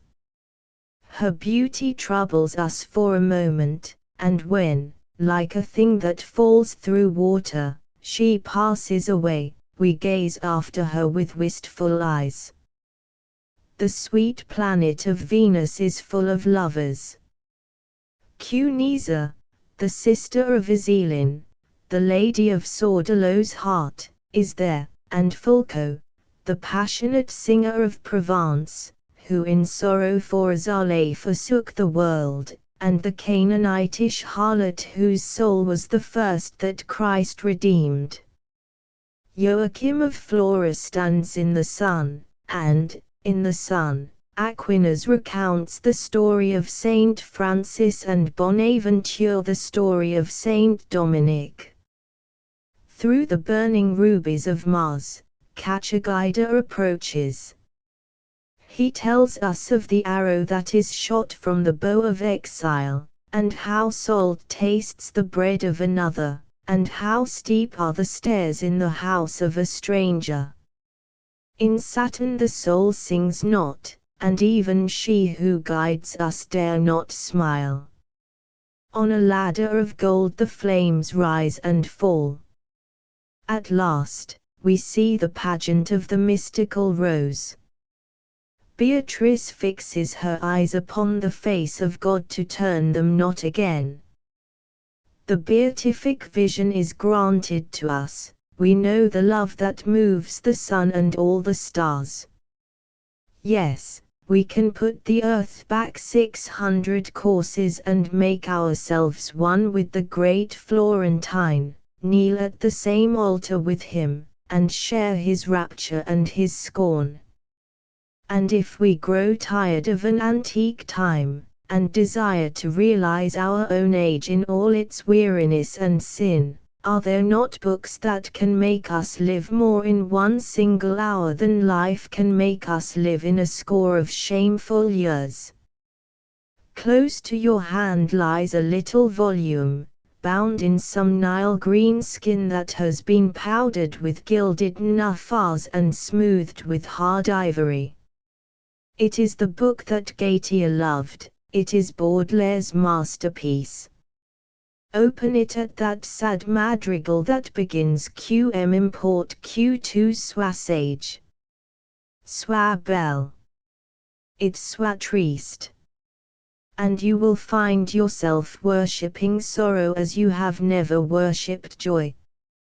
Pass on to the poem on the man who tortures himself. Let its subtle music steal into your brain and color your thoughts, and you will become for a moment what he was who wrote it, nay, not for a moment only, but for many barren moonlit nights and sunless sterile days will a despair that is not your own make its dwelling within you, and the misery of another gnaw your heart away.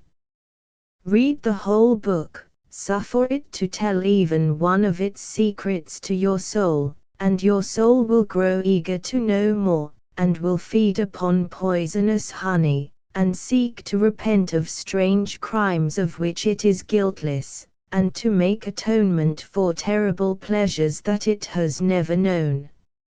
And then, when you are tired of these flowers of evil, turn to the flowers that grow in the garden of Perdita, and in their dew-drenched chalices cool your fevered brow, and let their loveliness heal and restore your soul, or wake from his forgotten tomb the sweet Syrian, Meleager, and bid the lover of Heliodore make you music, for he too has flowers in his song, red pomegranate blossoms, and irises that smell of myrrh, ringed daffodils and dark blue hyacinths, and marjoram and crinkled ox eyes.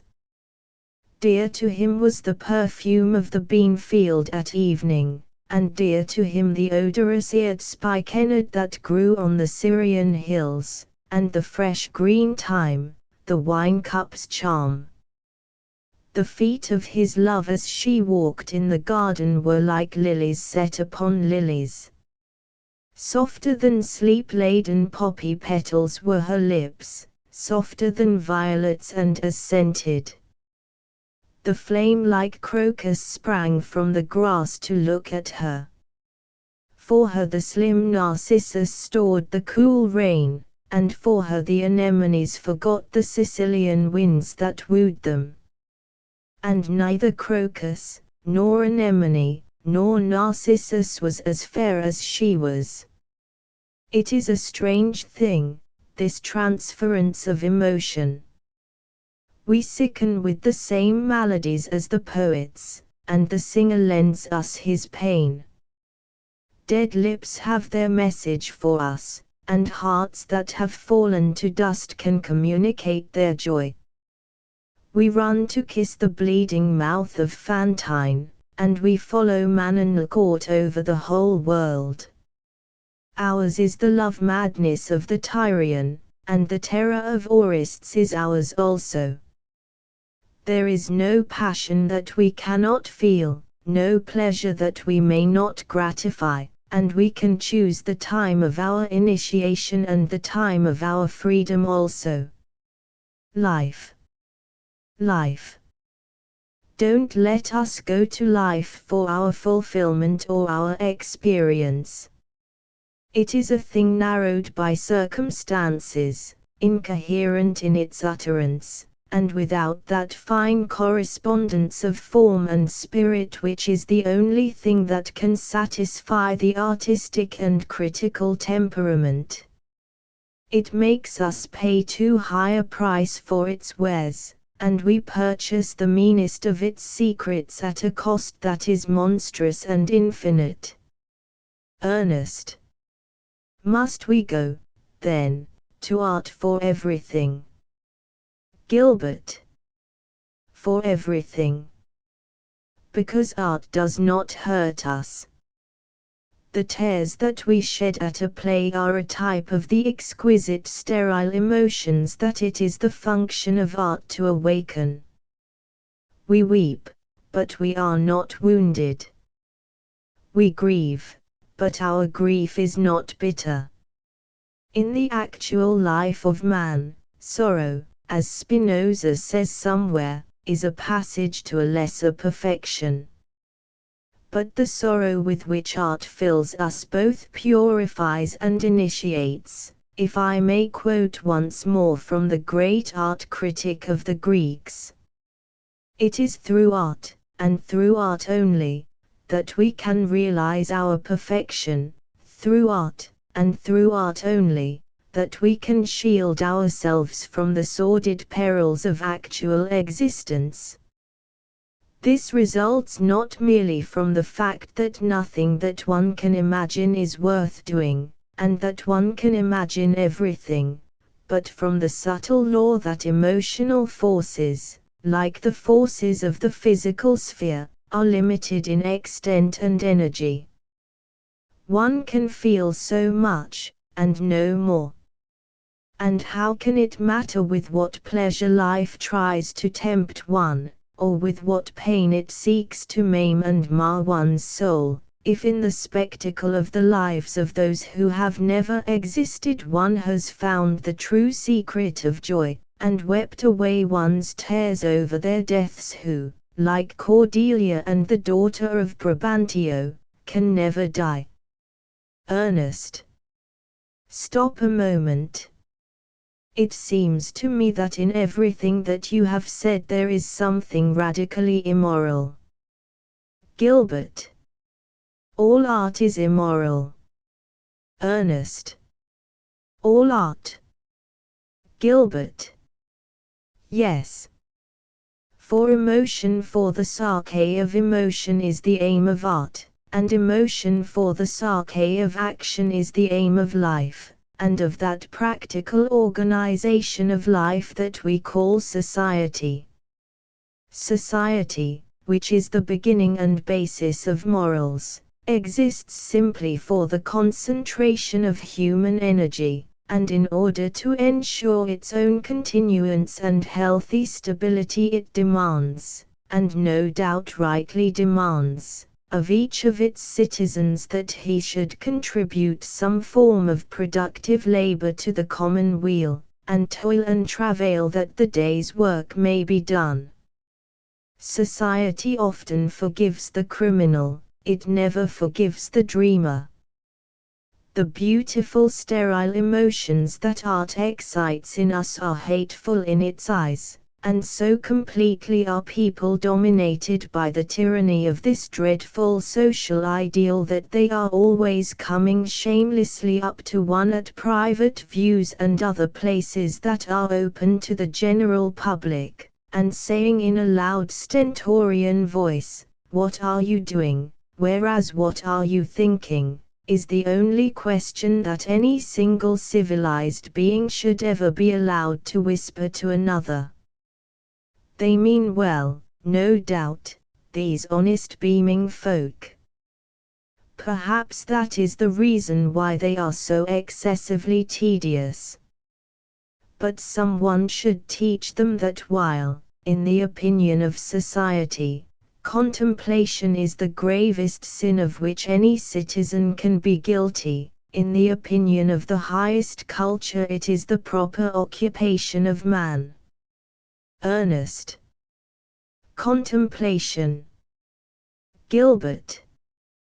Contemplation. I said to you some time ago that it was far more difficult to talk about a thing than to do it.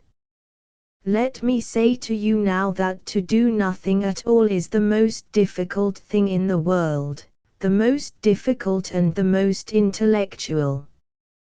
To Plato, with his passion for wisdom, this was the noblest form of energy. To Aristotle, with his passion for knowledge, this was the noblest form of energy also. It was to this that the passion for holiness led the saint and the mystic of medieval days. Ernest. We exist, then, to do nothing. Gilbert. It is to do nothing that the elect exist. Action is limited and relative. Unlimited and absolute is the vision of him who sits at ease and watches, who walks in loneliness and dreams. But we who are born at the close of this wonderful age are at once too cultured and too critical, too intellectually subtle and too curious of exquisite pleasures, to accept any speculations about life in exchange for life itself.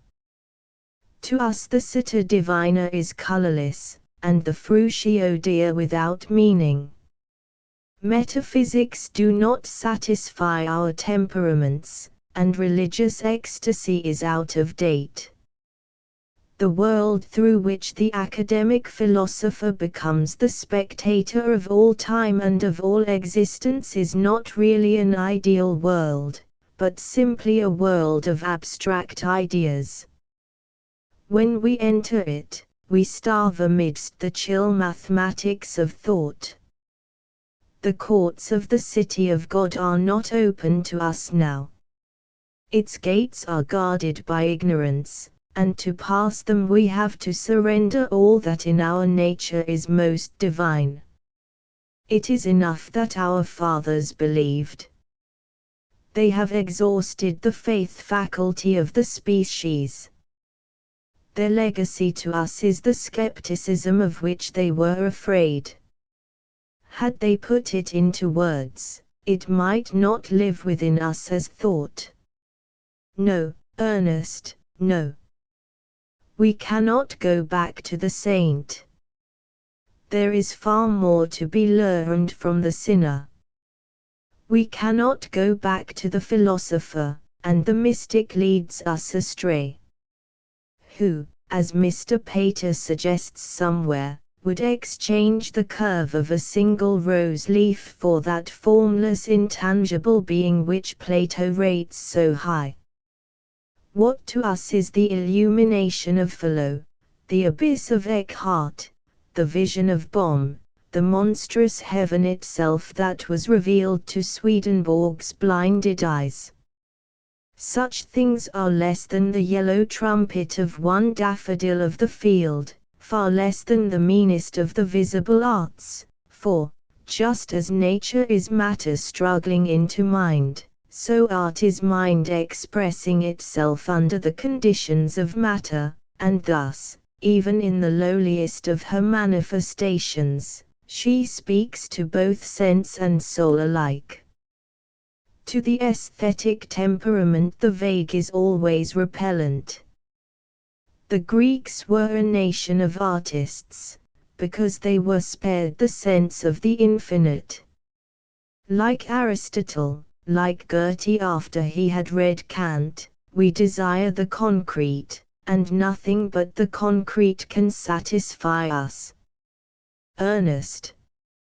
What then do you propose? Gilbert. It seems to me that with the development of the critical spirit we shall be able to realize, not merely our own lives, but the collective life of the race, and so to make ourselves absolutely modern, in the true meaning of the word modernity. For he to whom the present is the only thing that is present, knows nothing of the age in which he lives. To realize the 19th century, one must realize every century that has preceded it and that has contributed to its making. To know anything about oneself, one must know all about others. There must be no mood with which one cannot sympathize, no dead mode of life that one cannot make alive.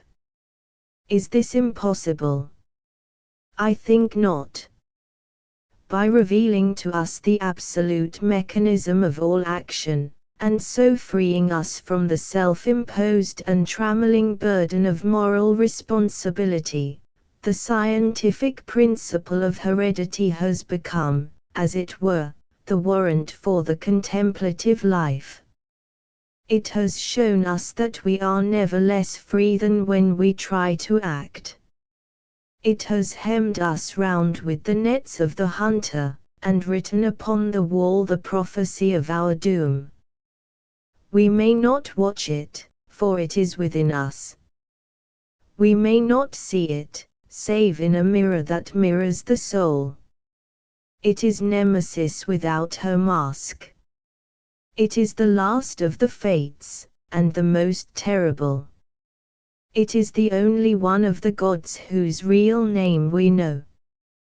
And yet, while in the sphere of practical and external life it has robbed energy of its freedom and activity of its choice, in the subjective sphere, where the soul is at work, it comes to us, this terrible shadow, with many gifts in its hands, gifts of strange temperaments and subtle susceptibilities, gifts of wild ardors and chill moods of indifference, complex multiform gifts of thoughts that are at variance with each other, and passions that war against themselves.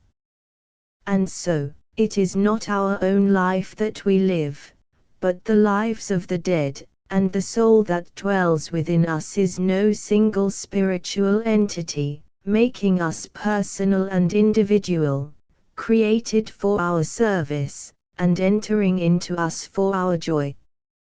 It is something that has dwelt in fearful places, and in ancient sepulchres has made its abode. It is sick with many maladies, and has memories of curious sins. It is wiser than we are, and its wisdom is bitter. It fills us with impossible desires, and makes us follow what we know we cannot gain.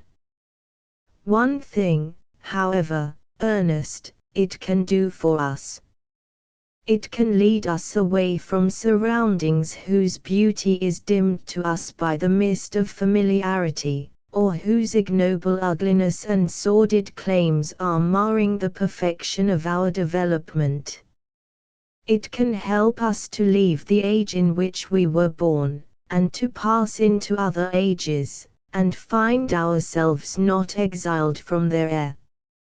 It can teach us how to escape from our experience, and to realize the experiences of those who are greater than we are. The pain of leopardy crying out against life becomes our pain. Theocritus blows on his pipe, and we laugh with the lips of nymph and shepherd. In the wolf-skin of Pierre Vidal we flee before the hounds, and in the armor of Lancelot we ride from the bower of the queen. We have whispered the secret of our love beneath the cowl of Abelard, and in the stained raiment of Vian have put our shame into song.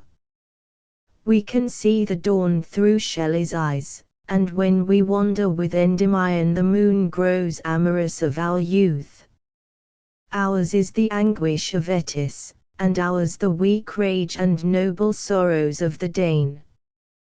Do you think that it is the imagination that enables us to live these countless lives? Yes, it is the imagination, and the imagination is the result of heredity. It is simply concentrated race experience. Ernest. But wherein this is the function of the critical spirit? Gilbert. The culture that this transmission of racial experiences makes possible can be made perfect by the critical spirit alone, and indeed may be said to be one with it. For who is the true critic but he who bears within himself the dreams, and ideas, and feelings of myriad generations, and to whom no form of thought is alien, no emotional impulse obscure? And who the true man of culture, if not he who by fine scholarship and fastidious rejection has made instinct self-conscious and intelligent, and can separate the work that has distinction from the work that has it not, and so by contact and comparison makes himself master of the secrets of style and school, and understands their meanings, and listens to their voices, and develops that spirit of disinterested curiosity which is the real root, as it is the real flower, of the intellectual life. And thus attains to intellectual clarity, and, having learned the best that is known and thought in the world lives, it is not fanciful to say so, with those who are the immortals. Yes, Ernest. The contemplative life, the life that has for its aim not doing but being, and not being merely, but becoming, that is what the critical spirit can give us. The gods live thus, either brooding over their own perfection, as Aristotle tells us, or, as Epicurus fancied, watching with the calm eyes of the spectator the tragicomedy of the world that they have made. We, too, might live like them, and set ourselves to witness with appropriate emotions the varied scenes that man and nature afford. We might make ourselves spiritual by detaching ourselves from action, and become perfect by the rejection of energy. It has often seemed to me that Browning felt something of this. Shakespeare hurls Hamlet into active life, and makes him realize his mission by effort. Browning might have given us a Hamlet who would have realized his mission by thought. Incident and event were to him unreal or unmeaning. He made the soul the protagonist of life's tragedy, and looked on action as the one undramatic element of a play. To us, at any rate, there is the true ideal. From the high tower of thought we can look out at the world. Calm, and self-centered, and complete, the aesthetic critic contemplates life, and no arrow drawn at a venture can pierce between the joints of his harness. he at least is safe. He has discovered how to live. Is such a mode of life immoral? Yes, all the arts are immoral, except those baser forms of sensual or didactic art that seek to excite to action of evil or of good. For action of every kind belongs to the sphere of ethics. The aim of art is simply to create a mood. Is such a mode of life unpractical? Ah! It is not so easy to be unpractical as the ignorant Philistine imagines. It were well for England if it were so. There is no country in the world so much in need of unpractical people as this country of ours. With us, thought is degraded by its constant association with practice. Who that moves in the stress and turmoil of actual existence, noisy politician, or brawling social reformer, or poor narrow-minded priest blinded by the sufferings of that unimportant section of the community among whom he has cast his lot, can seriously claim to be able to form a disinterested intellectual judgment about any one thing? Each of the professions means a prejudice. The necessity for a career forces everyone to take sides. We live in the age of the overworked, and the undereducated, the age in which people are so industrious that they become absolutely stupid. And, harsh though it may sound, I cannot help saying that such people deserve their doom. The sure way of knowing nothing about life is to try to make oneself useful. Ernest. A charming doctrine, Gilbert. Gilbert. I am not sure about that, but it has at least the minor merit of being true. That the desire to do good to others produces a plentiful crop of prigs is the least of the evils of which it is the cause. The prig is a very interesting psychological study, and though of all poses a moral pose is the most offensive, still to have a pose at all is something. It is a formal recognition of the importance of treating life from a definite and reasoned standpoint. That humanitarian sympathy wars against nature, by securing the survival of the failure, may make the man of science loathe its facile virtues. The political economist may cry out against it for putting the improvident on the same level as the provident, and so robbing life of the strongest, because most sordid, incentive to industry. But, in the eyes of the thinker, the real harm that emotional sympathy does is that it limits knowledge, and so prevents us from solving any single social problem. We are trying at present to stave off the coming crisis, the coming revolution as my friends the Fabianists call it, by means of dolls and arms. Well, when the revolution or crisis arrives, we shall be powerless, because we shall know nothing. And so, Ernest, let us not be deceived. England will never be civilized till she has added utopia to her dominions. There is more than one of her colonies that she might with advantage surrender for so fair a land. What we want are unpractical people who see beyond the moment, and think beyond the day. Those who try to lead the people can only do so by following the mob. It is through the voice of one crying in the wilderness that the ways of the gods must be prepared. But perhaps you think that in beholding for the mere joy of beholding, and contemplating for the sake of contemplation, there is something that is egotistic. If you think so, do not say so.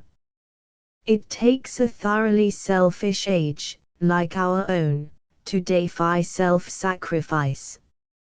It takes a thoroughly grasping age, such as that in which we live, to set above the fine intellectual virtues, those shallow and emotional virtues that are an immediate practical benefit to itself. They miss their aim, too, these philanthropists and sentimentalists of our day, who are always chattering to one about one's duty to one's neighbor. For the development of the race depends on the development of the individual, and where self-culture has ceased to be the ideal, the intellectual standard is instantly lowered, and, often, ultimately lost. If you meet at dinner a man who has spent his life in educating himself, a rare type in our time, I admit, but still one occasionally to be met with, you rise from table richer, and conscious that a high ideal has for a moment touched and sanctified your days. But oh, my dear Ernest, to sit next to a man who has spent his life in trying to educate others. What a dreadful experience that is! How appalling is that ignorance which is the inevitable result of the fatal habit of imparting opinions! How limited in range the creature's mind proves to be! How it wearies us, and must weary himself, with its endless repetitions and sickly reiteration.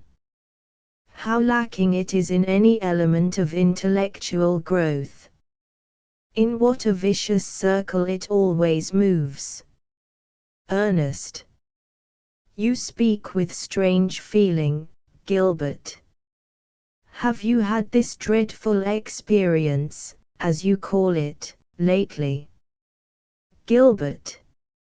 Few of us escape it. People say that the schoolmaster is abroad. I wish to goodness he were. But the type of which, after all, he is only one, and certainly the least important, of the representatives, seems to me to be really dominating our lives, and just as the philanthropist is the nuisance of the ethical sphere, so the nuisance of the intellectual sphere is the man who is so occupied in trying to educate others, that he has never had any time to educate himself. No, Ernest, self-culture is the true ideal of man. Gertie saw it, and the immediate debt that we owe to Gertie is greater than the debt we owe to any man since Greek days.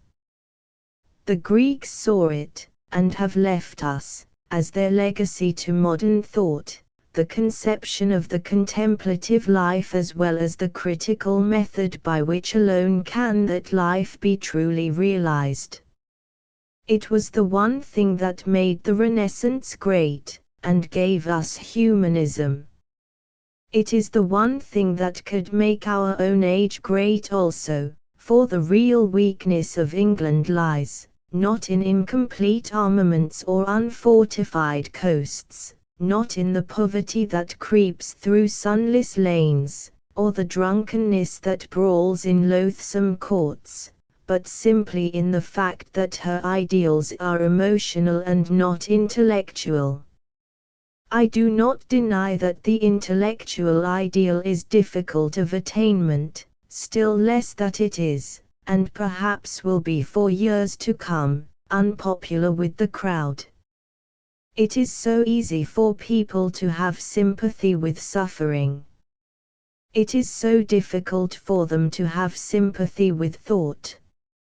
Indeed, so little do ordinary people understand what thought really is, that they seem to imagine that, when they have said that a theory is dangerous, they have pronounced its condemnation, whereas it is only such theories that have any true intellectual value. An idea that is not dangerous is unworthy of being called an idea at all. Ernest. Gilbert, you bewilder me. You have told me that all art is, in its essence, immoral. Are you going to tell me now that all thought is, in its essence, dangerous? Gilbert. Yes, in the practical sphere it is so. The security of society lies in custom and unconscious instinct, and the basis of the stability of society, as a healthy organism, is the complete absence of any intelligence amongst its members. The great majority of people, being fully aware of this, rank themselves naturally on the side of that splendid system that elevates them to the dignity of machines, and rage so wildly against the intrusion of the intellectual faculty into any question that concerns life, that one is tempted to define man as a rational animal who always loses his temper when he is called upon to act in accordance with the dictates of reason. But let us turn from the practical sphere, and say no more about the wicked philanthropists, who, indeed, may well be left to the mercy of the almond-eyed sage of the Yellow River Chuang-Tzu the Wise, who has proved that such well-meaning and offensive busybodies have destroyed the simple and spontaneous virtue that there is in man. They are a wearisome topic, and I am anxious to get back to the sphere in which criticism is free. Ernest. The sphere of the intellect. Gilbert. Yes. You remember that I spoke of the critic as being in his own way as creative as the artist, whose work, indeed, may be merely of value in so far as it gives to the critic a suggestion for some new mood of thought and feeling which he can realize with equal, or perhaps greater, distinction of form, and, through the use of a fresh medium of expression, make differently beautiful and more perfect. Well, you seem to be a little skeptical about the theory. But perhaps I wronged you. Ernest. I am not really skeptical about it, but I must admit that I feel very strongly that such work as you describe the critic producing, and creative such work must undoubtedly be admitted to be, is, of necessity, purely subjective, whereas the greatest work is objective always, objective and impersonal. Gilbert. The difference between objective and subjective work is one of external form merely. It is accidental, not essential. All artistic creation is absolutely subjective. The very landscape that Corot looked at was, as he said himself, but a mood of his own mind, and those great figures of Greek or English drama that seem to us to possess an actual existence of their own, apart from the poets who shaped and fashioned them, are, in their ultimate analysis, simply the poets themselves, not as they thought they were, but as they thought they were not, and by such thinking came in strange manner, though but for a moment, really so to be. For out of ourselves we can never pass, nor can there be in creation what in the Creator was not. Nay, I would say that the more objective a creation appears to be, the more subjective it really is. Shakespeare might have met Rosencrantz and Guildenstern in the white streets of London, or seen the serving men of rival houses bite their thumbs at each other in the open square, but Hamlet came out of his soul, and Romeo out of his passion. They were elements of his nature to which he gave visible form, impulses that stirred so strongly within him that he had, as it were perforce, to suffer them to realize their energy, not on the lower plane of actual life, where they would have been trammeled and constrained and so made imperfect, but on that imaginative plane of art where love can indeed find in death its rich fulfillment, where one can stab the eavesdropper behind the arras, and wrestle in a new-made grave, and make a guilty king drink his own hurt, and see one's father's spirit, beneath the glimpses of the moon, stalking in complete steel from misty wall to wall. Action being limited would have left Shakespeare unsatisfied and unexpressed, and, just as it is because he did nothing that he has been able to achieve everything, so it is because he never speaks to us of himself in his plays that his plays reveal him to us absolutely, and show us his true nature and temperament far more completely than do those strange and exquisite sonnets, even, in which he bears to crystallize the secret closet of his heart. Yes, the objective form is the most subjective in matter. Man is least himself when he talks in his own person. Give him a mask, and he will tell you the truth. Ernest. The critic, then, being limited to the subjective form, will necessarily be less able fully to express himself than the artist, who has always at his disposal the forms that are impersonal and objective. Gilbert. Not necessarily, and certainly not at all if he recognizes that each mode of criticism is, in its highest development, simply a mood, and that we are never more true to ourselves than when we are inconsistent. The aesthetic critic, constant only to the principle of beauty in all things, will ever be looking for fresh impressions, winning from the various schools the secret of their charm, bowing, it may be, before foreign altars, or smiling, if it be his fancy, at strange new gods. What other people call one's past has, no doubt, everything to do with them, but has absolutely nothing to do with oneself. The man who regards his past is a man who deserves to have no future to look forward to. When one has found expression for a mood, one has done with it. You laugh, but believe me, it is so. Yesterday it was realism that charmed one.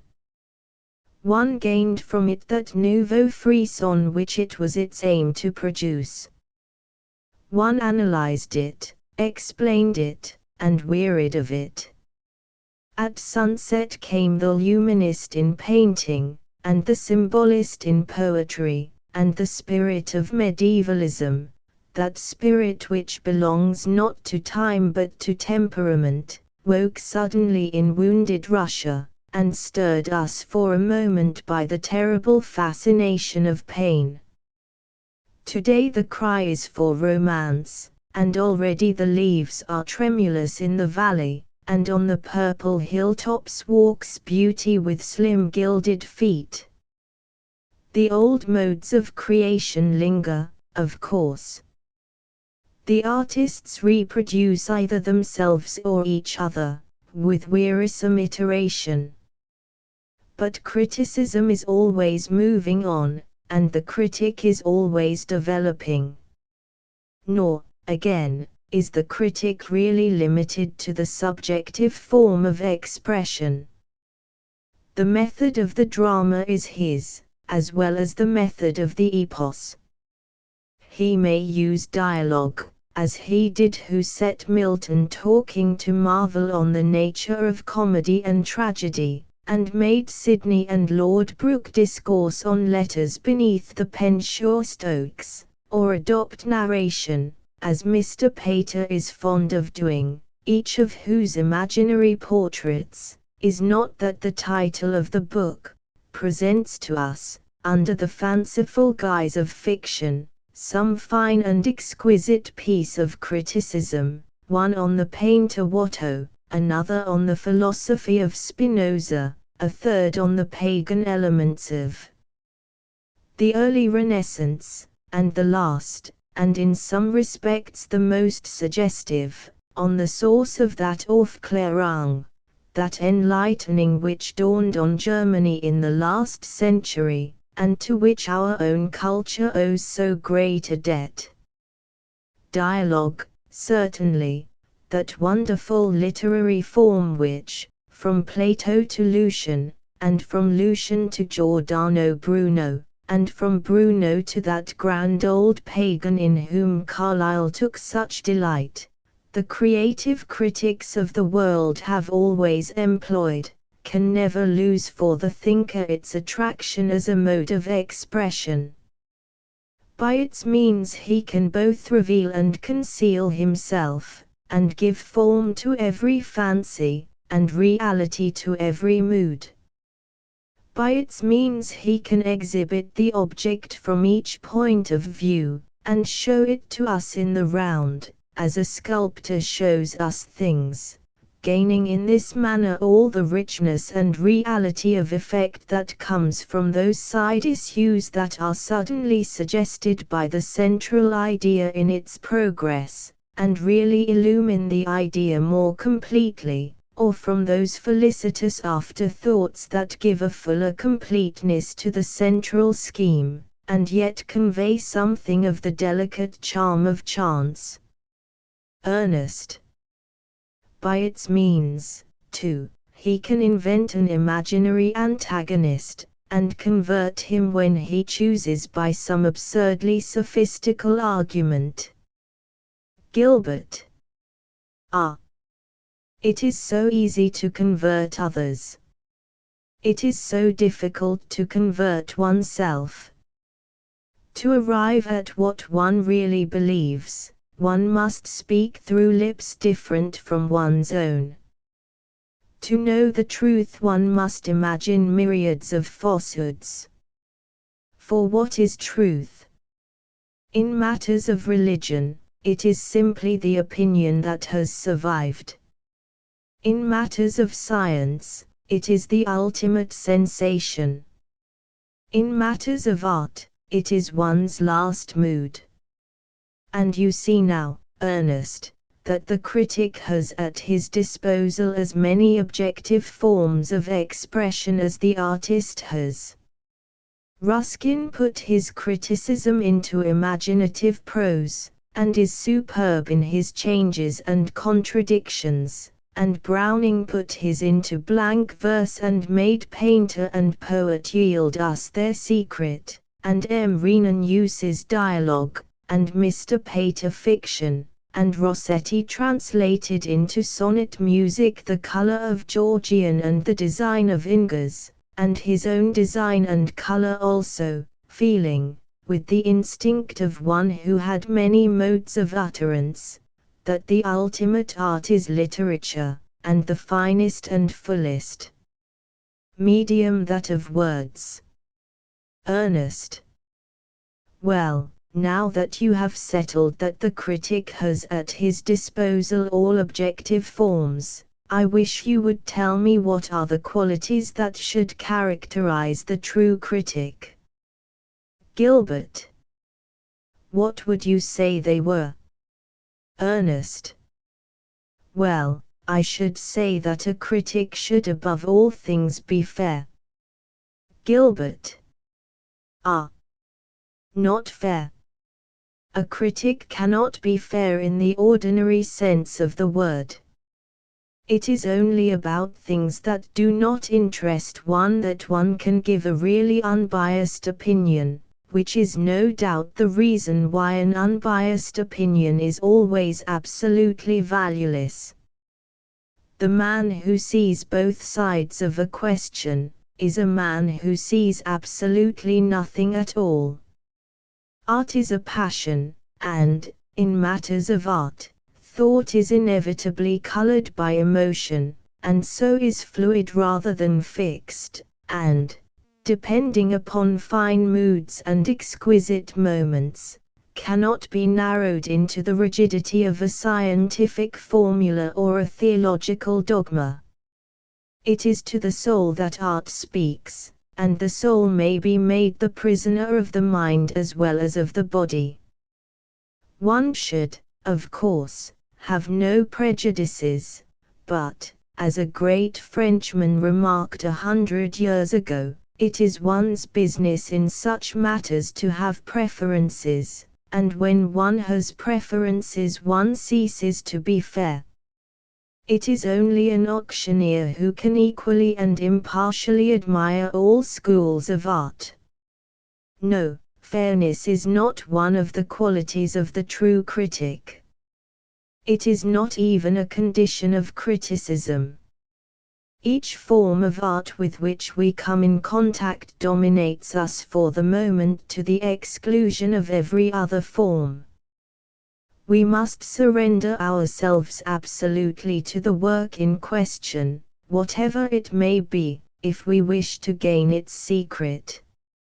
For the time, we must think of nothing else, can think of nothing else, indeed. Ernest.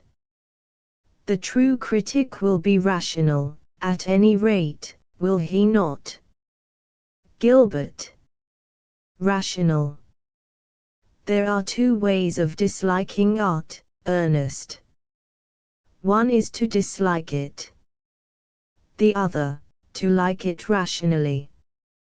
For art, as Plato saw, and not without regret, creates in listener and spectator a form of divine madness. It does not spring from inspiration, but it makes others inspired. Reason is not the faculty to which it appeals. If one loves art at all, one must love it beyond all other things in the world, and against such love, the reason, if one listened to it, would cry out. There is nothing sane about the worship of beauty. It is too splendid to be sane. Those of whose lives it forms the dominant note will always seem to the world to be pure visionaries. Ernest. Well, at least, the critic will be sincere. Gilbert. A little sincerity is a dangerous thing, and a great deal of it is absolutely fatal. The true critic will, indeed, always be sincere in his devotion to the principle of beauty, but he will seek for beauty in every age and in each school, and will never suffer himself to be limited to any settled custom of thought or stereotyped mode of looking at things. He will realize himself in many forms, and by 1,000 different ways, and will ever be curious of new sensations and fresh points of view. Through constant change, and through constant change alone, he will find his true unity. He will not consent to be the slave of his own opinions. For what is mind but motion in the intellectual sphere? The essence of thought, as the essence of life, is growth. You must not be frightened by word, Ernest. What people call insincerity is simply a method by which we can multiply our personalities. Ernest. I am afraid I have not been fortunate in my suggestions. Gilbert. Of the three qualifications you mentioned, two, sincerity and fairness, were, if not actually moral, at least on the borderland of morals, and the first condition of criticism is that the critic should be able to recognize that the sphere of art and the sphere of ethics are absolutely distinct and separate. When they are confused, chaos has come again. They are too often confused in England now, and though our modern Puritans cannot destroy a beautiful thing, yet, by means of their extraordinary prurience, they can almost taint beauty for a moment. It is chiefly, I regret to say, through journalism that such people find expression. I regret it because there is much to be said in favor of modern journalism. By giving us the opinions of the uneducated, it keeps us in touch with the ignorance of the community. By carefully chronicling the current events of contemporary life, it shows us of what very little importance such events really are. By invariably discussing the unnecessary, it makes us understand what things are requisite for culture, and what are not. But it should not allow poor Tartuffe to write articles upon modern art. When it does this, it stultifies itself. And yet Tartuffe's articles and Chaban's notes do this good, at least. They serve to show how extremely limited is the area over which ethics, and ethical considerations, can claim to exercise influence. Science is out of the reach of morals, for her eyes are fixed upon eternal truths. Art is out of the reach of morals, for her eyes are fixed upon things beautiful and immortal and ever-changing. To morals belong the lower and less intellectual spheres. However, let these mouthing Puritans pass, they have their comic side. Who can help laughing when an ordinary journalist seriously proposes to limit the subject matter at the disposal of the artist? Some limitation might well, and will soon, I hope, be placed upon some of our newspapers and newspaper writers. For they give us the bald, sordid, disgusting facts of life.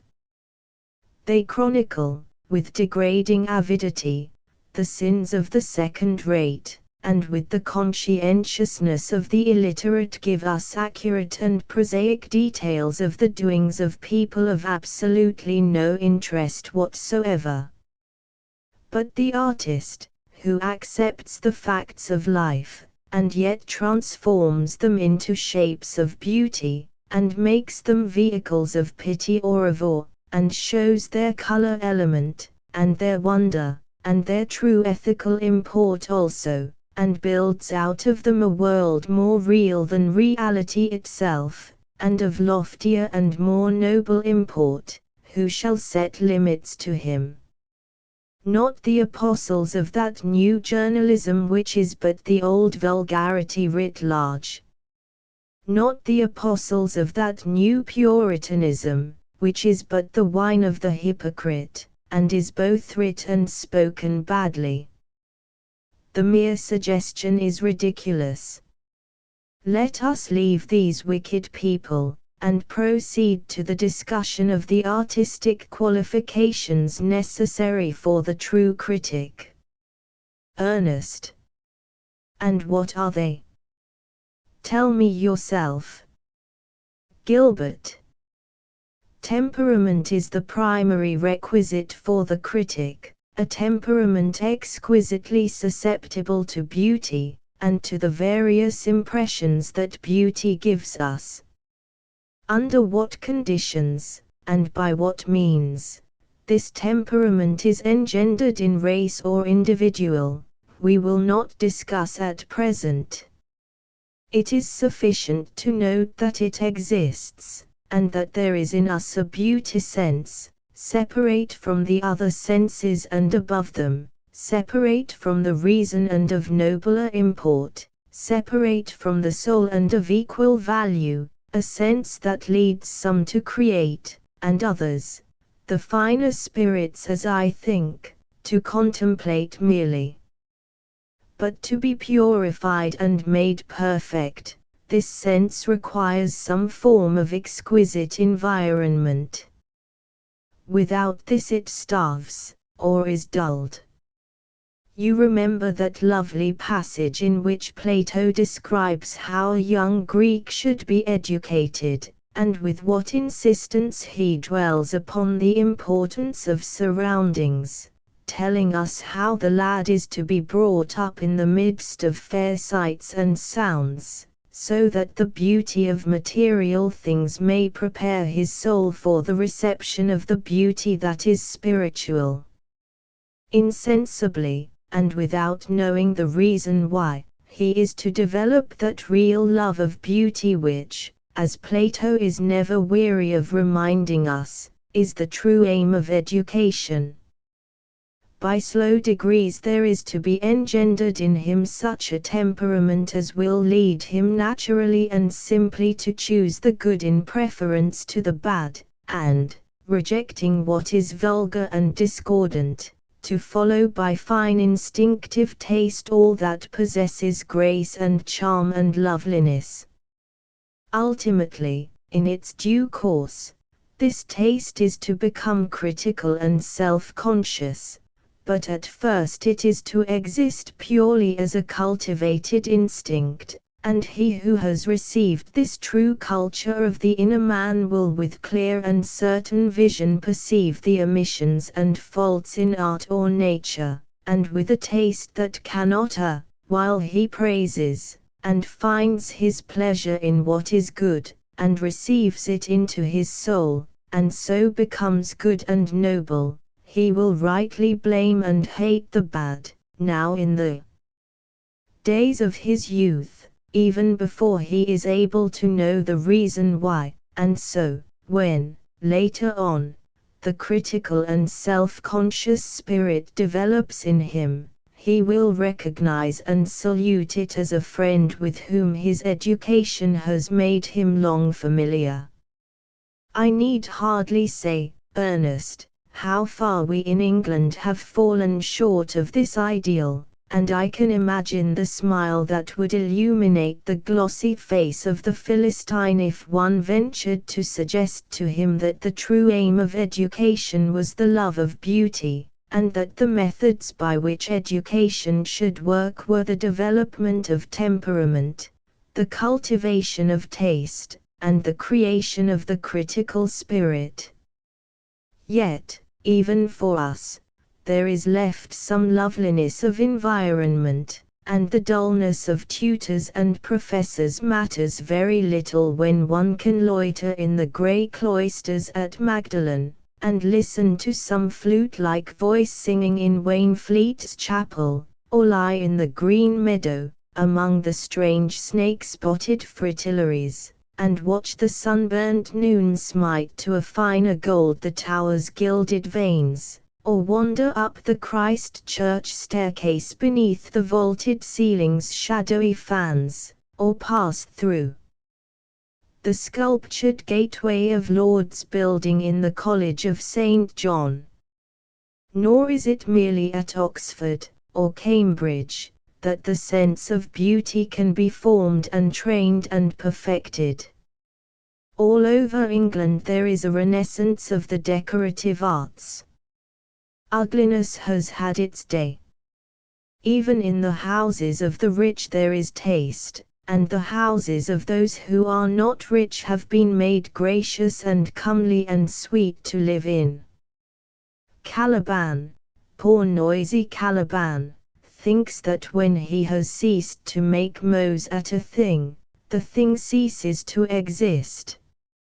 But if he mocks no longer, it is because he has been met with mockery, swifter and keener than his own, and for a moment has been bitterly schooled into that silence which should seal forever his uncouth distorted lips. What has been done up to now, has been chiefly in the clearing of the way. It is always more difficult to destroy than it is to create, and when what one has to destroy is vulgarity and stupidity, the task of destruction needs not merely courage but also contempt. Yet it seems to me to have been, in a measure, done. We have got rid of what was bad. We have now to make what is beautiful. And though the mission of the aesthetic movement is to lure people to contemplate, not to lead them to create, yet, as the creative instinct is strong in the Celt, and it is the Celt who leads in art, there is no reason why in future years this strange renaissance should not become almost as mighty in its way as was that new birth of art that woke many centuries ago in the cities of Italy. Certainly, for the cultivation of temperament, we must turn to the decorative arts, to the arts that touch us, not to the arts that teach us. Modern pictures are, no doubt, delightful to look at. At least, some of them are. But they are quite impossible to live with. They are too clever, too assertive, too intellectual.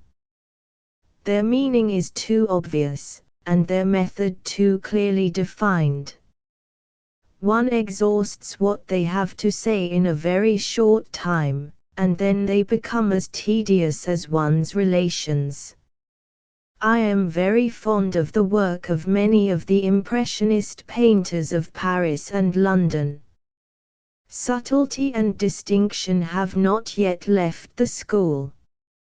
Some of their arrangements and harmonies serve to remind one of the unapproachable beauty of Gautier's immortal symphony en blanc major, that flawless masterpiece of color and music which may have suggested the type as well as the titles of many of their best pictures. For a class that welcomes the incompetent with sympathetic eagerness, and that confuses the bizarre with the beautiful, and vulgarity with truth, they are extremely accomplished. They can do etchings that have the brilliancy of epigrams, pastels that are as fascinating as paradoxes, and as for their portraits, whatever the commonplace may say against them, no one can deny that they possess that unique and wonderful charm which belongs to works of pure fiction. But even the Impressionists, earnest and industrious as they are, will not do. I like them. Their white keynote, with its variations in lilac, was an era in color. Though the moment does not make the man, the moment certainly makes the Impressionist, and for the moment in art, and the moment's monument as Rossetti phrased it, what may not be said? They are suggestive also. If they have not opened the eyes of the blind, they have at least given great encouragement to the short-sighted, and while their leaders may have all the inexperience of old age, their young men are far too wise to be ever sensible. Yet they will insist on treating painting as if it were a mode of autobiography invented for the use of the illiterate, and are always prating to us on their coarse gritty canvases of their unnecessary selves and their unnecessary opinions, and spoiling by a vulgar over-emphasis that fine contempt of nature which is the best and only modest thing about them. One tires, at the end, of the work of individuals whose individuality is always noisy, and generally uninteresting.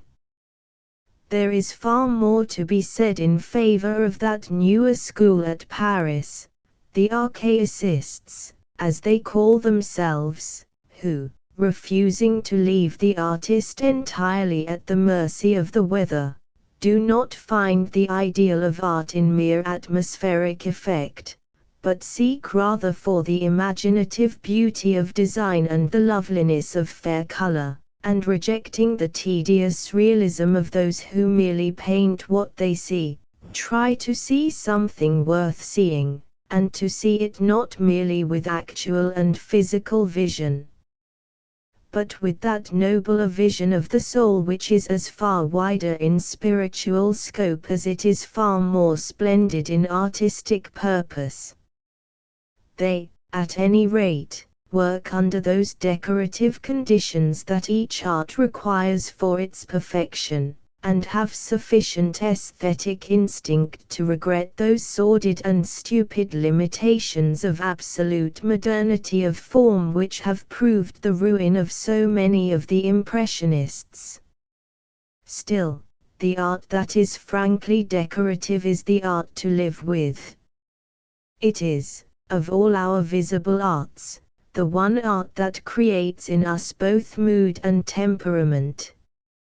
Mere color, unspoiled by meaning, and unallied with definite form, can speak to the soul in 1,000 different ways. The harmony that resides in the delicate proportions of lines and masses becomes mirrored in the mind. The repetitions of pattern give us rest. The marvels of design stir the imagination. In the mere loveliness of the materials employed there are latent elements of culture. Nor is this all. By its deliberate rejection of nature as the ideal of beauty, as well as of the imitative method of the ordinary painter, decorative art not merely prepares the soul for the reception of true imaginative work, but develops in it that sense of form which is the basis of creative no less than of critical achievement. For the real artist is he who proceeds, not from feeling to form, but from form to thought and passion. He does not first conceive an idea, and then say to himself, I will put my idea into a complex meter of 14 lines, but, realizing the beauty of the sonnet scheme, he conceives certain modes of music and methods of rhyme, and the mere form suggests what is to fill it and make it intellectually and emotionally complete.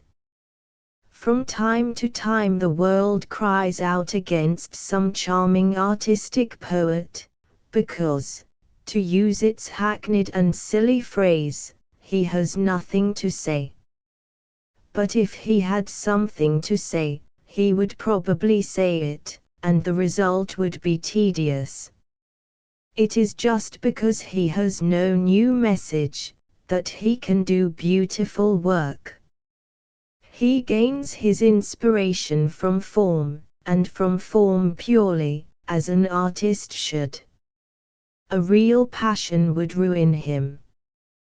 Whatever actually occurs is spoiled for art.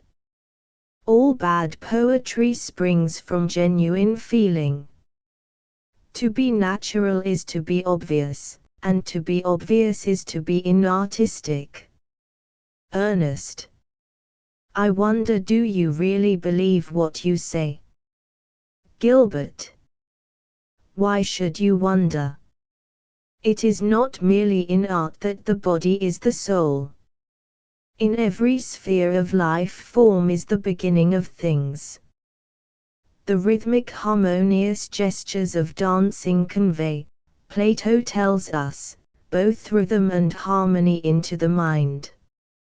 Forms are the food of faith, cried Newman in one of those great moments of sincerity that make us admire and know the man.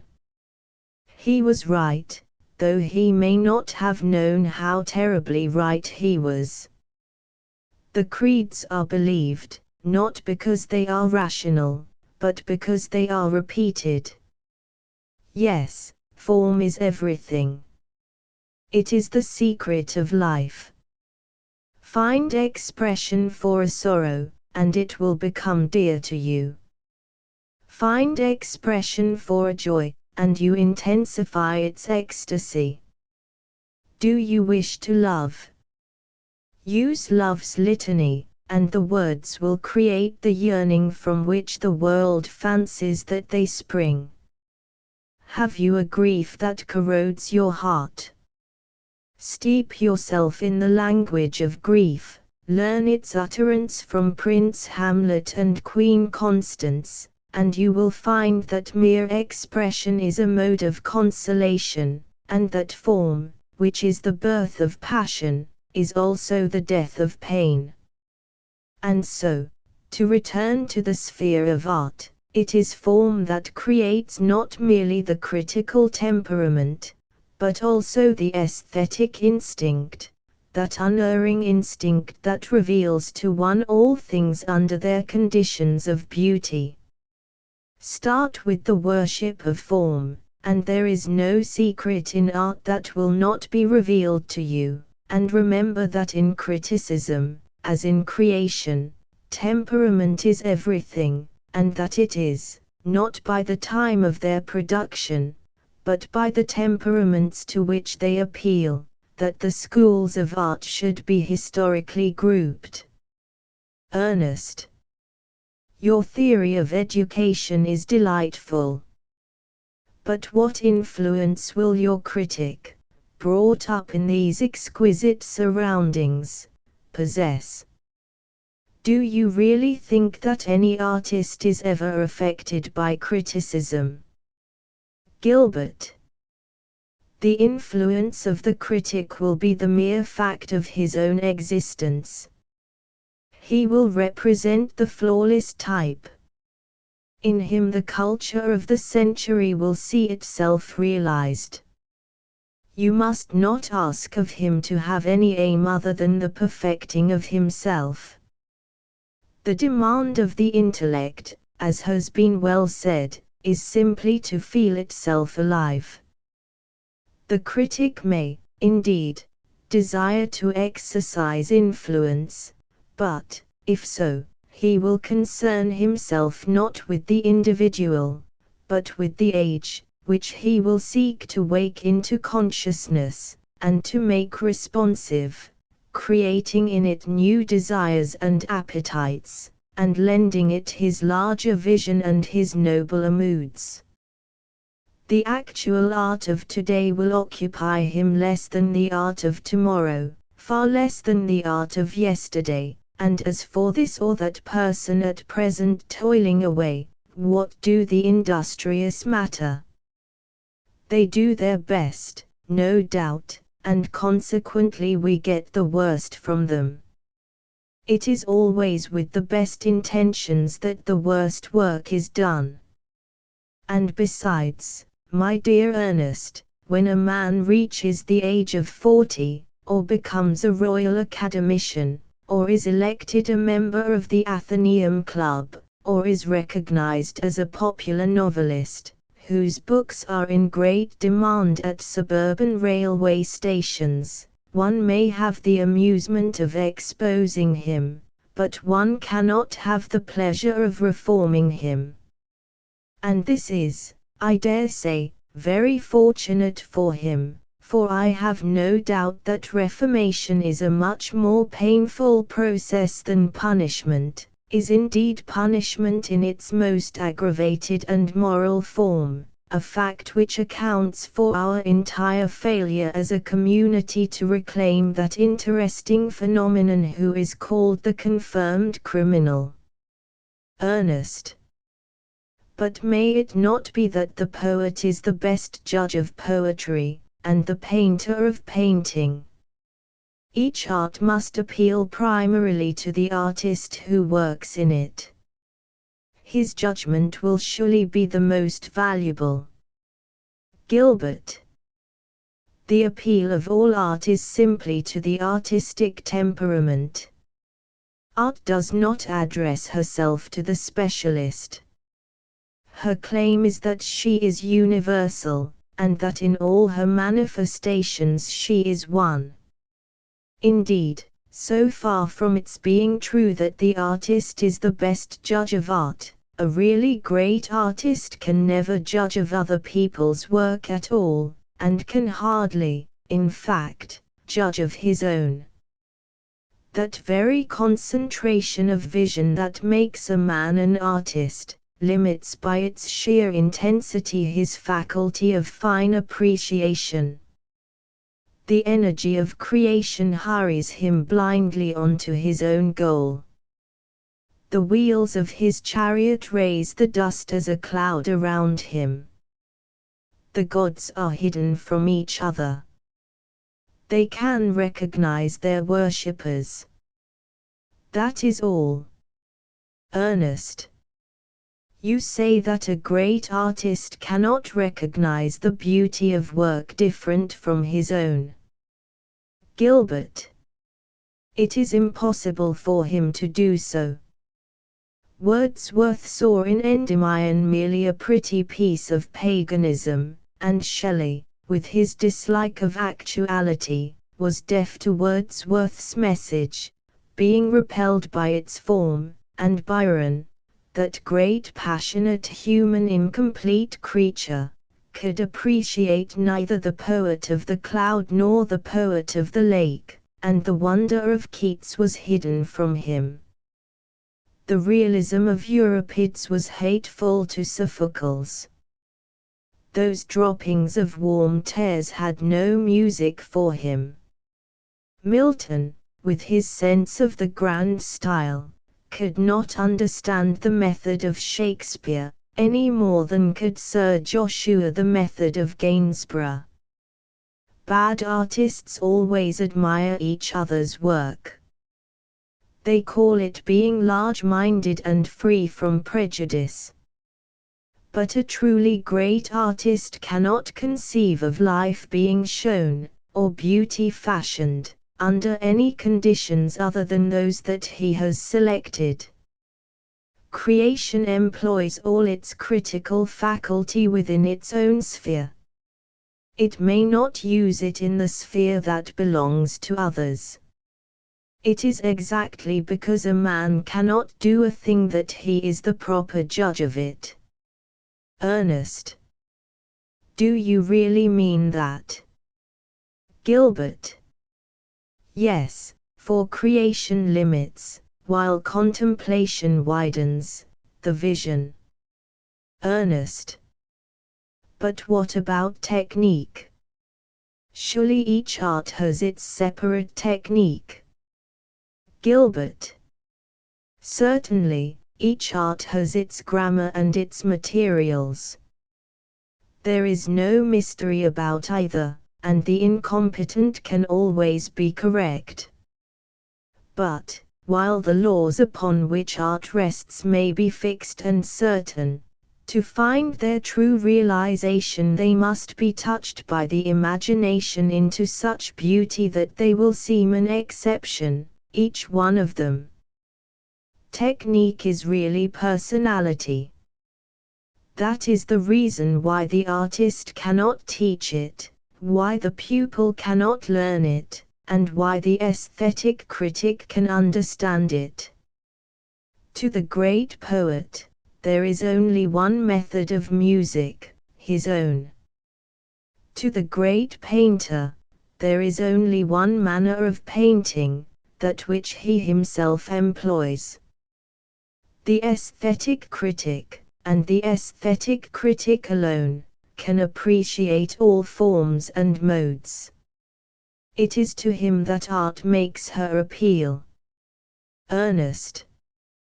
Well, I think I have put all my questions to you. And now I must admit, Gilbert. Don't say that you agree with me. When people agree with me, I always feel that I must be wrong. Ernest. In that case, I certainly won't tell you whether I agree with you or not. But I will put another question. You have explained to me that criticism is a creative art. What future has it? Gilbert. It is to criticism that the future belongs. The subject matter at the disposal of creation becomes every day more limited in extent and variety. Providence and Mr. Walter Besant have exhausted the obvious. If creation is to last at all, it can only do so on the condition of becoming far more critical than it is at present. The old roads and dusty highways have been traversed too often.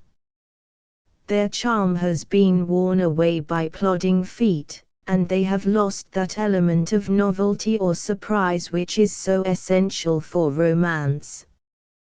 He who would stir us now by fiction must either give us an entirely new background, or reveal to us the soul of man in its innermost workings. The first is for the moment being done for us by Mr. Rudyard Kipling. As one turns over the pages of his plain tales from the hills, one feels as if one were seated under a palm tree reading life by superb flashes of vulgarity. The bright colors of the bazaars dazzle one's eyes. The jaded, second-rate Anglo-Indians are in exquisite incongruity with their surroundings. The mere lack of style in the storyteller gives an odd journalistic realism to what he tells us. From the point of view of literature, Mr. Kipling is a genius who drops his aspirates. From the point of view of life, he is a reporter who knows vulgarity better than anyone has ever known it. Dickens knew its clothes and its comedy. Mr. Kipling knows its essence and its seriousness. He is our first authority on the second rate, and has seen marvelous things through keyholes, and his backgrounds are real works of art. As for the second condition, we have had Browning, and Meredith is with us. But there is still much to be done in the sphere of introspection. People sometimes say that fiction is getting too morbid. As far as psychology is concerned, it has never been morbid enough. We have merely touched the surface of the soul, that is all. In one single ivory cell of the brain there are stored away things more marvelous and more terrible than even they have dreamed of, who, like the author of Le Rouge et l'Enoil, have sought to track the soul into its most secret places, and to make life confess its dearest sins. Still, there is a limit even to the number of untried backgrounds, and it is possible that a further development of the habit of introspection may prove fatal to that creative faculty to which it seeks to supply fresh material. I myself am inclined to think that creation is doomed. It springs from too primitive, too natural an impulse. However this may be, it is certain that the subject matter at the disposal of creation is always diminishing, while the subject matter of criticism increases daily. There are always new attitudes for the mind, and new points of view. The duty of imposing form upon chaos does not grow less as the world advances. There was never a time when criticism was more needed than it is now. It is only by its means that humanity can become conscious of the point at which it has arrived. Hours ago, Ernest, you asked me the use of criticism. You might just as well have asked me the use of thought. It is criticism, as Arnold points out, that creates the intellectual atmosphere of the age. It is criticism, as I hope to point out myself someday, that makes the mind a fine instrument. We, in our educational system, have burdened the memory with a load of unconnected facts, and laboriously striven to impart our laboriously acquired knowledge. We teach people how to remember, we never teach them how to grow. It has never occurred to us to try and develop in the mind a more subtle quality of apprehension and discernment. The Greeks did this, and when we come in contact with the Greek critical intellect, we cannot but be conscious that, while our subject matter is in every respect larger and more varied than theirs is the only method by which this subject matter can be interpreted. England has done one thing: it has invented and established public opinion, which is an attempt to organize the ignorance of the community, and to elevate it to the dignity of physical force. But wisdom has always been hidden from it. Considered as an instrument of thought, the English mind is coarse and undeveloped. The only thing that can purify it is the growth of the critical instinct. It is criticism, again, that, by concentration, makes culture possible. It takes the cumbersome mass of creative work, and distills it into a finer essence. Who that desires to retain any sense of form could struggle through the monstrous multitudinous books that the world has produced, books in which thought stammers or ignorance sprawls. The thread that is to guide us across the wearisome labyrinth is in the hands of criticism.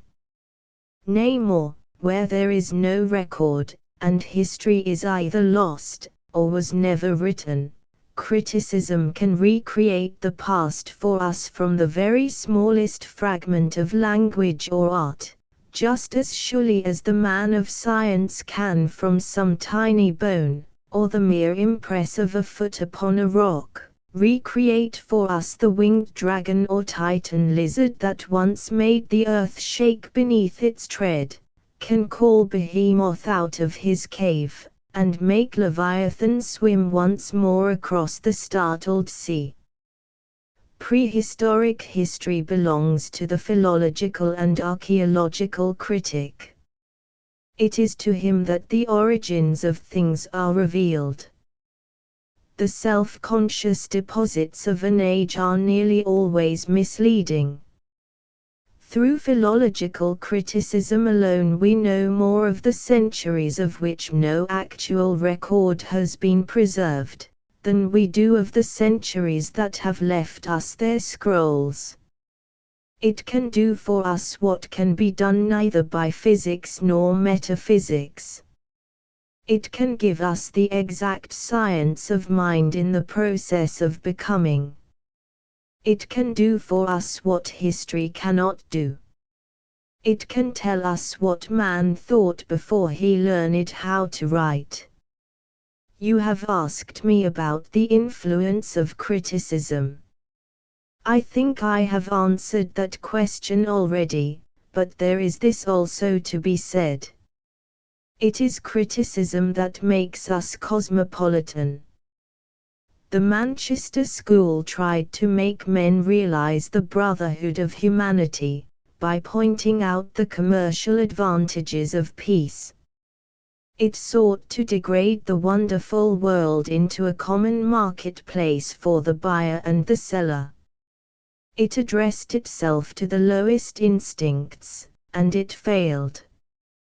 War followed upon war, and the tradesman's creed did not prevent France and Germany from clashing together in blood-stained battle. There are others of our own day who seek to appeal to mere emotional sympathies, or to the shallow dogmas of some vague system of abstract ethics. They have their peace societies, so dear to the sentimentalists, and their proposals for unarmed international arbitration, so popular among those who have never read history. But mere emotional sympathy will not do.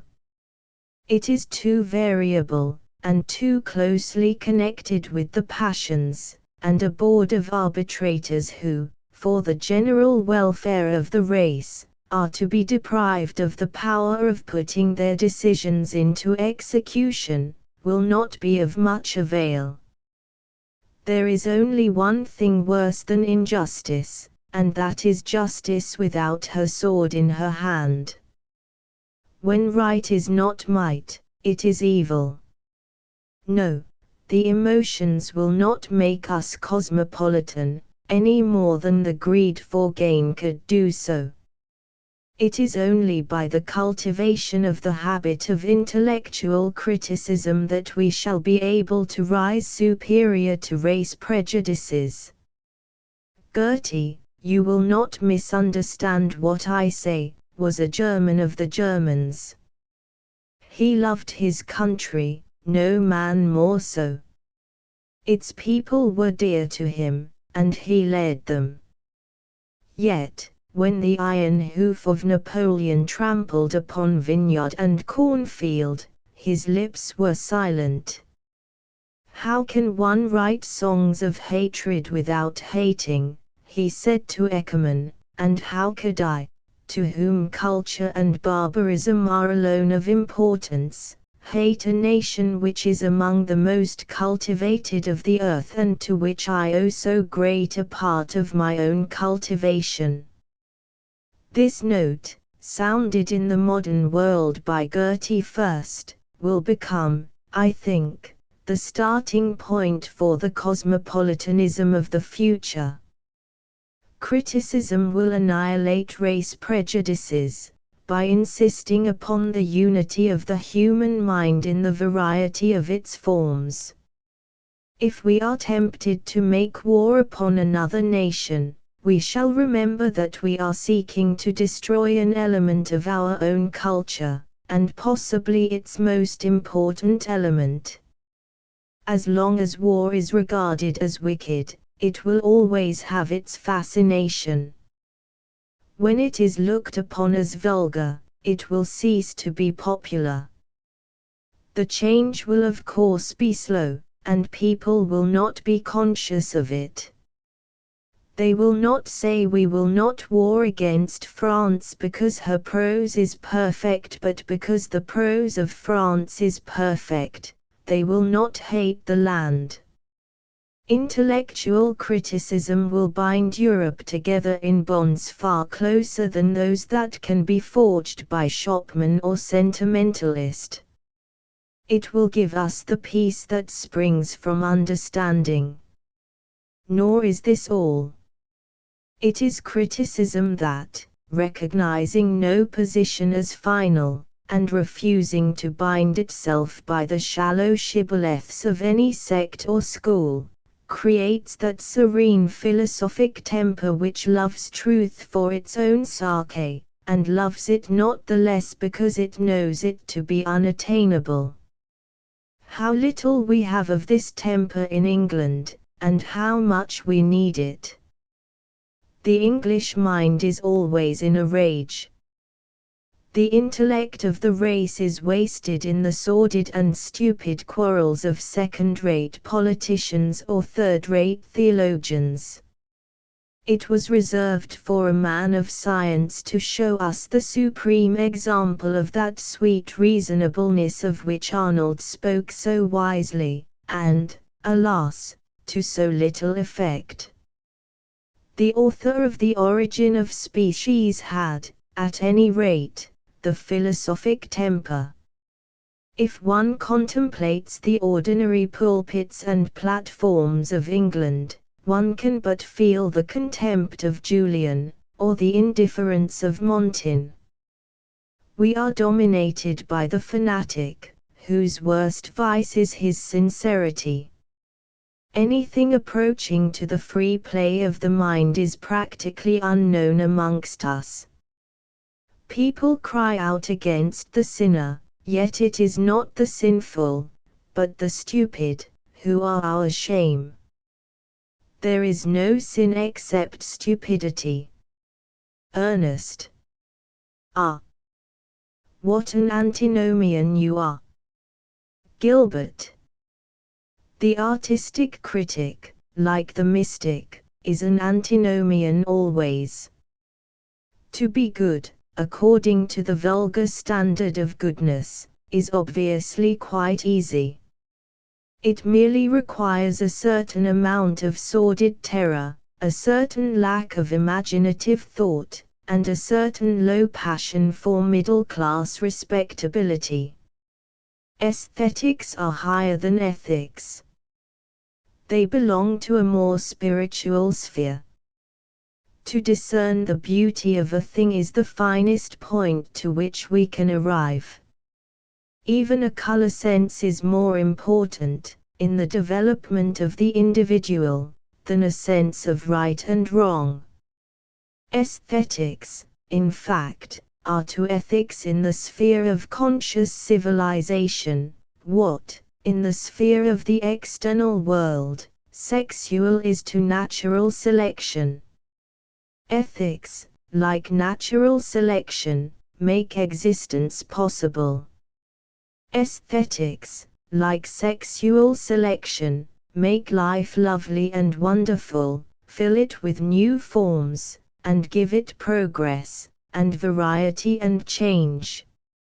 And when we reach the true culture that is our aim, we attain to that perfection of which the saints have dreamed, the perfection of those to whom sin is impossible, not because they make the renunciations of the ascetic, but because they can do everything they wish without hurt to the soul, and can wish for nothing that can do the soul harm, the soul being an entity so divine that it is able to transform into elements of a richer experience, or a finer susceptibility, or a newer motive. Thought, acts or passions that with the common would be commonplace, or with the uneducated ignoble, or with the shameful vile. Is this dangerous? Yes, it is dangerous. All ideas, as I told you, are so. But the night wearies, and the light flickers in the lamp. One more thing I cannot help saying to you. You have spoken against criticism as being a sterile thing. The 19th century is a turning point in history, simply on account of the work of two men, Darwin and Renan, the one the critic of the book of nature, the other the critic of the books of God. Not to recognize this is to miss the meaning of one of the most important eras in the progress of the world. Creation is always behind the age. It is criticism that leads us. The critical spirit and the world spirit are one. Earnest. And he who is in possession of this spirit, or whom this spirit possesses, will, I suppose, do nothing. Gilbert. Like the Persephone of whom Landor tells us, the sweet pensive Persephone around whose white feet the asphodel and amaranth are blooming, he will sit contented in that deep, motionless quiet which mortals pity, and which the gods enjoy. He will look out upon the world and know its secret. By contact with divine things he will become divine. His will be the perfect life, and his only. Ernest. You have told me many strange things tonight, Gilbert. You have told me that it is more difficult to talk about a thing than to do it, and that to do nothing at all is the most difficult thing in the world. You have told me that all art is immoral, and all thought dangerous, that criticism is more creative than creation, and that the highest criticism is that which reveals in the work of art what the artist had not put there. That it is exactly because a man cannot do a thing that he is the proper judge of it, and that the true critic is unfair, insincere, and not rational. My friend, you are a dreamer. Gilbert. Yes, I am a dreamer. for a dreamer is one who can only find his way by moonlight, and his punishment is that he sees the dawn before the rest of the world. Ernest. His punishment. Gilbert.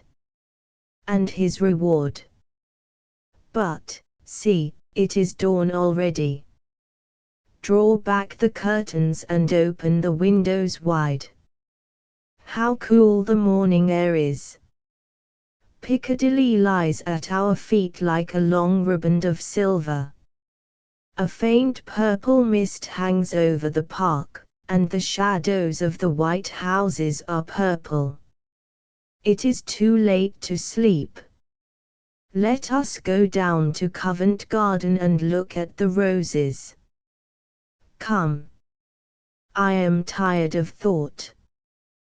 The truth of masks a note on illusion in many of the somewhat violent attacks that have recently been made on that splendor of mounting which now characterizes our Shakespearean revivals in England. It seems to have been tacitly assumed by the critics that Shakespeare himself was more or less indifferent to the costumes of his actors, and that, could he see Mrs. Langry's production of Antony and Cleopatra, he would probably say that the play, and the play only, is the thing, and that everything else is leather and prunella. While, as regards any historical accuracy in dress, Lord Lytton, in an article in the 19th century, has laid it down as a dogma of art that archaeology is entirely out of place in the presentation of any of Shakespeare's plays, and the attempt to introduce it one of the stupidest pedantries of an age of prigs. Lord Lytton's position I shall examine later on.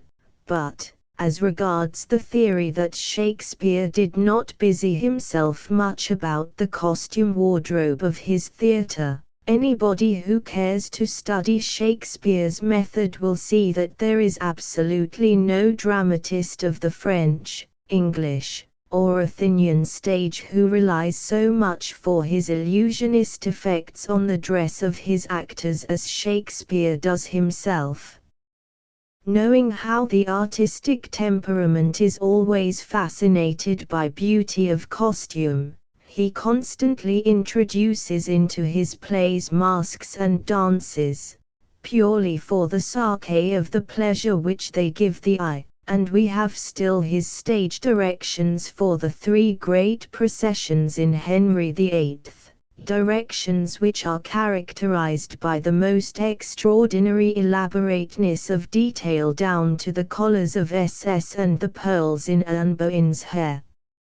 Indeed, it would be quite easy for a modern manager to reproduce these pageants absolutely as Shakespeare had them designed, and so accurate were they that one of the court officials of the time, writing an account of the last performance of the play at the Globe Theatre to a friend, actually complains of their realistic character, notably of the production on the stage of the Knights of the Garter in the robes and insignia of the order as being calculated to bring ridicule on the real ceremonies, much in the same spirit in which the French government, some time ago, prohibited that delightful actor, M. Christian, from appearing in uniform, on the plea that it was prejudicial to the glory of the army that a colonel should be caricatured. And elsewhere the gorgeousness of apparel which distinguished the English stage under Shakespeare's influence was attacked by the contemporary critics, not as a rule, however, on the grounds of the democratic tendencies of realism, but usually on those moral grounds which are always the last refuge of people who have no sense of beauty. The point, however, which I wish to emphasize is, not that Shakespeare appreciated the value of lovely costumes in adding picturesqueness to poetry, but that he saw how important costume is as a means of producing certain dramatic effects. Many of his plays, such as Measure for Measure, Twelfth Night, The Two Gentlemen of Verona, All's Well That Ends Well, Cymberlin, and others, depend for their illusion on the character of the various dresses worn by the hero or the heroine. The delightful scene in Henry VI, on the modern miracles of healing by faith, loses all its point unless Gloucester is in black and scarlet, and the denouement of the Merry Wives of Windsor hinges on the colour of Anne Page's gown. As for the uses Shakespeare makes of disguises, the instances are almost numberless. Posthumus hides his passion under a peasant's garb, and Edgar his pride beneath an idiot's rags. Portia wears the apparel of a lawyer, and Rosalind is attired in all points as a man. The cloak-bag of Pisanio changes Imogen to the youth Fidel. Jessica flees from her father's house in boy's dress, and Julia ties up her yellow hair in fantastic love knots, and dons hose and doublet. Henry VIII woos his lady as a shepherd, and Romeo his as a pilgrim. Prince Hal and Poins appear first as footpads in buckram suits, and then in white aprons and leather jerkins as the waiters in a tavern. And as for Falstaff, does he not come on as a highwayman, as an old woman, as Herne the Hunter, and as the clothes going to the laundry? Nor are the examples of the employment of costume as a mode of intensifying dramatic situation less numerous. After slaughter of Duncan, Macbeth appears in his nightgown as if aroused from sleep. Timon ends in rags the play he had begun in splendor. Richard flatters the London citizens in a suit of mean and shabby armor, and, as soon as he has stepped in blood to the throne, marches through the streets in crown and George and garter. The climax of The Tempest is reached when Prospero, throwing off his enchanter's robes, sends Ariel for his hat and rapier, and reveals himself as the great Italian Duke. The very ghost in Hamlet changes his mystical apparel to produce different effects, and as for Juliet, a modern playwright would probably have laid her out in her shroud, and made the scene a scene of horror merely. But Shakespeare arrays her in rich and gorgeous arrayment, whose loveliness makes the vault a feasting presence full of light, turns the tomb into a bridal chamber, and gives the cue and motive for Romeo's speech of the triumph of beauty over death. Even small details of dress, such as the color of a major domo's stockings, the pattern on a wife's handkerchief, the sleeve of a young soldier, and a fashionable woman's bonnets, become in Shakespeare's hands points of actual dramatic importance, and by some of them the action of the play in question is conditioned absolutely. Many other dramatists have availed themselves of costume as a method of expressing directly to the audience the character of a person on his entrance, though hardly so brilliantly as Shakespeare has done in the case of the dandy Parrell, whose dress, by the way, only an archaeologist can understand. The fun of a master and servant exchanging coats in presence of the audience, of shipwrecked sailors squabbling over the division of a lot of fine clothes, and of a tinker dressed up like a duke, while he is in his cups, may be regarded as part of that great career which costume has always played in comedy from the time of Aristophanes down to Mr. Gilbert. But nobody from the mere details of apparel and adornment has ever drawn such irony of contrast, such immediate and tragic effect, such pity and such pathos, as Shakespeare himself. Armed cap a pie, the dead king stalks on the battlements of Elsinore because all is not right with Denmark. Shylock's Jewish gabardine is part of the stigma under which that wounded and embittered nature writhes. Arthur, begging for his life, can think of no better plea than the handkerchief he had given Hubert. Have you the heart? When your head did but ache, I knit my handkerchief about your brows. The best I had, a princess wrought it me, and I did never ask it you again. And Orlando's blood-stained napkin strikes the first sombre note in that exquisite woodland idyll, and shows us the depth of feeling that underlies Rosalind's fanciful wit and wilful jesting. Last night 'twas on my arm, I kissed it. I hope it be not gone to tell my lord that I kiss aught but he, says Imogen, jesting on the loss of the bracelet which was already on its way to Rome to rob her of her husband's faith. The little prince passing to the tower plays with the dagger in his uncle's girdle. Duncan sends a ring to Lady Macbeth on the night of his own murder, and the ring of Portia turns the tragedy of the merchant into a wife's comedy.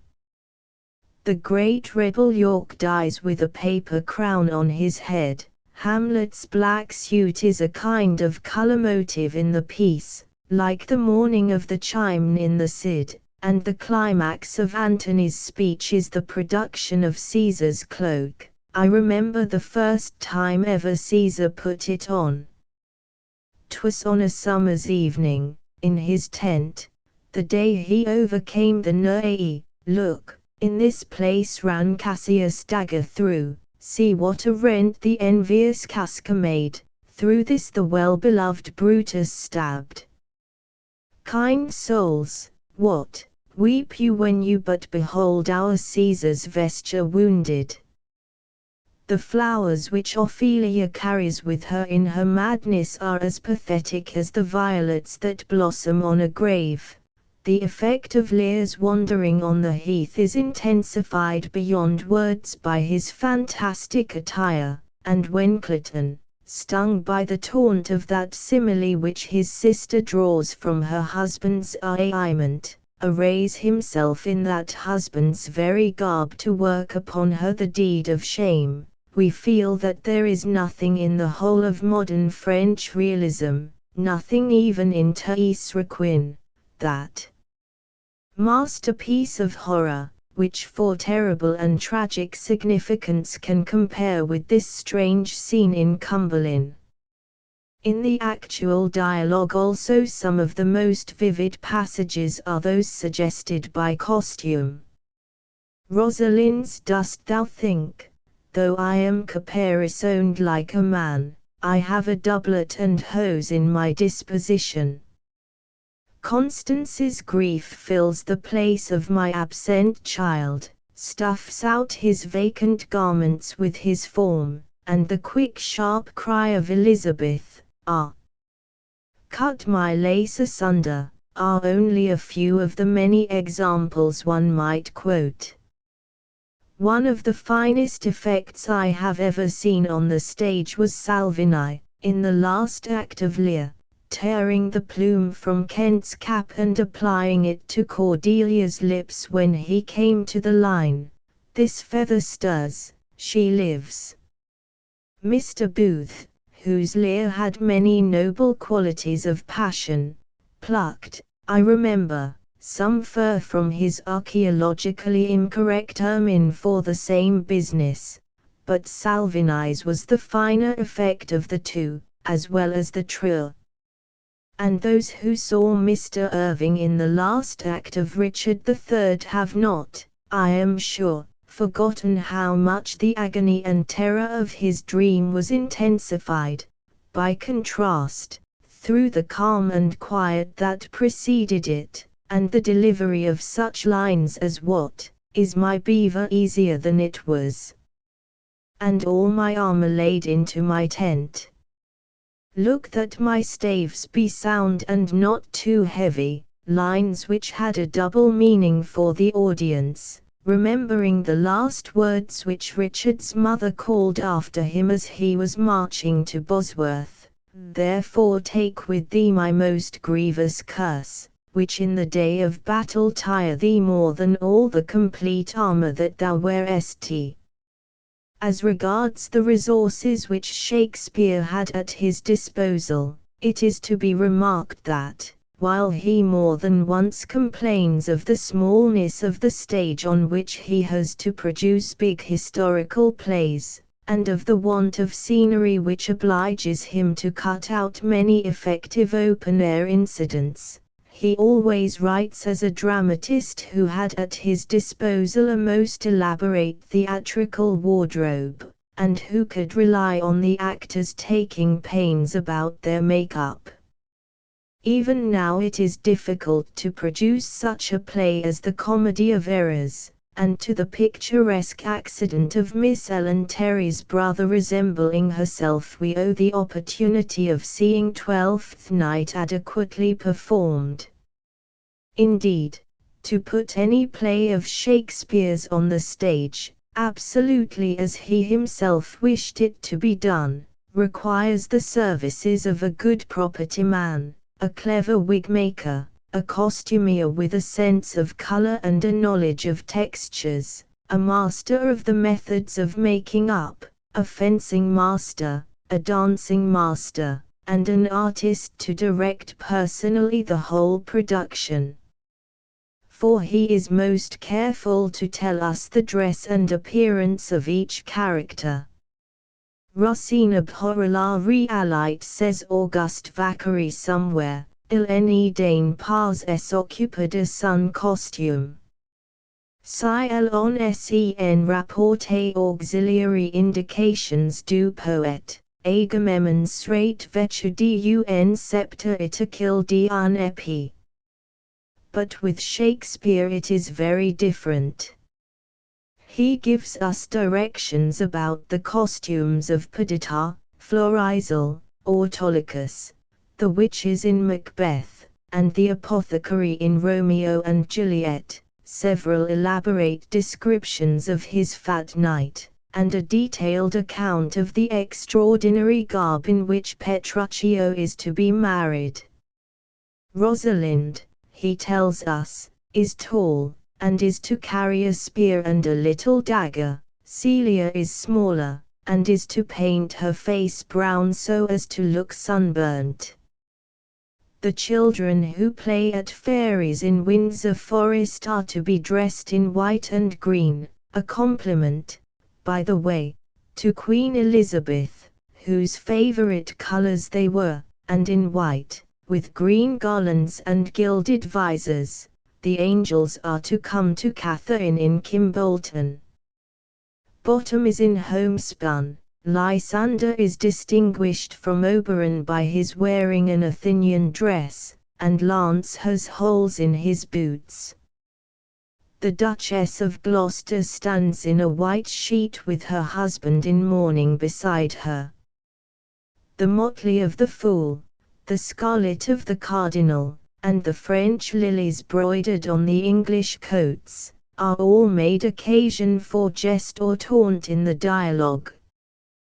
We know the patterns on the Dauphin's armour and the Pucell's sword, the crest on Warwick's helmet and the colour of Bardolpho's nose. Portia has golden hair, Phoebe is black-haired, Orlando has chestnut curls, and Sir Andrew Aguecheek's hair hangs like flax on a distaff, and won't curl at all. Some of the characters are stout, some lean, some straight, some hunchbacked, some fair, some dark, and some are to blacken their faces. Lear has a white beard, Hamlet's father a grizzled, and Benedick is to shave his in the course of the play. Indeed, on the subject of stage beards Shakespeare is quite elaborate, tells us of the many different colours in use, and gives a hint to actors always to see that their own are properly tied on.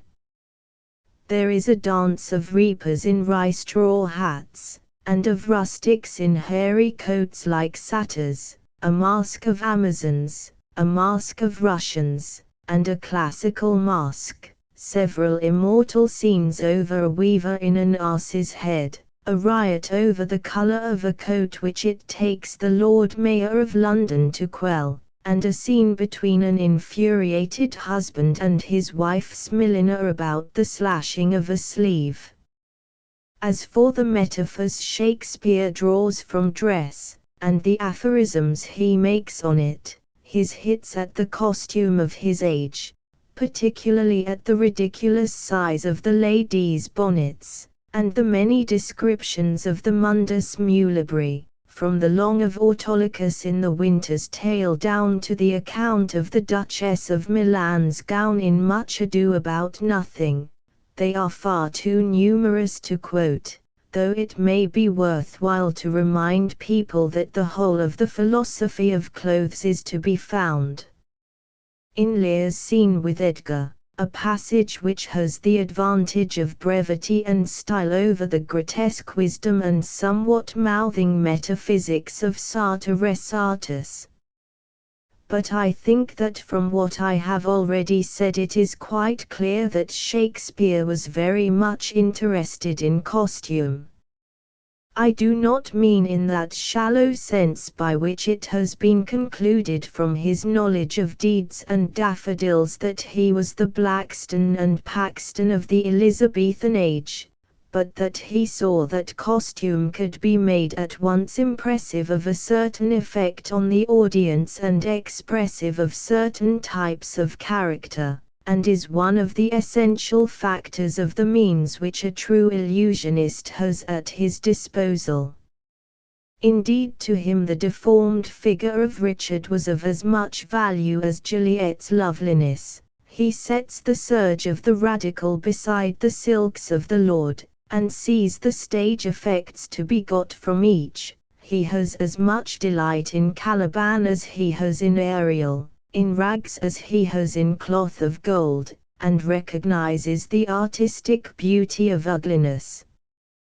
The difficulty Ducis felt about translating Othello in consequence of the importance given to such a vulgar thing as a handkerchief, and his attempt to soften its grossness by making the Moor reiterate le bandio, may be taken as an example of the difference between La Tragédie philosophique and the drama of real life, and the introduction for the first time of the word Malchoy at the Theatre Français was an era in that romantic realistic movement of which Hugo is the father and M. Zola the enfant terrible.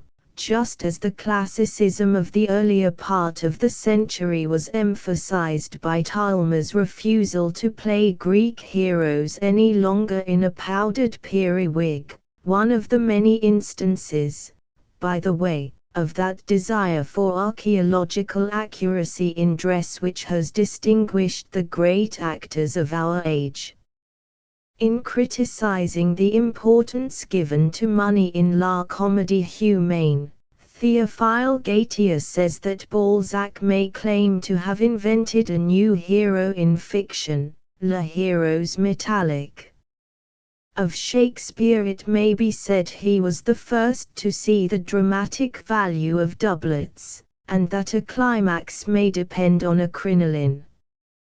The burning of the Globe Theatre, an event due, by the way, to the results of the passion for illusion that distinguished Shakespeare's stage management, has unfortunately robbed us of many important documents, but in the inventory, still in existence, of the costume wardrobe of a London theatre in Shakespeare's time, there are mentioned particular costumes for cardinals, shepherds, kings, clowns, friars, and fools, green coats for Robin Hood's men, and a green gown for Maid Marian, a white and gold doublet for Henry V, and a robe for Longshanks, besides surplices, copes, damask gowns, gowns of cloth of gold and of cloth of silver, taffeta gowns,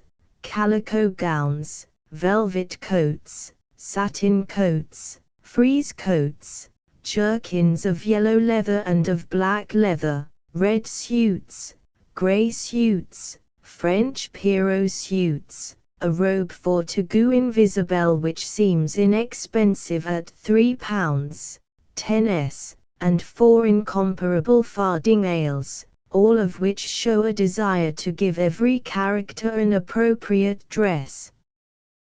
There are also entries of Spanish, Moorish and Danish costumes, of helmets, lances, painted shields, imperial crowns, and papal tiaras, as well as of costumes for Turkish janissaries, Roman senators, and all the gods and goddesses of Olympus, which evidence a good deal of archaeological research on the part of the manager of the theatre.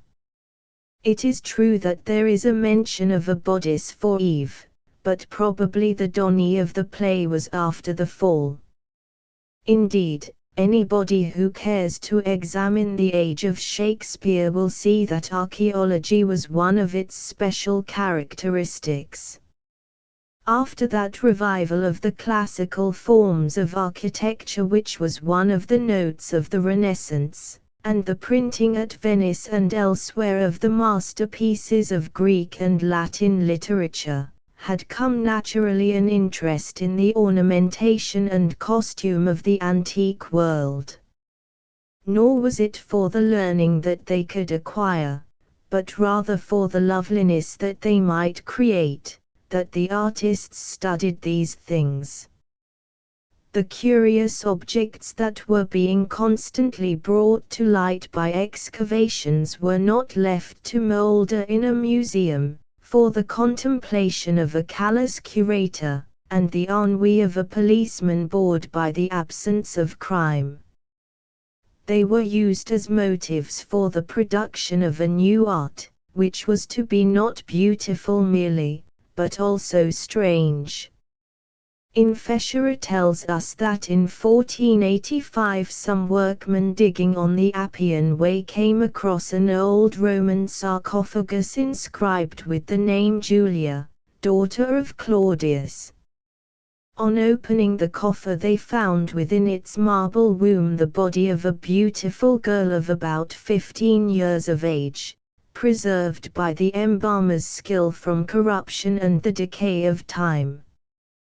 Her eyes were half open, her hair rippled round her in crisp curling gold, and from her lips and cheek the bloom of maidenhood had not yet departed.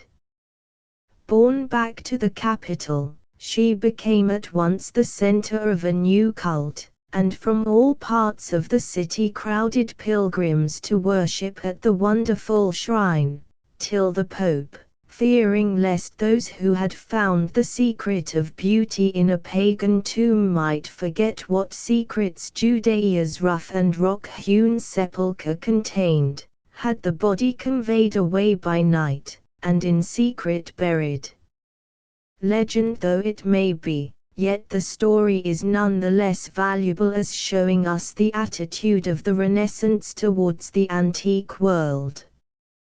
Archaeology to them was not a mere science for the antiquarian, it was a means by which they could touch the dry dust of antiquity into the very breath and beauty of life, and fill with the new wine of romanticism forms that else had been old and outworn.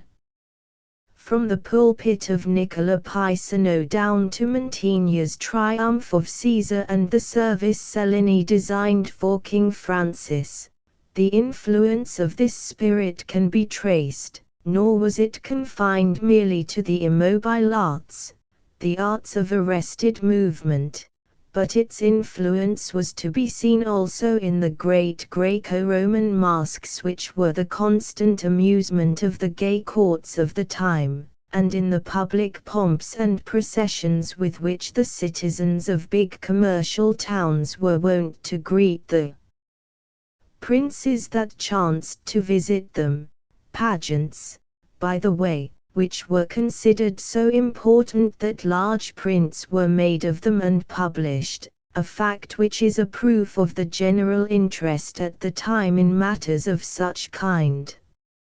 And this use of archaeology in shows, so far from being a bit of priggish pedantry, is in every way legitimate and beautiful.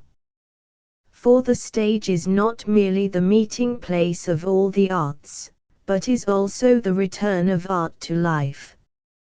Sometimes in an archaeological novel the use of strange and obsolete terms seems to hide the reality beneath the learning, and I dare say that many of the readers of Notre Dame de Paris have been much puzzled over the meaning of such expressions as la cassaque et mahoitas, les vulgaires, le gaulimat d'encre, les cracinias, and the like.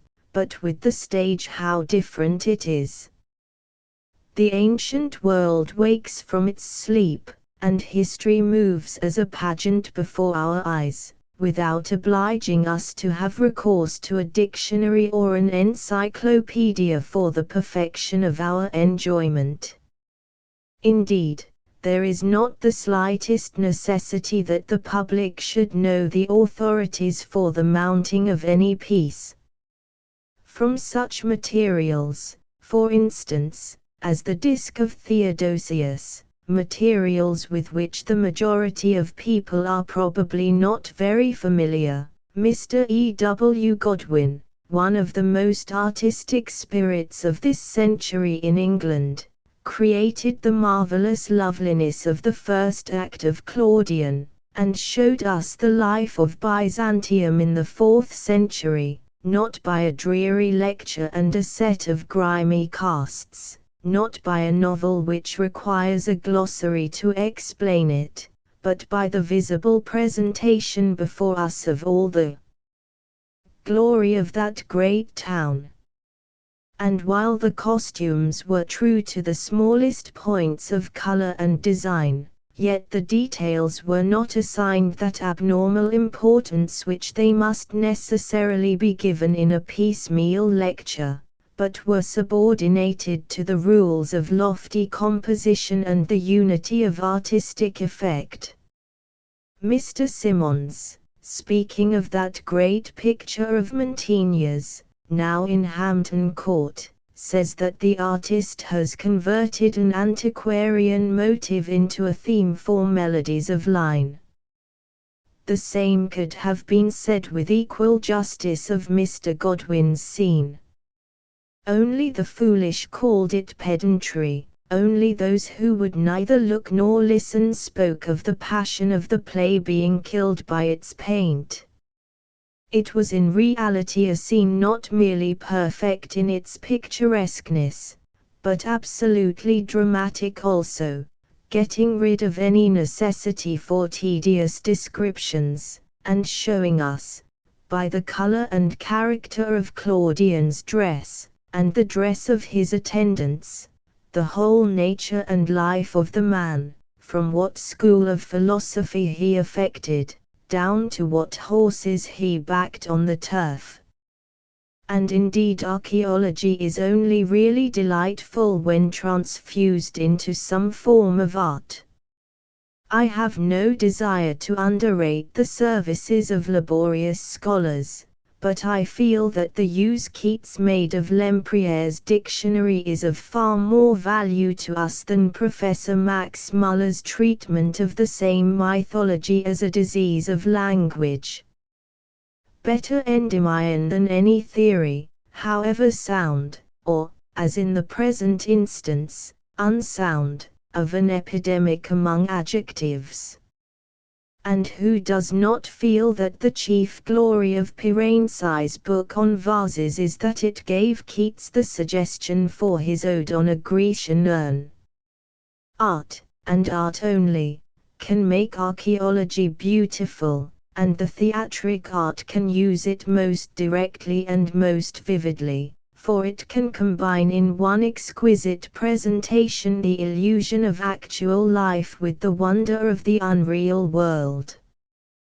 But the 16th century was not merely the age of Vitruvius, it was the age of Veselio also. Every nation seems suddenly to have become interested in the dress of its neighbors. Europe began to investigate its own clothes, and the amount of books published on national costumes is quite extraordinary. At the beginning of the century, the Nuremberg Chronicle, with its 2,000 illustrations, reached its 5th edition, and before the century was over 17 editions were published of Munster's cosmography.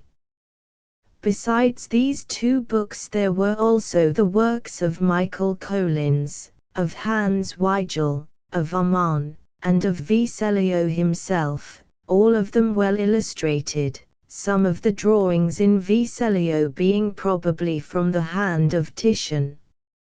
Nor was it merely from books and treatises that they acquired their knowledge. The development of the habit of foreign travel, the increased commercial intercourse between countries, and the frequency of diplomatic missions, gave every nation many opportunities of studying the various forms of contemporary dress. After the departure from England, for instance, of the ambassadors from the Shah, the Sultan and the Prince of Morocco, Henry VIII and his friends gave several masks in the strange attire of their visitors. Later on London saw, perhaps too often, the sombre splendor of the Spanish court, and to Elizabeth came envoys from all lands, whose dress, Shakespeare tells us, had an important influence on English costume. And the interest was not confined merely to classical dress, or the dress of foreign nations. There was also a good deal of research, amongst theatrical people especially, into the ancient costume of England itself, and when Shakespeare, in the prologue to one of his plays, expresses his regret at being unable to produce helmets of the period, he is speaking as an Elizabethan manager and not merely as an Elizabethan poet. At Cambridge, for instance, during his day, a play of Richard III was performed, in which the actors were attired in real dresses of the time, procured from the great collection of historical costume in the Tower, which was always open to the inspection of managers, and sometimes placed at their disposal. And I cannot help thinking that this performance must have been far more artistic, as regards costume, than Garrick's mounting of Shakespeare's own play on the subject, in which he himself appeared in a nondescript fancy dress, and everybody else in the costume of the time of George III, Richmond especially being much admired in the uniform of a young guardsman.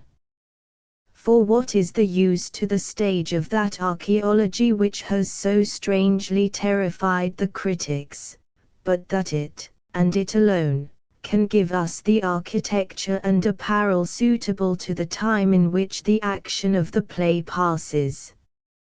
It enables us to see a Greek dressed like a Greek, and an Italian like an Italian, to enjoy the arcades of Venice and the balconies of Verona, and, if the play deals with any of the great eras in our country's history, to contemplate the age in its proper attire, and the king in his habit as he lived. And I wonder, by the way, what Lord Lytton would have said some time ago, at the Princess's Theatre, had the curtain risen on his father's Brutus reclining in a Queen Anne chair, attired in a flowing wig and a flowered dressing gown, a costume which in the last century was considered peculiarly appropriate to an antique Roman. For in those halcyon days of the drama no archaeology troubled the stage, or distressed the critics, and our inartistic grandfathers sat peaceably in a stifling atmosphere of anachronisms, and beheld with the calm complacency of the age of prose an Iachimo in powder and patches, a Lear in lace ruffles, and a Lady Macbeth in a large crinoline. I can understand archaeology being attacked on the ground of its excessive realism, but to attack it as pedantic seems to be very much beside the mark. However, to attack it for any reason is foolish. One might just as well speak disrespectfully of the equator. For archaeology, being a science, is neither good nor bad, but a fact simply. Its value depends entirely on how it is used, and only an artist can use it. We look to the archaeologist for the materials, to the artist for the method. In designing the scenery and costumes for any of Shakespeare's plays, the first thing the artist has to settle is the best date for the drama. This should be determined by the general spirit of the play, more than by any actual historical references which may occur in it. Most Hamlets I have seen were placed far too early. Hamlet is essentially a scholar of the revival of learning, and if the allusion to the recent invasion of England by the Danes puts it back to the 9th century, the use of foils brings it down much later. Once, however, that the date has been fixed, then the archaeologist is to supply us with the facts which the artist is to convert into effects. It has been said that the anachronisms in the plays themselves show us that Shakespeare was indifferent to historical accuracy, and a great deal of capital has been made out of Hector's indiscreet quotation from Aristotle. Upon the other hand, the anachronisms are really few in number, and not very important, and, had Shakespeare's attention been drawn to them by a brother artist, he would probably have corrected them. For, though they can hardly be called blemishes, they are certainly not the great beauties of his work, or, at least, if they are, their anachronistic charm cannot be emphasized unless the play is accurately mounted according to its proper date. In looking at Shakespeare's plays as a whole, however, what is really remarkable is their extraordinary fidelity as regards his personages and his plots. Many of his dramatis personae are people who had actually existed, and some of them might have been seen in real life by a portion of his audience. Indeed, the most violent attack that was made on Shakespeare in his time was for his supposed caricature of Lord Cobham.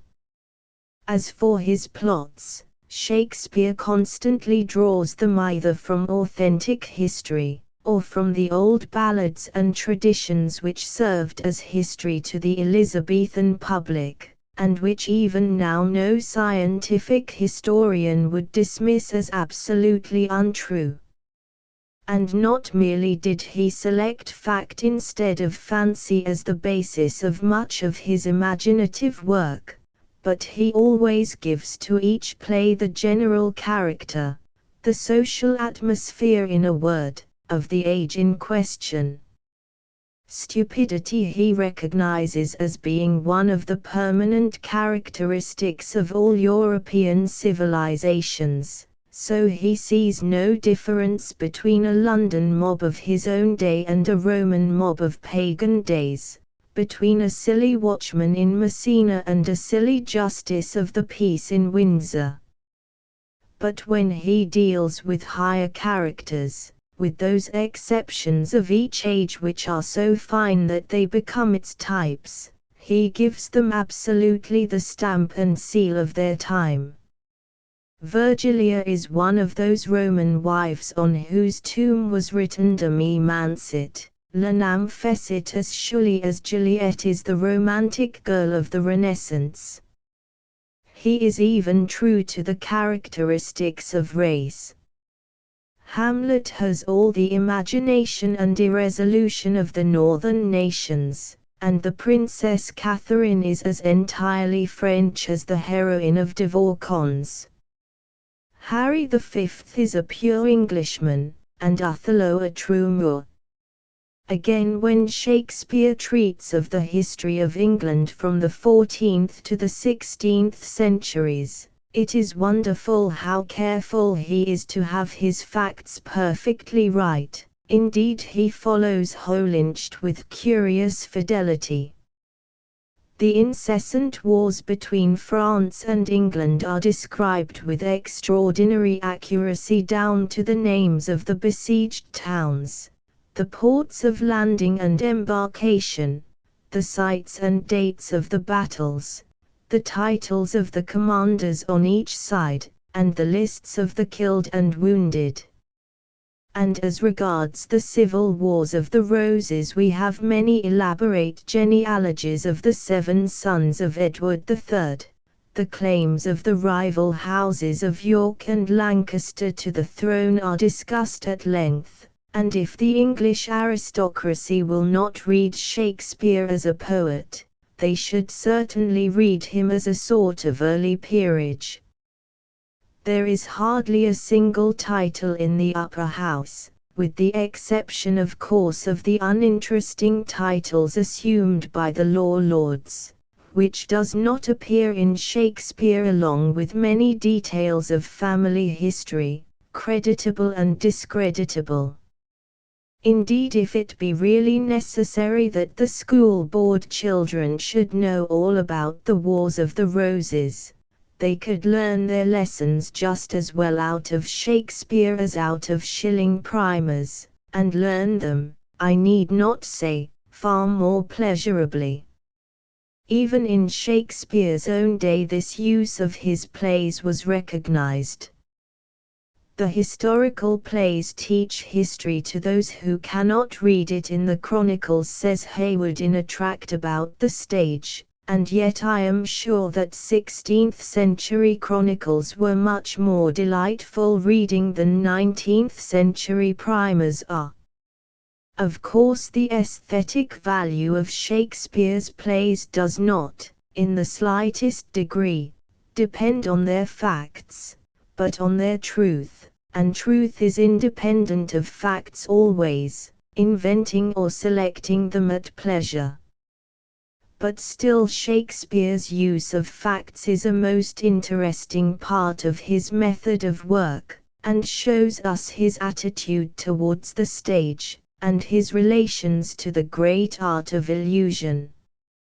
Indeed, he would have been very much surprised at anyone classing his plays with fairy tales as Lord Lytton does, for one of his aims was to create for England a national historical drama, which should deal with incidents with which the public was well acquainted, and with heroes that lived in the memory of a people. Patriotism, I need hardly say, is not a necessary quality of art, but it means, for the artist, the substitution of a universal for an individual feeling, and for the public the presentation of a work of art in a most attractive and popular form.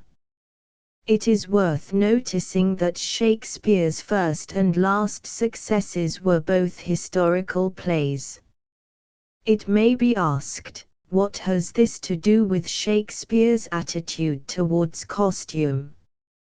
I answer that a dramatist who laid such stress on historical accuracy of fact would have welcomed historical accuracy of costume as a most important adjunct to his illusionist method.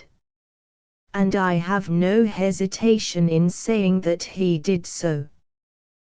The reference to helmets of the period in the prologue to Henry V may be considered fanciful, though Shakespeare must have often seen the very casque that did affright the air at Agincourt, where it still hangs in the dusky gloom of Westminster Abbey, along with the saddle of that imp of fame and the dinted shield with its torn blue velvet lining and its tarnished lilies of gold.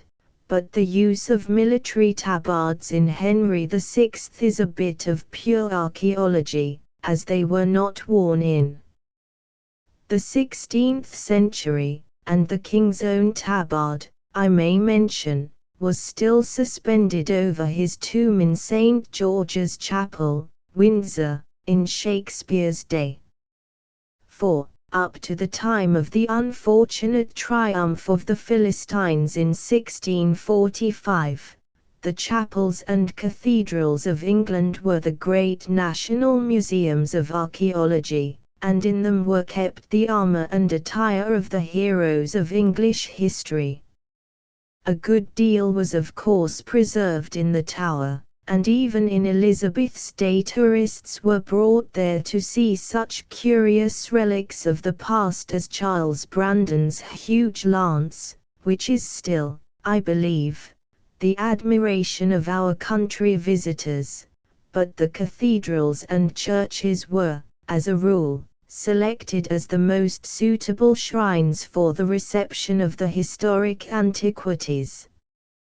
Canterbury can still show us the helm of the Black Prince, Westminster the robes of our kings, and in Old St. Paul's the very banner that had waved on Bosworth Field was hung up by Richmond himself. In fact, everywhere that Shakespeare turned in London, he saw the apparel and appurtenances of past ages, and it is impossible to doubt that he made use of his opportunities. The employment of lance and shield, for instance, in actual warfare, which is so frequent in his plays, is drawn from archaeology, and not from the military accoutrements of his day, and his general use of armor in battle was not a characteristic of his age, a time when it was rapidly disappearing before firearms. Again, the crest on Warwick's helmet, of which such a point is made in Henry VI, is absolutely correct in a 15th-century play when crests were generally worn, but would not have been so in a play of Shakespeare's own time, when feathers and plumes had taken their place, a fashion which, as he tells us in Henry VIII, was borrowed from France. For the historical plays, then, we may be sure that archaeology was employed, and as for the others I feel certain that it was the case also. The appearance of Jupiter on his eagle, thunderbolt in hand, of Juno with her peacocks, and of Iris with her many-colored bow, the Amazon Masque and the Masque of the Five Worthies, may all be regarded as archaeological, and the vision which Posthumus sees in prison of Caecilius Lenatus, an old man, attired like a warrior, leading an ancient matron, is clearly so. Of the Athenian dress by which Lysander is distinguished from Oberon I have already spoken, but one of the most marked instances is in the case of the dress of Coriolanus, for which Shakespeare goes directly to Plutarch. That historian, in his Life of the Great Roman, tells us of the oak wreath with which Caius Marcius was crowned, and of the curious kind of dress in which, according to ancient fashion, he had to canvass his electors, and on both of these points he enters into long disquisitions, investigating the origin and meaning of the old customs.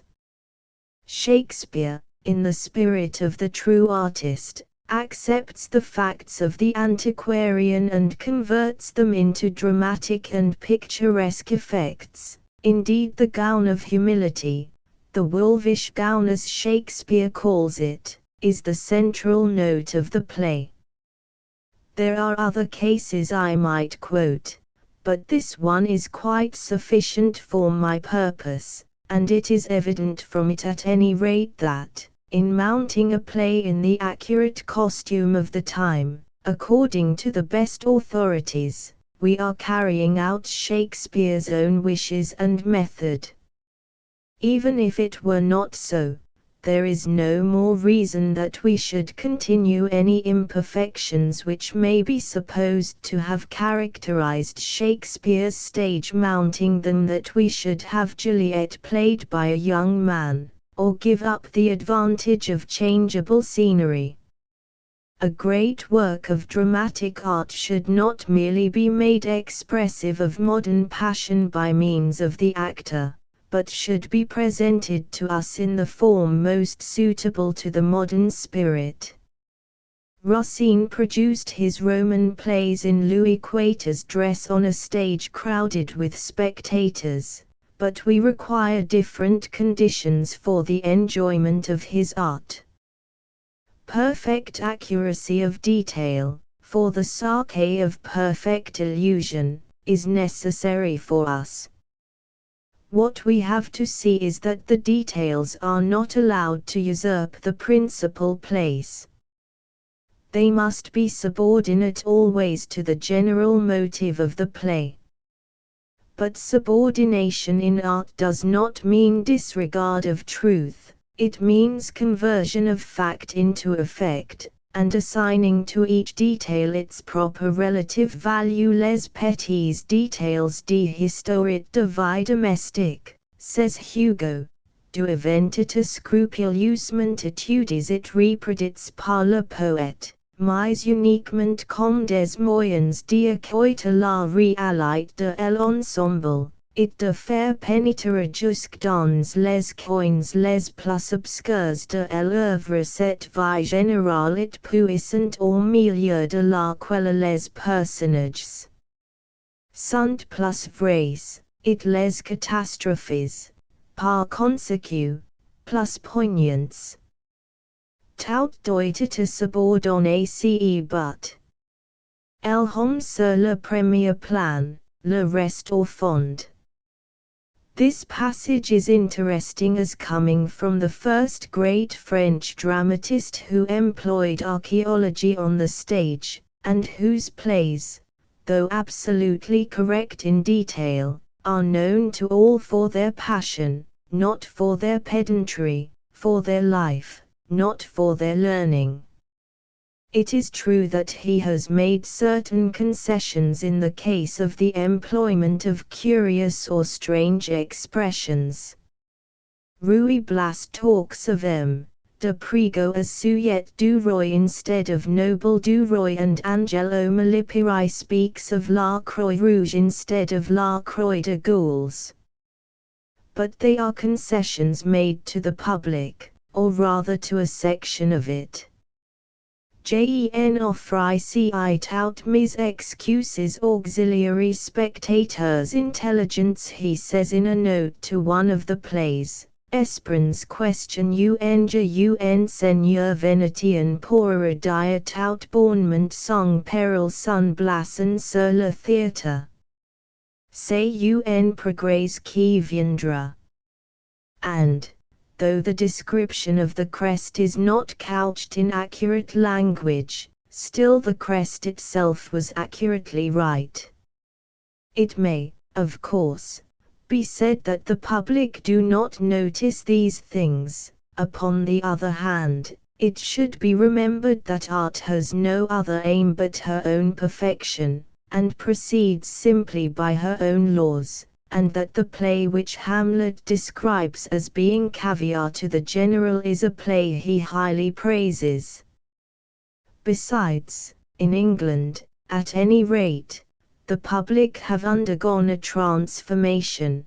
There is far more appreciation of beauty now than there was a few years ago, and though they may not be familiar with the authorities and archaeological data for what is shown to them, still they enjoy whatever loveliness they look at.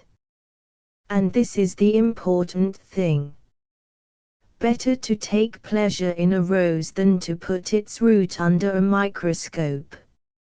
Archaeological accuracy is merely a condition of illusionist stage effect, it is not its quality.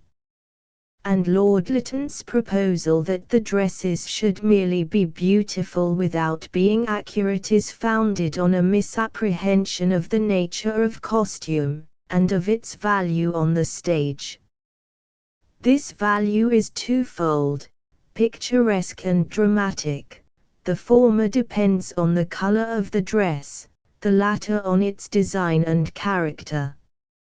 But so interwoven are the two that, whenever in our own day historical accuracy has been disregarded, and the various dresses in a play taken from different ages, the result has been that the stage has been turned into that chaos of costume, that caricature of the centuries, the fancy dress ball, to the entire ruin of all dramatic and picturesque effect. For the dresses of one age do not artistically harmonize with the dresses of another, and, as far as dramatic value goes, to confuse the costumes is to confuse the play. Costume is a growth, an evolution, and a most important, perhaps the most important, sign of the manners, customs and mode of life of each century. The Puritan dislike of color, adornment and grace in apparel was part of the great revolt of the middle classes against beauty in the 17th century. A historian who disregarded it would give us a most inaccurate picture of the time, and a dramatist who did not avail himself of it would miss a most vital element in producing an illusionist effect. The effeminacy of dress that characterized the reign of Richard II was a constant theme of contemporary authors. Shakespeare, writing 200 years after, makes the king's fondness for gay apparel and foreign fashions a point in the play, from John of Gaunt's reproaches down to Richard's own speech in the third act on his deposition from the throne. And that Shakespeare examined Richard's tomb in Westminster Abbey seems to me certain from York's speech, see, King Richard doth himself appear as doth the blushing discontented sun from out the fiery portal of the east, when he perceives the envious clouds are bent to dim his glory. For we can still discern on the king's robe his favourite badge, the sun issuing from a cloud. In fact, in every age the social conditions are so exemplified in costume, that to produce a 16th century play in 14th century attire, or vice versa, would make the performance seem unreal because untrue. And, valuable as beauty of effect on the stage is, the highest beauty is not merely comparable with absolute accuracy of detail, but really dependent on it. To invent an entirely new costume is almost impossible except in burlesque or extravaganza, and as for combining the dress of different centuries into one, the experiment would be dangerous. And Shakespeare's opinion of the artistic value of such a medley may be gathered from his incessant satire of the Elizabethan dandies for imagining that they were well dressed because they got their doublets in Italy, their hats in Germany, and their hose in France. And it should be noted that the most lovely scenes that have been produced on our stage have been those that have been characterized by perfect accuracy, such as Mr. and Mrs. Bancroft's 18th century revivals at the Haymarket, Mr. Eyring's superb production of Much Ado About Nothing, and Mr. Barrett's Claudian. Besides, and this is perhaps the most complete answer to Lord Lytton's theory, It must be remembered that neither in costume nor in dialogue is beauty the dramatist's primary aim at all.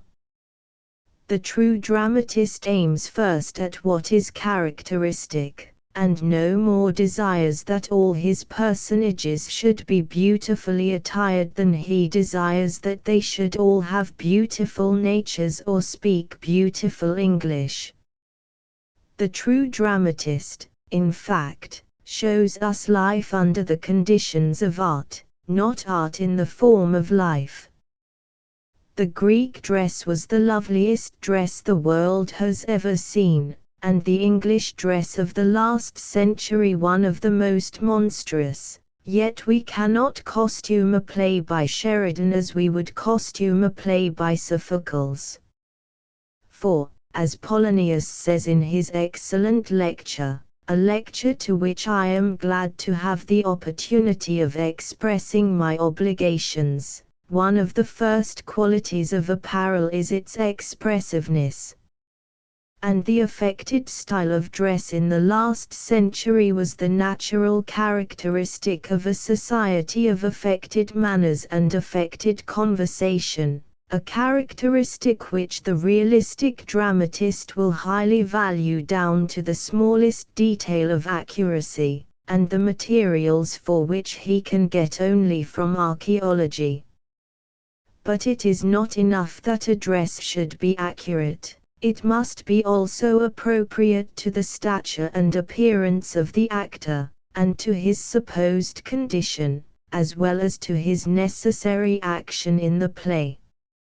In Mr. Hare's production of As You Like It at the St. James's Theatre, for instance, the whole point of Orlando's complaint that he is brought up like a peasant, and not like a gentleman, was spoiled by the gorgeousness of his dress, and the splendid apparel worn by the banished Duke and his friends was quite out of place.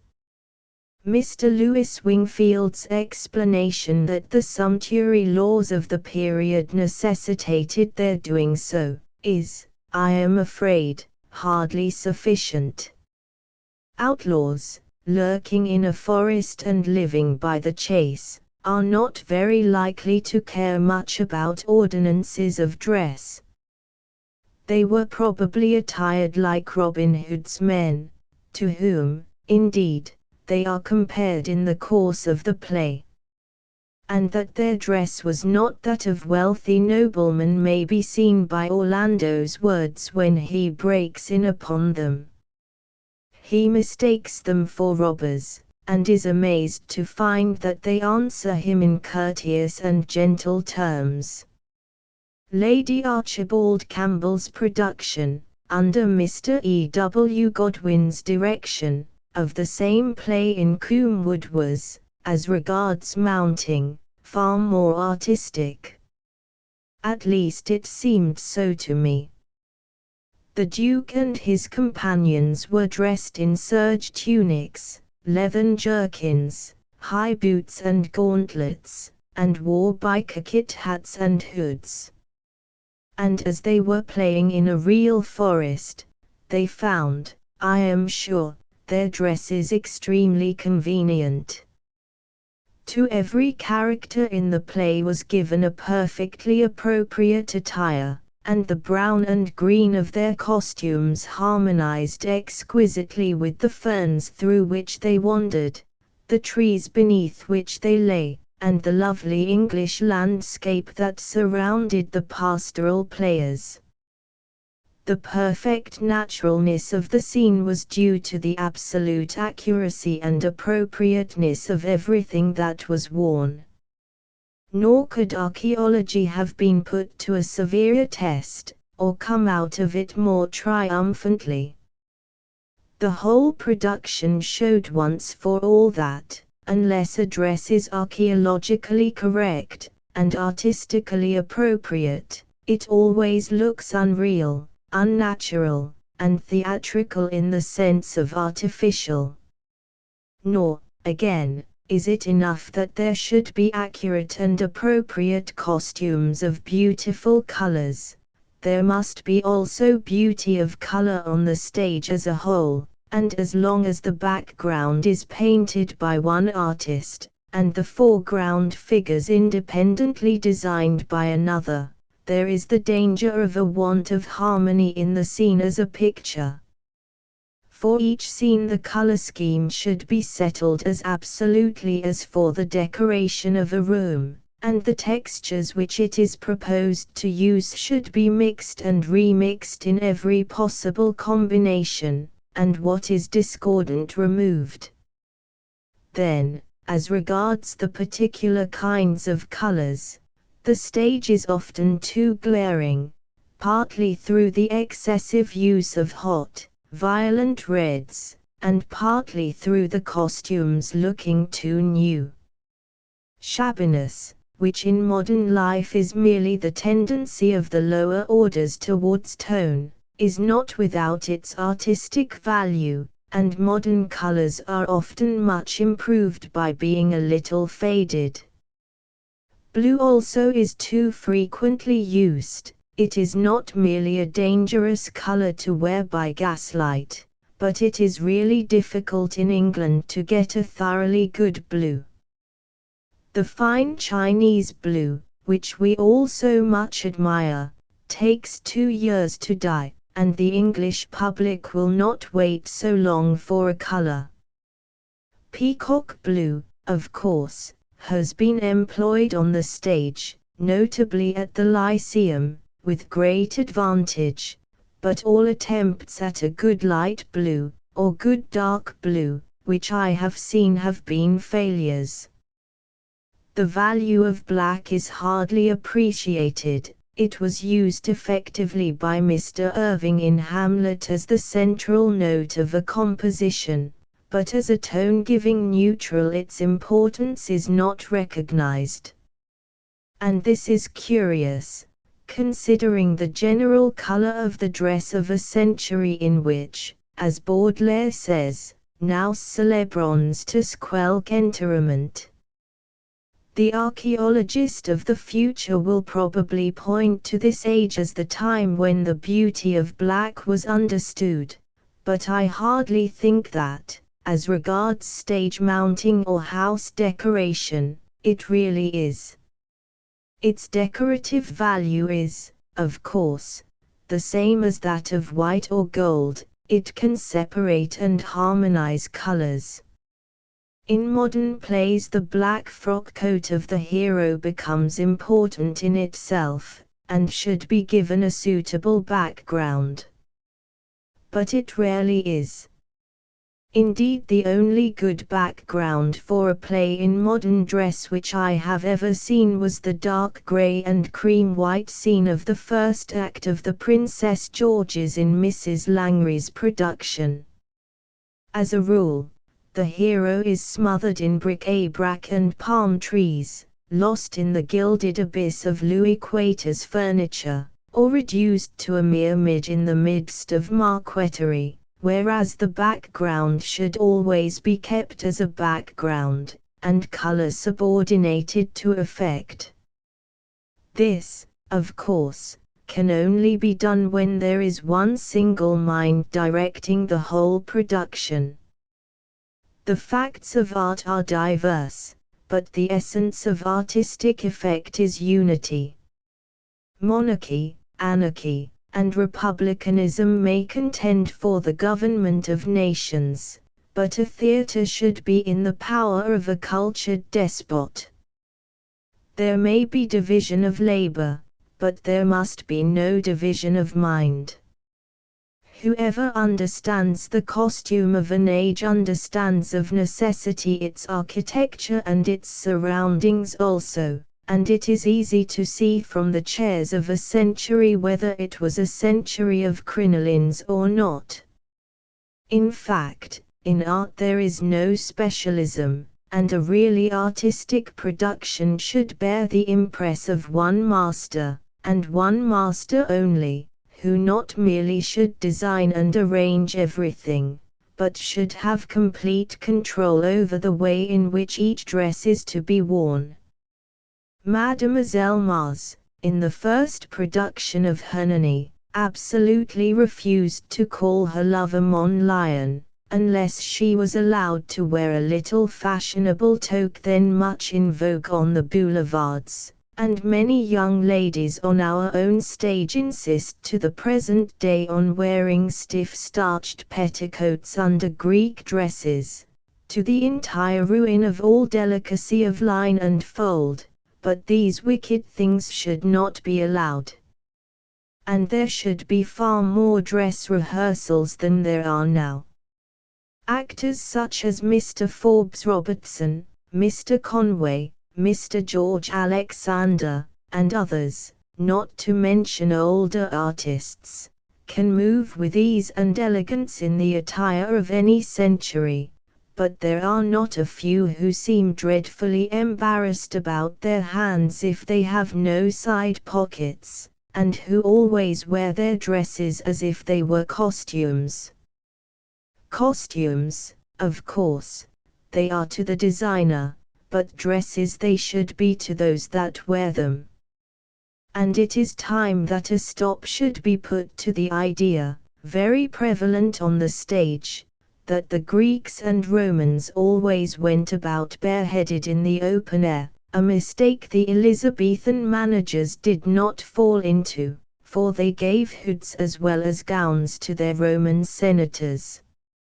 More dress rehearsals would also be of value in explaining to the actors that there is a form of gesture and movement that is not merely appropriate to each style of dress, but really conditioned by it. The extravagant use of the arms in the 18th century, for instance, was the necessary result of the large hoop, and the solemn dignity of Burleigh owed as much to his ruff as to his reason. Besides, until an actor is at home in his dress, he is not at home in his part. Of the value of beautiful costume in creating an artistic temperament in the audience, and producing that joy in beauty for beauty's sake without which the great masterpieces of art can never be understood, I will not here speak, though it is worthwhile to notice how Shakespeare appreciated that side of the question in the production of his tragedies, acting them always by artificial light, and in a theatre hung with black. But what I have tried to point out is that archaeology is not a pedantic method, but a method of artistic illusion, and that costume is a means of displaying character without description, and of producing dramatic situations and dramatic effects. And I think it is a pity that so many critics should have set themselves to attack one of the most important movements on the modern stage before that movement has at all reached its proper perfection. That it will do so, however, I feel as certain as that we shall require from our dramatic critics in the future higher qualification than that they can remember Macca-Eddy or have seen Benjamin Webster. We shall require of them, indeed, that they cultivate a sense of beauty. Porta plus difficile, la tacen est q plus glorious. And if they will not encourage, at least they must not oppose, a movement of which Shakespeare of all dramatists would have most approved, for it has the illusion of truth for its method, and the illusion of beauty for its result. Not that I agree with everything that I have said in this essay. There is much with which I entirely disagree. The essay simply represents an artistic standpoint, and in aesthetic criticism attitude is everything. For in art there is no such thing as a universal truth. A truth in art is that whose contradictory is also true. And just as it is only in art criticism, and through it, that we can apprehend the Platonic theory of ideas, so it is only in art criticism, and through it, that we can realize Hegel's system of contraries.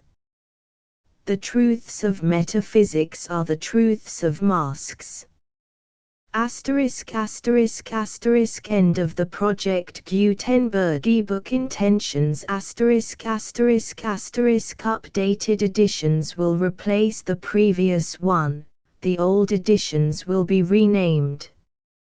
Creating the works from print editions not protected by U.S. copyright law means that no one owns a United States copyright in these works, so the Foundation, and you, can copy and distribute it in the United States without permission and without paying copyright royalties.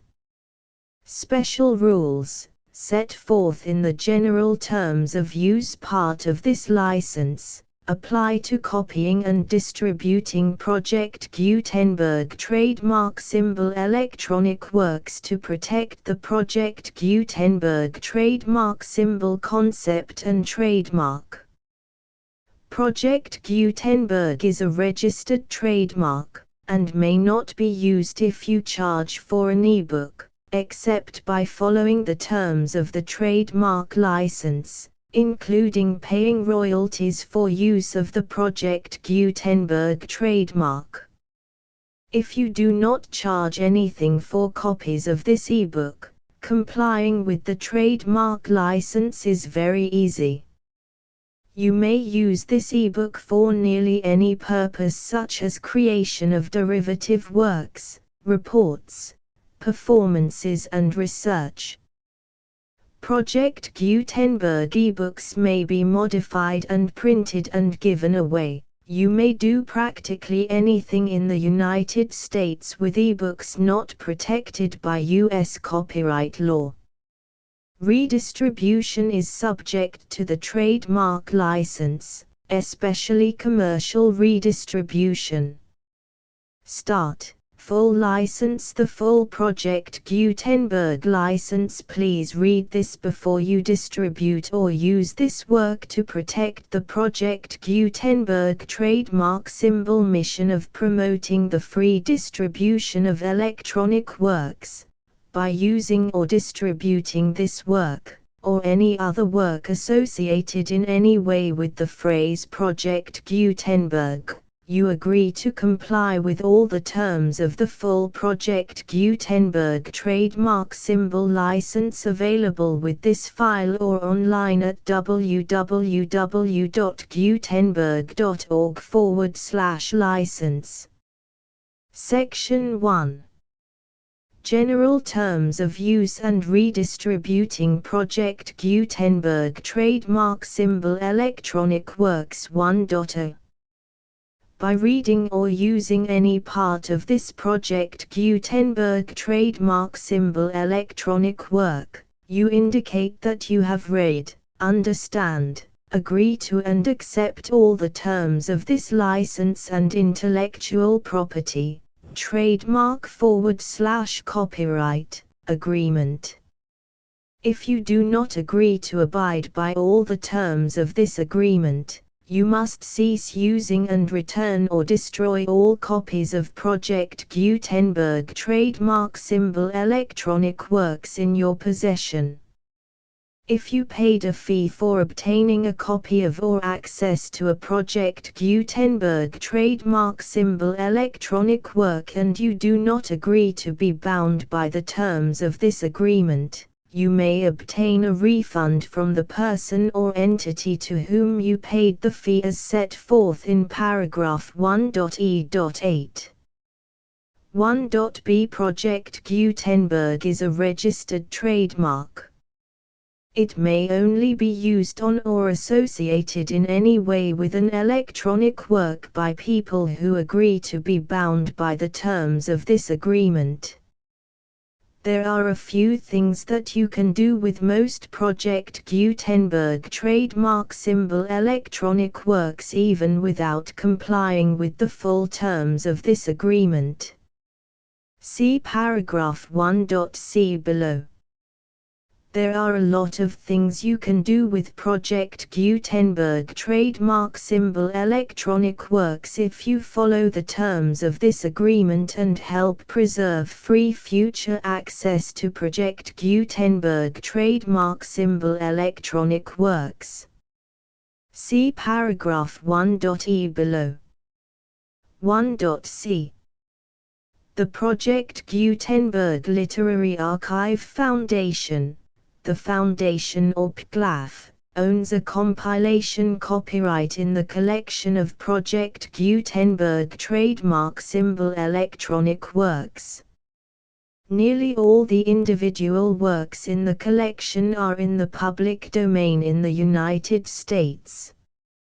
If an individual work is unprotected by copyright law in the United States and you are located in the United States, we do not claim a right to prevent you from copying, distributing, performing, displaying or creating derivative works based on the work as long as all references to Project Gutenberg are removed.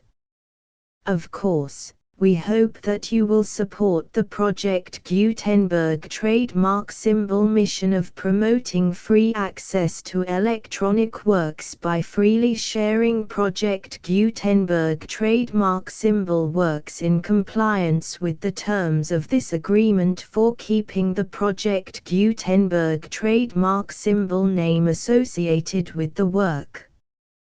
You can easily comply with the terms of this agreement by keeping this work in the same format with its attached full Project Gutenberg trademark symbol license when you share it without charge with others.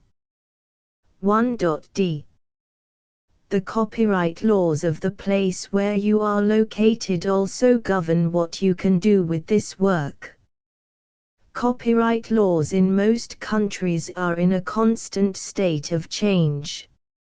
If you are outside the United States, check the laws of your country in addition to the terms of this agreement before downloading, copying, displaying, performing, distributing or creating derivative works based on this work or any other Project Gutenberg trademark symbol work.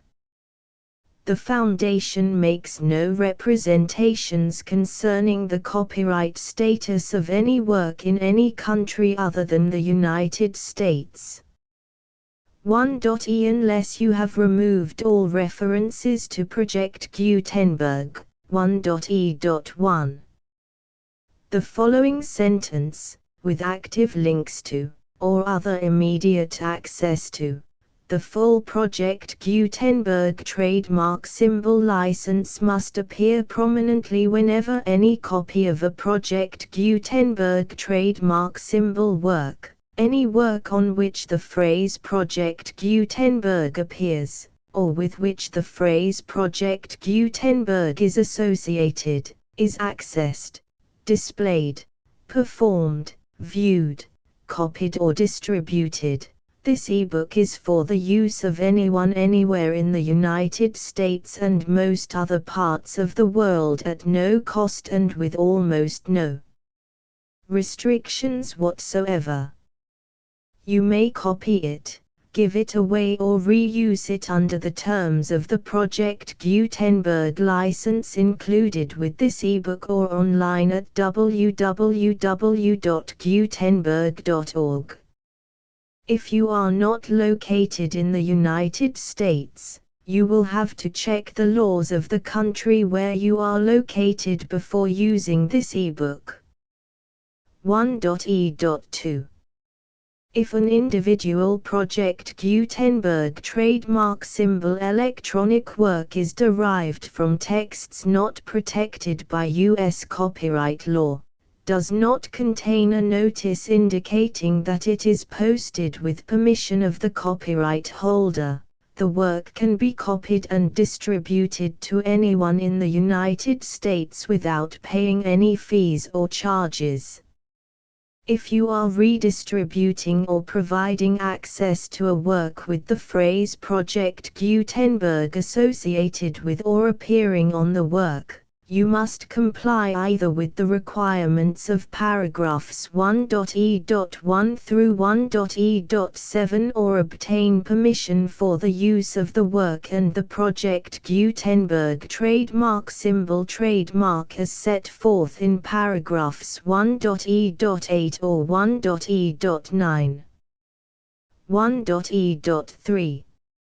If an individual Project Gutenberg trademark symbol electronic work is posted with the permission of the copyright holder, your use and distribution must comply with both paragraphs 1.e.1 through 1.e.7 and any additional terms imposed by the copyright holder. Additional terms will be linked to the Project Gutenberg trademark symbol license for all works posted with the permission of the copyright holder found at the beginning of this work. 1.e.4. Do not unlink or detach or remove the full Project Gutenberg trademark symbol license terms from this work, or any files containing a part of this work or any other work associated with Project Gutenberg trademark symbol. 1.e.5. Do not copy, display, perform, distribute or redistribute this electronic work, or any part of this electronic work, without prominently displaying the sentence set forth in paragraph 1.e.1 with active links or immediate access to the full terms of the Project Gutenberg trademark symbol license. 1.e.6. You may convert to and distribute this work in any binary, compressed, marked up, non-proprietary or proprietary form, including any word processing or hypertext form. However, if you provide access to or distribute copies of a Project Gutenberg trademark symbol work in a format other than plain vanilla ASCII or other format used in the official version posted on the official Project Gutenberg trademark symbol website, www.gutenberg.org, you must, at no additional cost, fee or expense to the user, provide a copy, a means of exporting a copy, or a means of obtaining a copy upon request, of the work in its original plain vanilla ASCII or other form. Any alternate format must include the full Project Gutenberg trademark symbol license as specified in paragraph 1.e.1. 1.e.7. Do not charge a fee for access to, viewing, displaying, performing, copying or distributing any Project Gutenberg trademark symbol works unless you comply with paragraph 1.e.8 or 1.e.9. 1.e.8.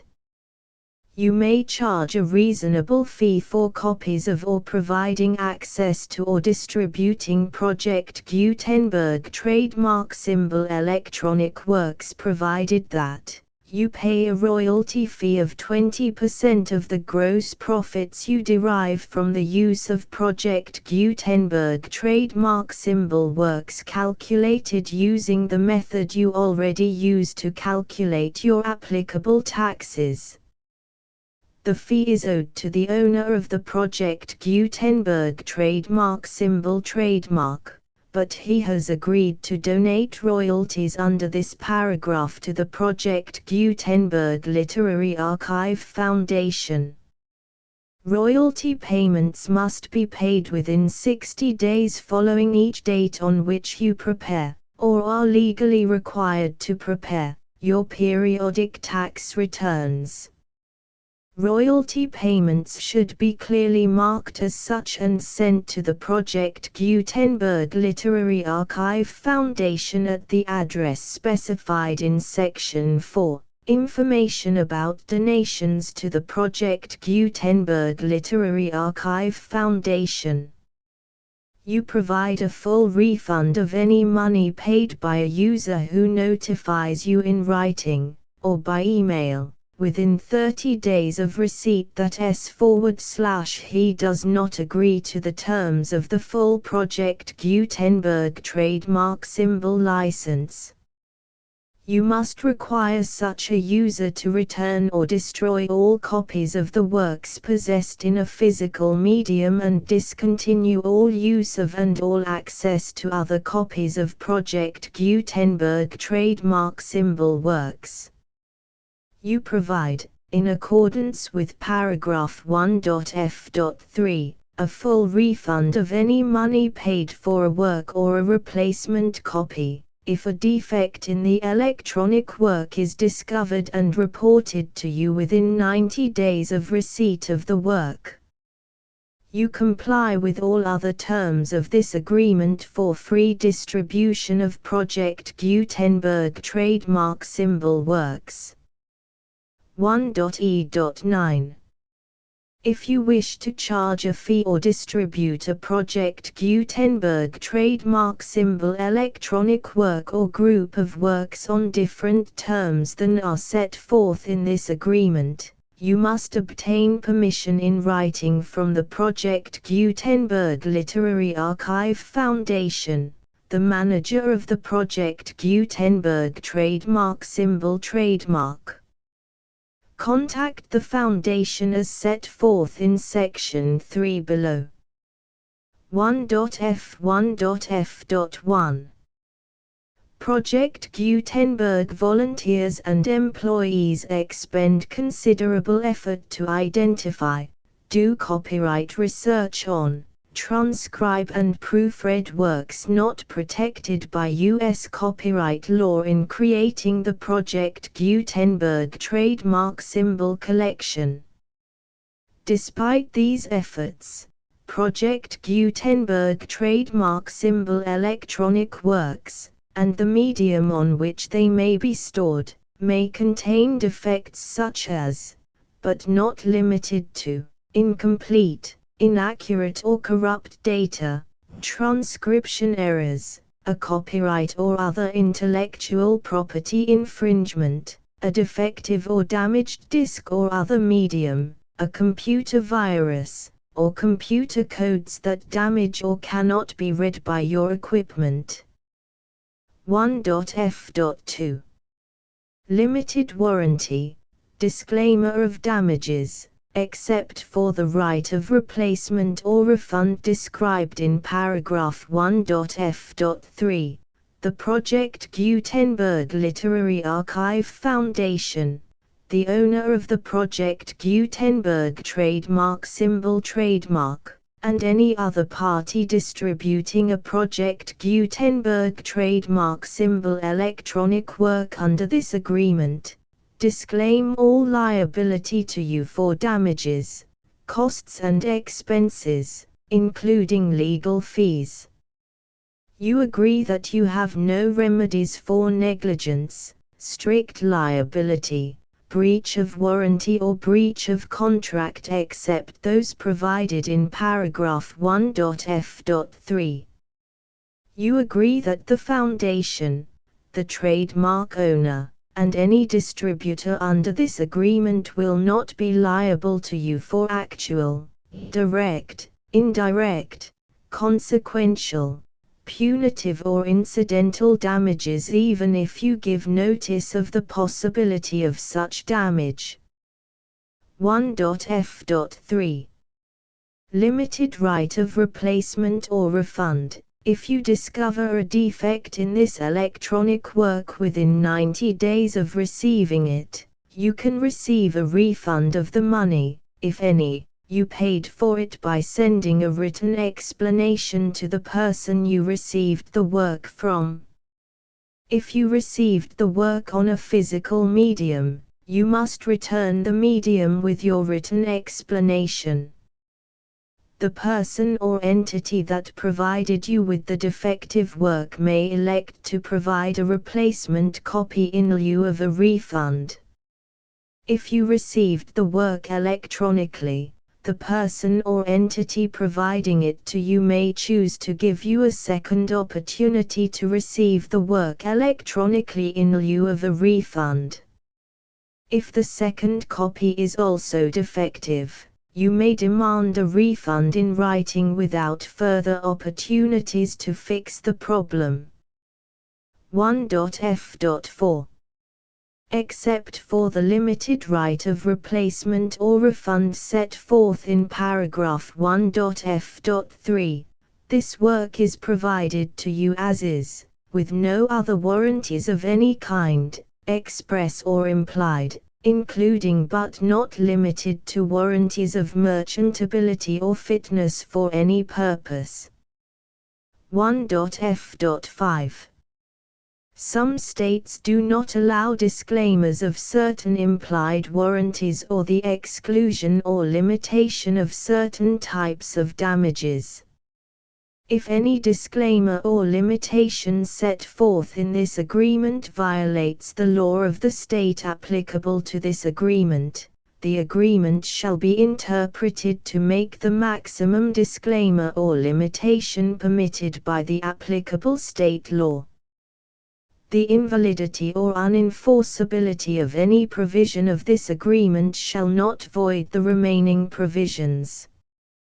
1.f.6 Indemnity. You agree to indemnify and hold the foundation, the trademark owner, any agent or employee of the foundation, anyone providing copies of Project Gutenberg trademark symbol electronic works in accordance with this agreement, and any volunteers associated with the production, promotion and distribution of Project Gutenberg trademark symbol electronic works, harmless from all liability, costs and expenses, including legal fees, that arise directly or indirectly from any of the following which you do or cause to occur.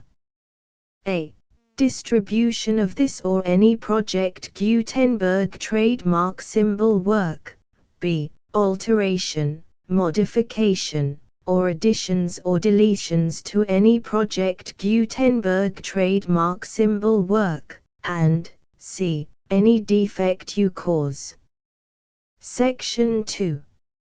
Information about the mission of Project Gutenberg trademark symbol. Project Gutenberg trademark symbol is synonymous with the free distribution of electronic works in formats readable by the widest variety of computers, including obsolete, old, middle-aged and new computers.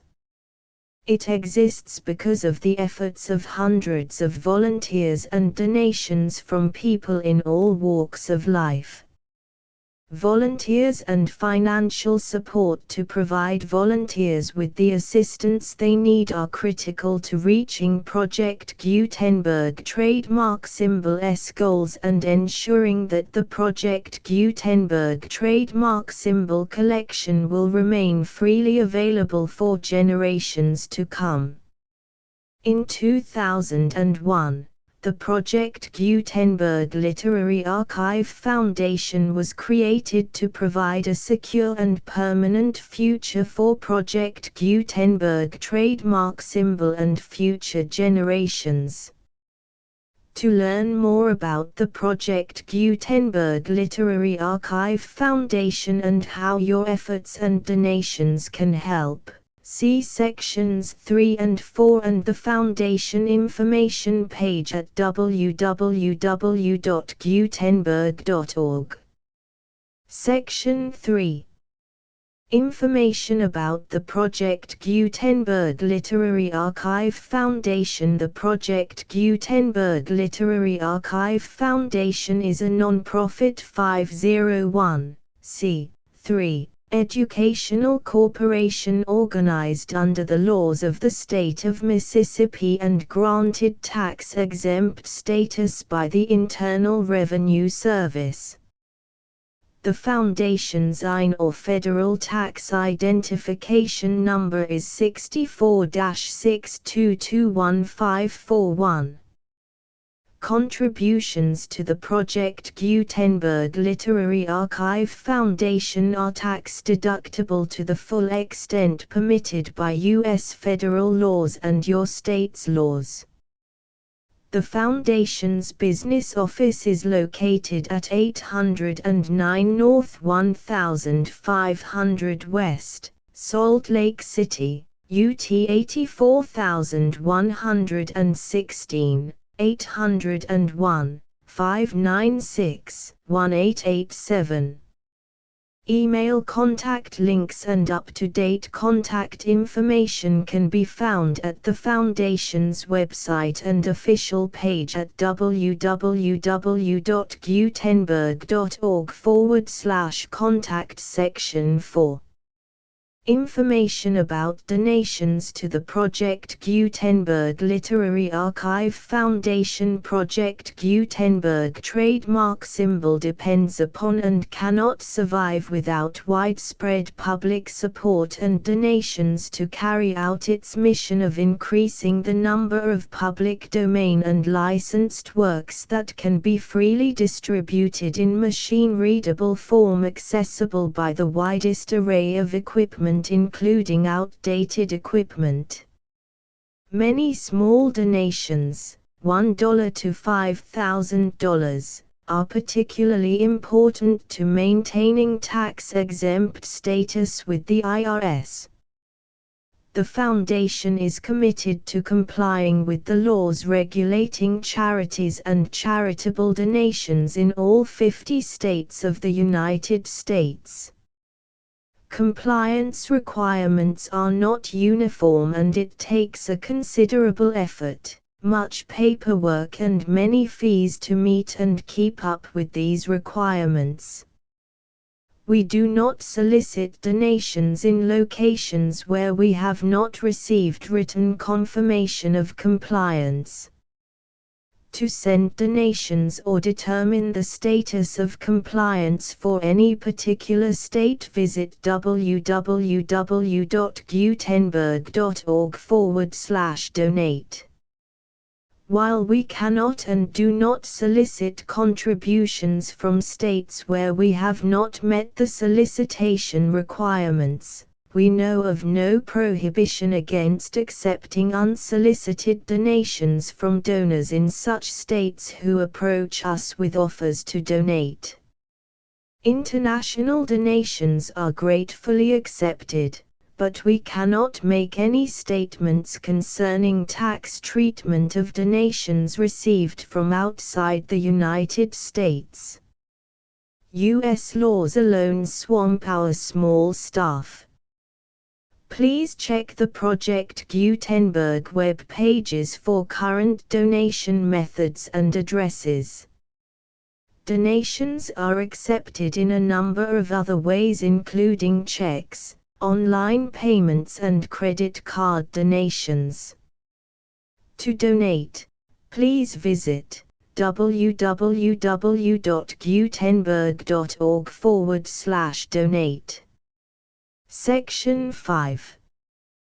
General information about Project Gutenberg trademark symbol electronic works. Professor Michael S. Hart was the originator of the Project Gutenberg trademark symbol concept of a library of electronic works that could be freely shared with anyone.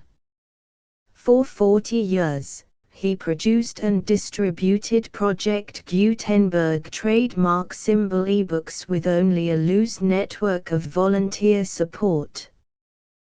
Project Gutenberg trademark symbol ebooks are often created from several printed editions, all of which are confirmed as not protected by copyright in the U.S. unless a copyright notice is included. Thus, we do not necessarily keep ebooks in compliance with any particular paper edition. Most people start at our website, which has the main PG search facility, www.gutenberg.org.